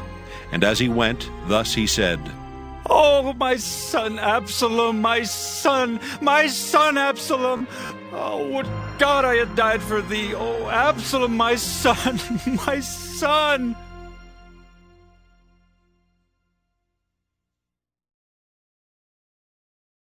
2 Samuel chapter 19.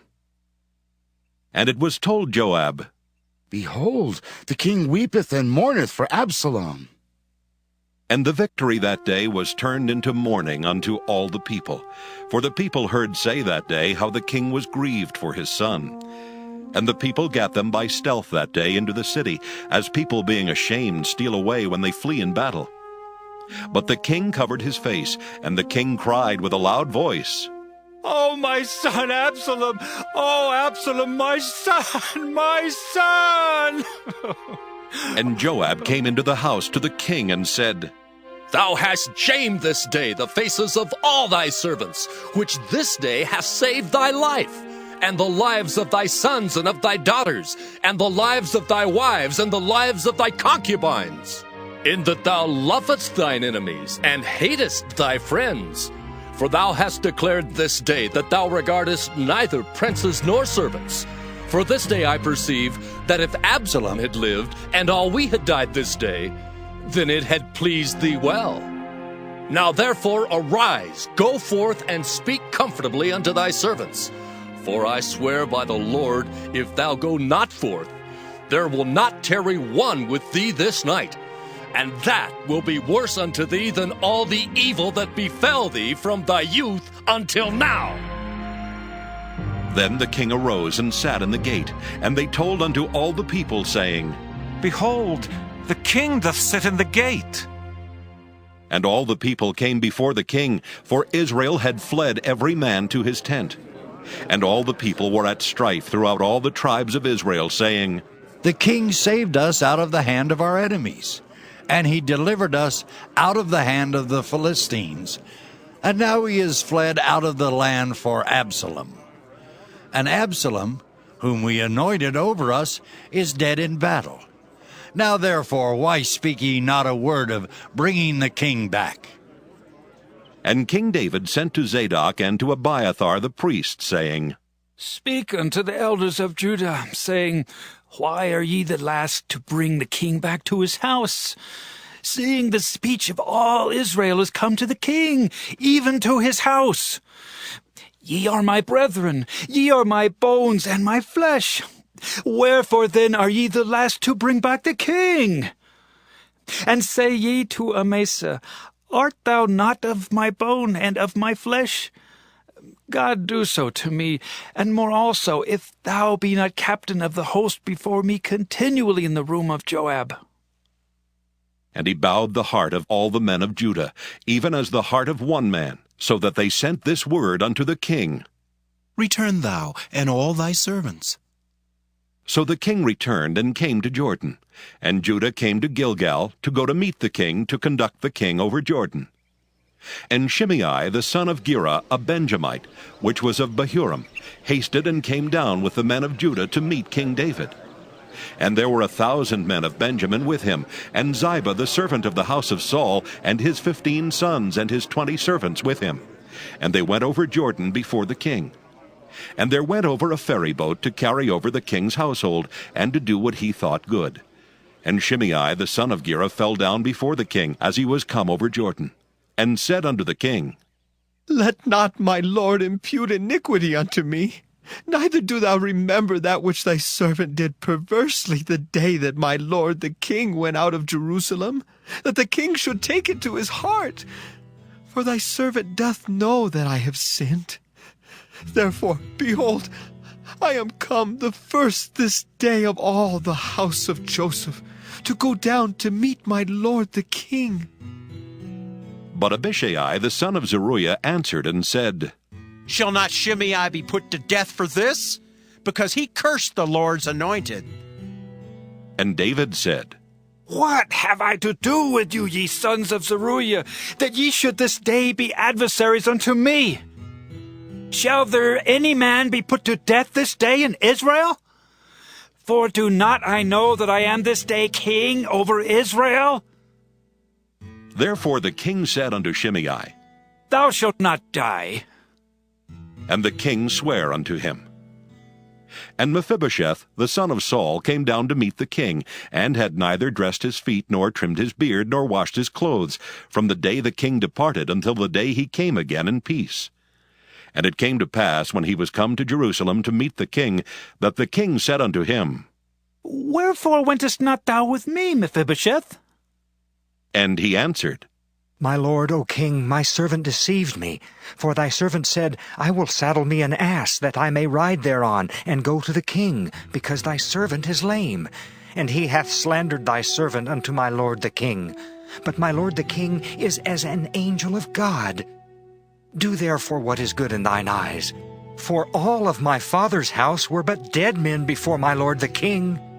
Yet didst thou set thy servant among them that did eat at thine own table. What right therefore have I yet to cry any more unto the king? And the king said unto him, Why speakest thou any more of thy matters? I have said, Thou and Ziba divide the land. And Mephibosheth said unto the king, Yea, let him take all. For as much as my lord the king is come again in peace unto his own house. And Barzillai the Gileadite came down from Rogelim, and went over Jordan with the king to conduct him over Jordan. Now Barzillai was a very aged man, even 80 years old, and he had provided the king of sustenance while he lay at Mahanaim, for he was a very great man.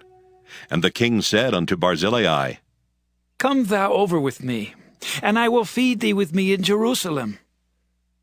And Barzillai said unto the king, How long have I to live that I should go up with the king unto Jerusalem?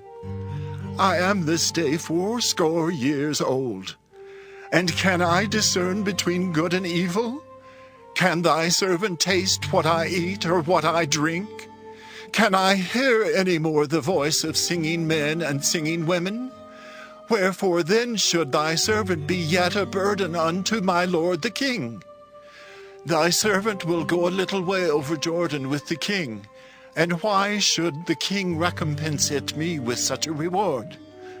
Let thy servant, I pray thee, turn back again, that I may die in mine own city, and be buried by the grave of my father and of my mother. But behold thy servant Kimham, let him go over with my lord the king, and do to him what shall seem good unto thee. And the king answered, Kimham shall go over with me, and I will do to him that which shall seem good unto thee. And whatsoever thou shalt require of me, that will I do for thee. And all the people went over Jordan. And when the king was come over, the king kissed Barzillai and blessed him, and he returned unto his own place. Then the king went on to Gilgal, and Kimham went on with him. And all the people of Judah conducted the king, and also half the people of Israel. And behold, all the men of Israel came to the king, and said unto the king, Why have our brethren, the men of Judah, stolen thee away, and have brought the king and his household, and all David's men with him, over Jordan? And all the men of Judah answered the men of Israel, Because the king is near of kin to us. Wherefore then be ye angry for this matter? Have we eaten at all of the king's cost, or hath he given us any gift? And the men of Israel answered the men of Judah, and said, We have 10 parts in the king, and we have also more right in David than ye. Why then did ye despise us, that our advice should not be first had in bringing back our king? And the words of the men of Judah were fiercer than the words of the men of Israel.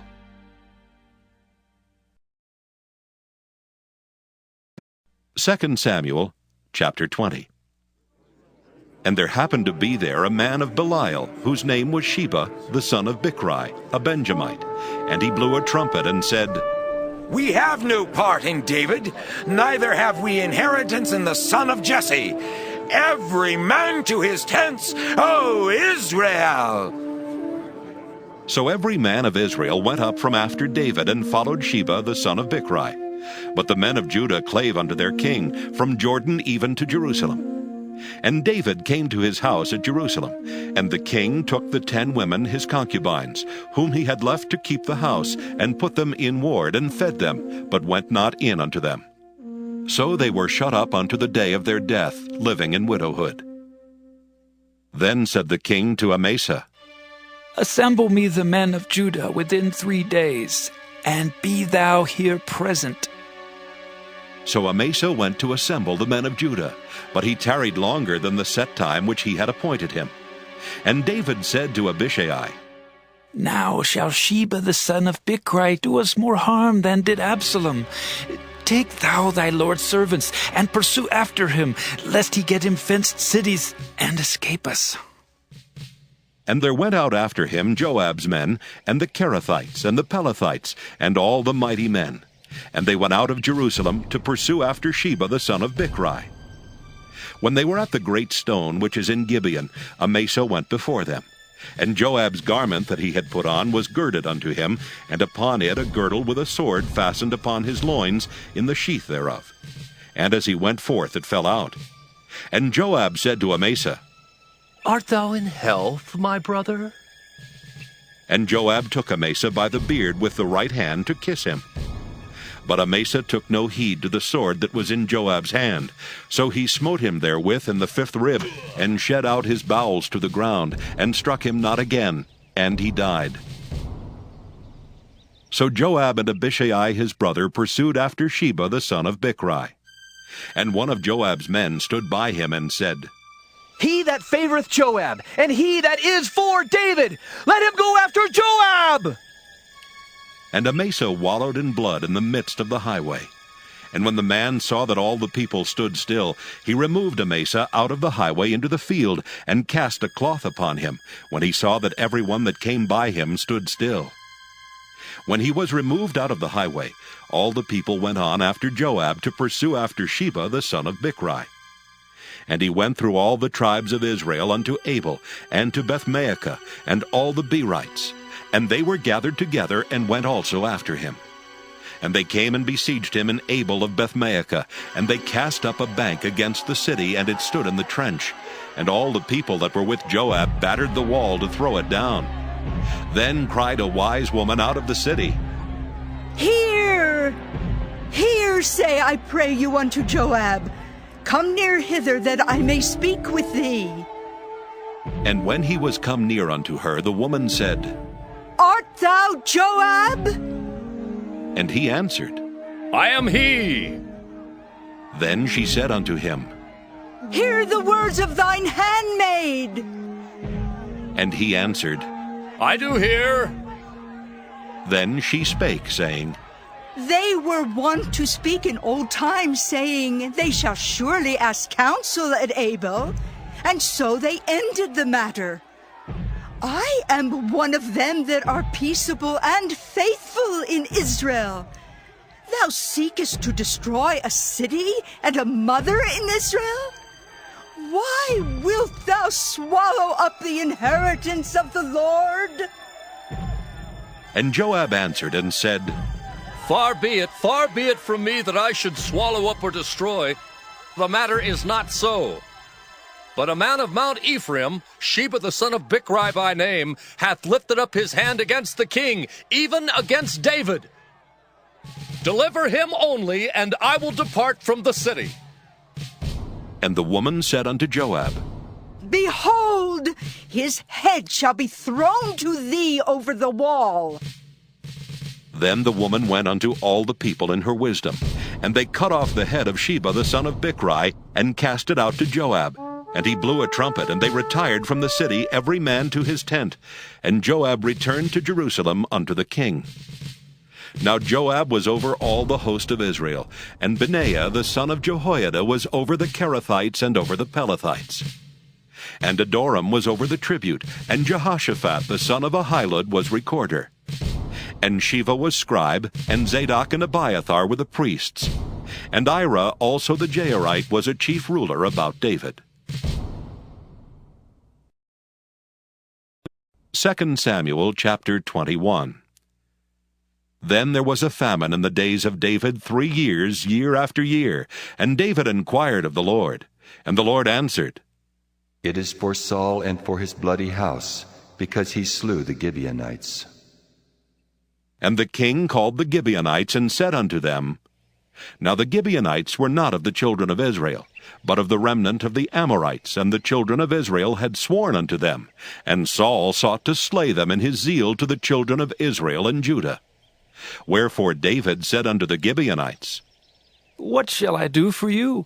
And wherewith shall I make the atonement, that ye may bless the inheritance of the Lord? And the Gibeonites said unto him, We will have no silver nor gold of Saul, nor of his house. Neither for us shalt thou kill any man in Israel. And he said, What ye shall say, that will I do for you.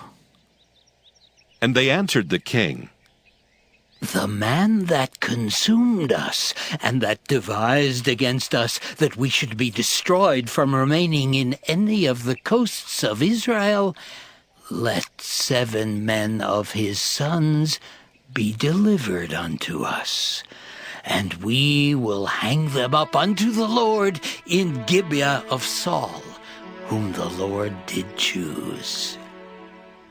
And the king said, I will give them. But the king spared Mephibosheth, the son of Jonathan, the son of Saul, because of the Lord's oath that was between them, between David and Jonathan, the son of Saul.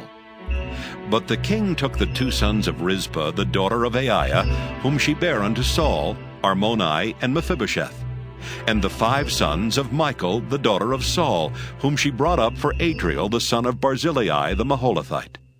And he delivered them into the hands of the Gibeonites, and they hanged them in the hill before the Lord.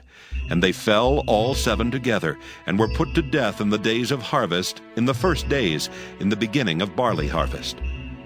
And Rizpah, the daughter of Aiah, took sackcloth, and spread it for her upon the rock, from the beginning of harvest until water dropped upon them out of heaven, and suffered neither the birds of the air to rest on them by day, nor the beasts of the field by night. And it was told David what Rizpah, the daughter of Aiah, the concubine of Saul, had done. And David went and took the bones of Saul and the bones of Jonathan his son from the men of Jabesh-Gilead, which had stolen them from the street of Bethshan, where the Philistines had hanged them when the Philistines had slain Saul in Gilboa. And he brought up from thence the bones of Saul and the bones of Jonathan his son, and they gathered the bones of them that were hanged.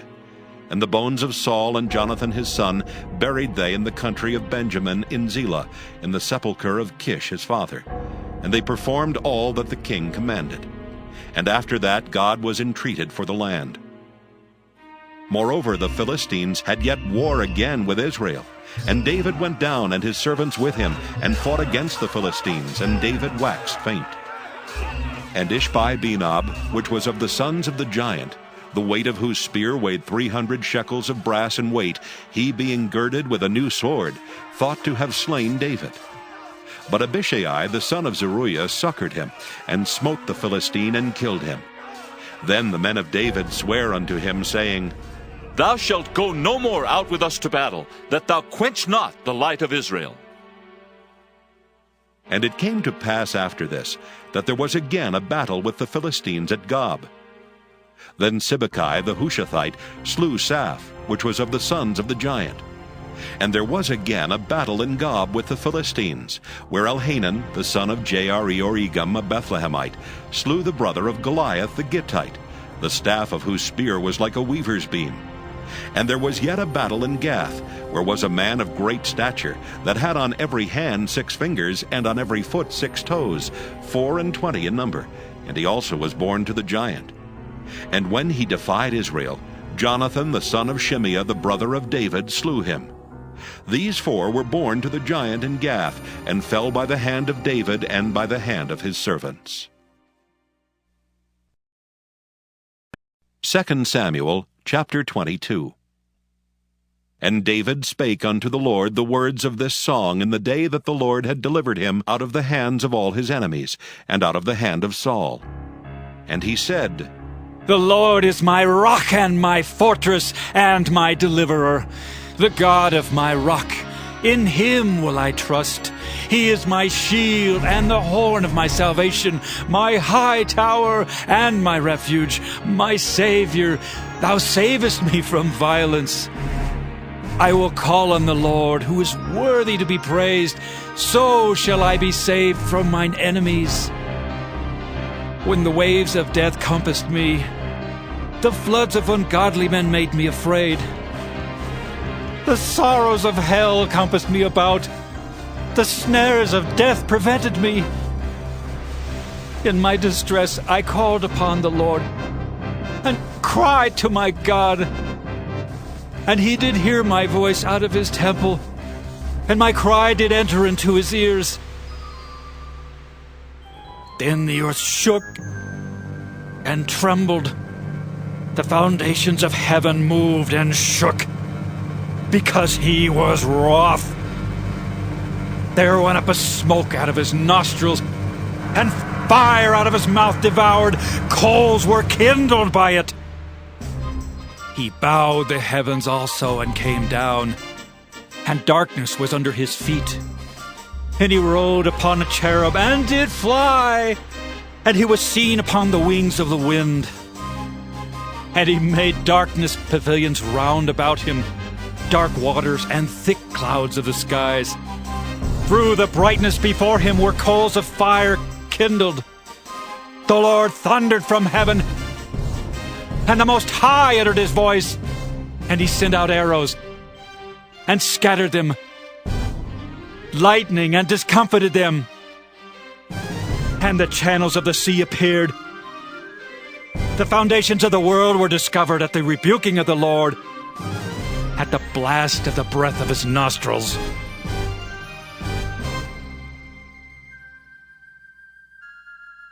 He sent from above. He took me. He drew me out of many waters. He delivered me from my strong enemy and from them that hated me. For they were too strong for me. They prevented me in the day of my calamity. But the Lord was my stay. He brought me forth also into a large place. He delivered me because he delighted in me. The Lord rewarded me according to my righteousness. According to the cleanness of my hands hath he recompensed me. For I have kept the ways of the Lord, and have not wickedly departed from my God.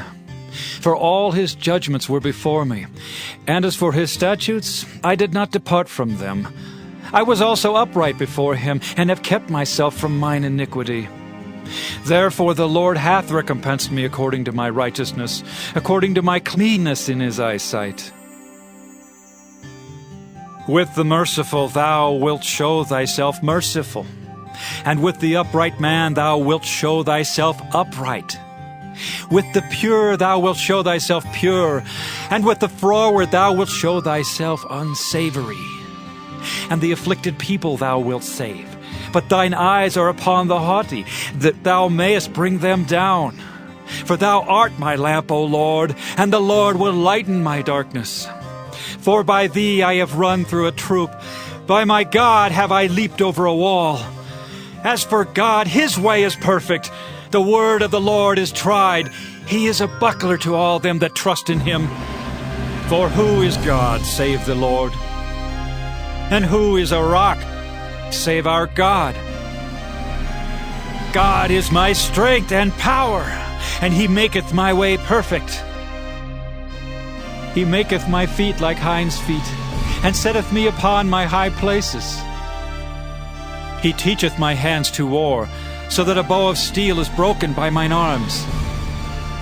Thou hast also given me the shield of thy salvation, and thy gentleness hath made me great.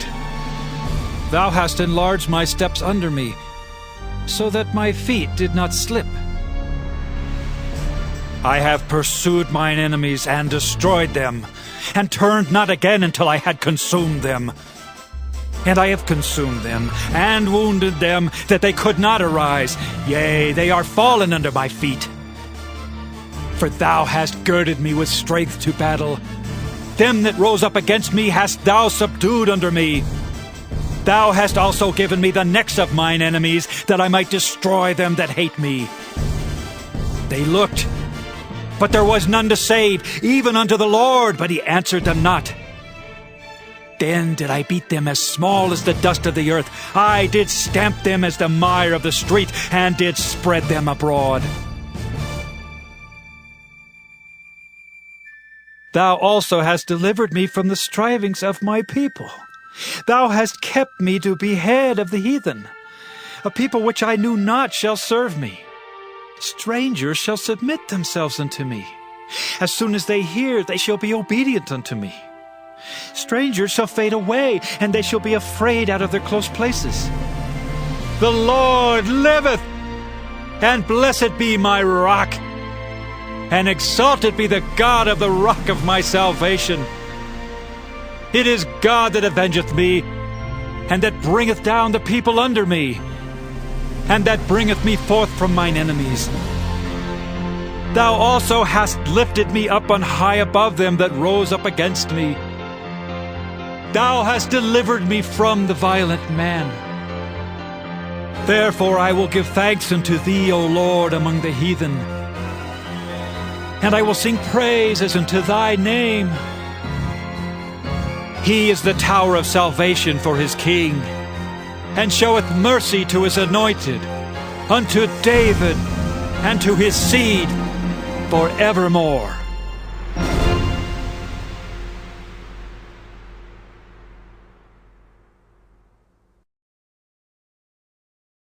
Second Samuel, chapter 23. Now these be the last words of David. David the son of Jesse said, and the man who was raised up on high, the anointed of the God of Jacob, and the sweet psalmist of Israel, said, The Spirit of the Lord spake by me, and his word was in my tongue. The God of Israel said, The rock of Israel spake to me. He that ruleth over men must be just, ruling in the fear of God. And he shall be as the light of the morning when the sun riseth, even a morning without clouds, as the tender grass springing out of the earth by clear shining after rain. Although my house be not so with God, yet he hath made with me an everlasting covenant, ordered in all things and sure. For this is all my salvation and all my desire, although he made it not to grow.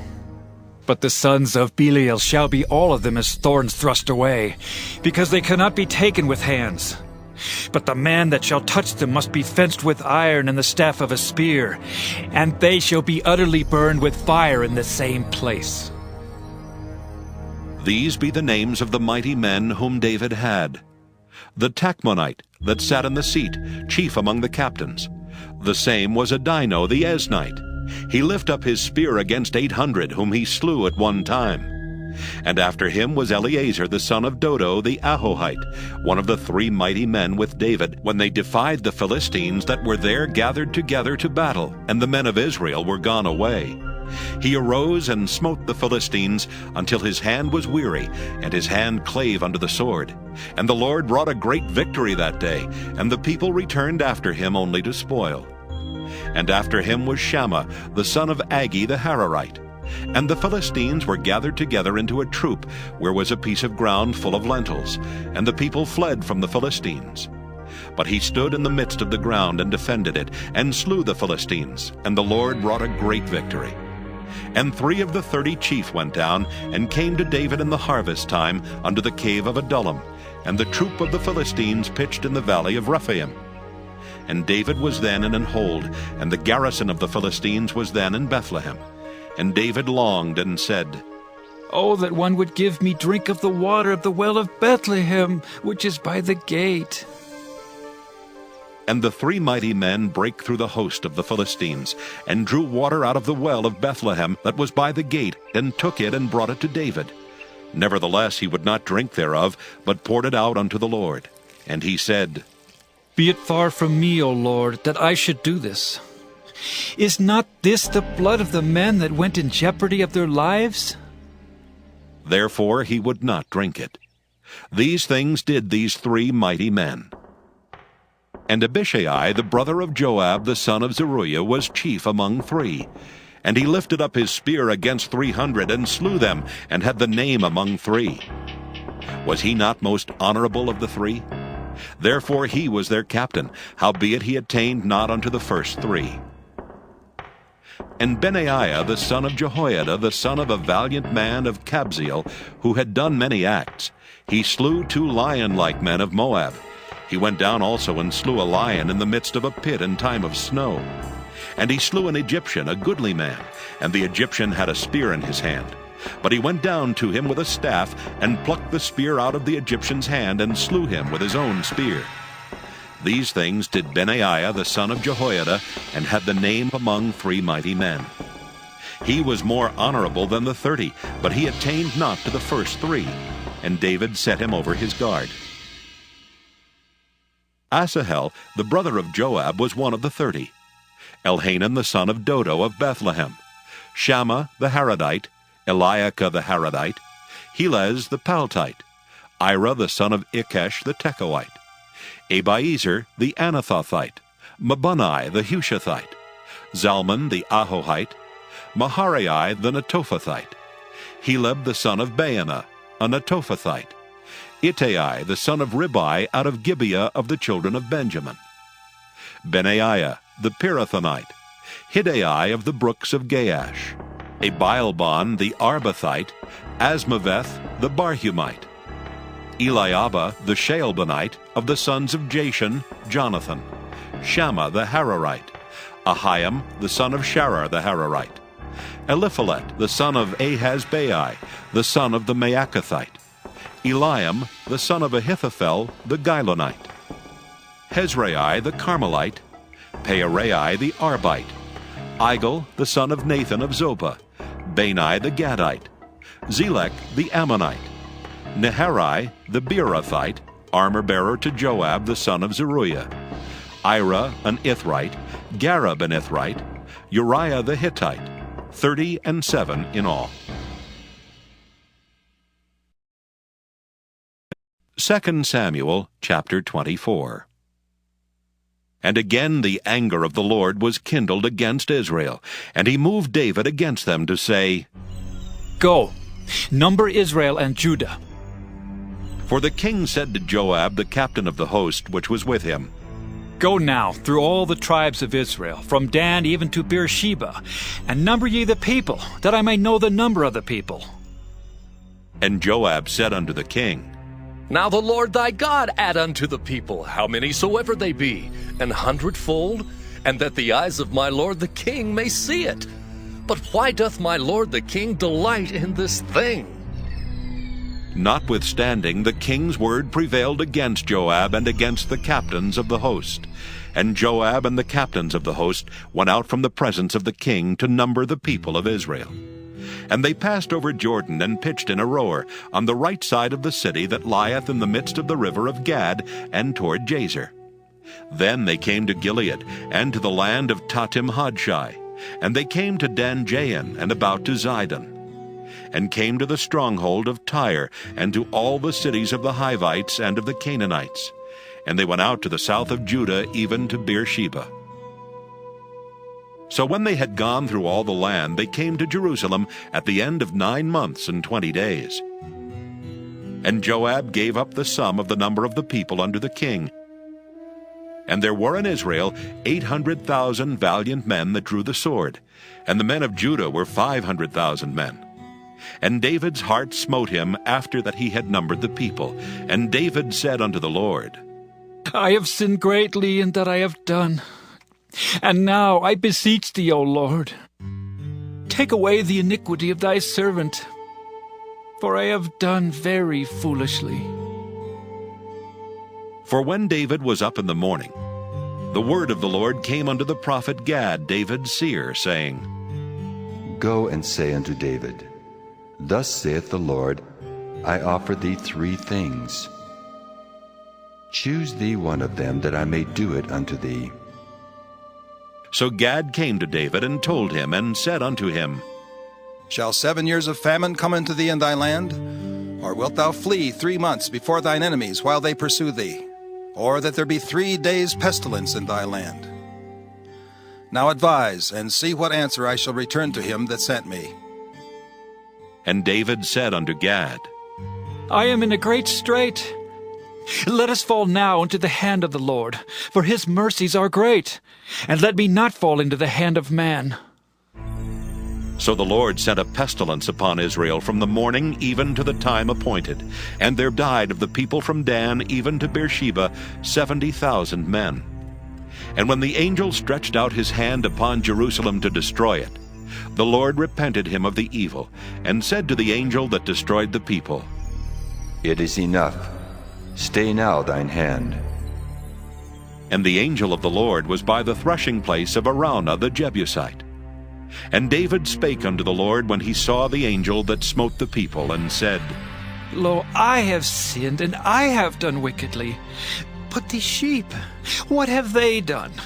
Let thine hand, I pray thee, be against me, and against my father's house. And Gad came that day to David, and said unto him, Go up, rear an altar unto the Lord in the threshing floor of Araunah the Jebusite. And David, according to the saying of Gad, went up as the Lord commanded. And Araunah looked and saw the king and his servants coming on toward him. And Araunah went out and bowed himself before the king on his face upon the ground. And Araunah said, Wherefore is my lord the king come to his servant? And David said, To buy the threshing floor of thee, to build an altar unto the Lord, that the plague may be stayed from the people. And Araunah said unto David, Let my lord the king take and offer up what seemeth good unto him. Behold, here be oxen for burnt sacrifice, and threshing instruments, and other instruments of the oxen for wood. All these things did Araunah as a king give unto the king. And Araunah said unto the king, The Lord thy God accept thee. And the king said unto Araunah, Nay, but I will surely buy it of thee at a price. Neither will I offer burnt offerings unto the Lord my God of that which doth cost me nothing. So David bought the threshing floor and the oxen for 50 shekels of silver. And David built there an altar unto the Lord, and offered burnt offerings and peace offerings. So the Lord was entreated for the land, and the plague was stayed from Israel.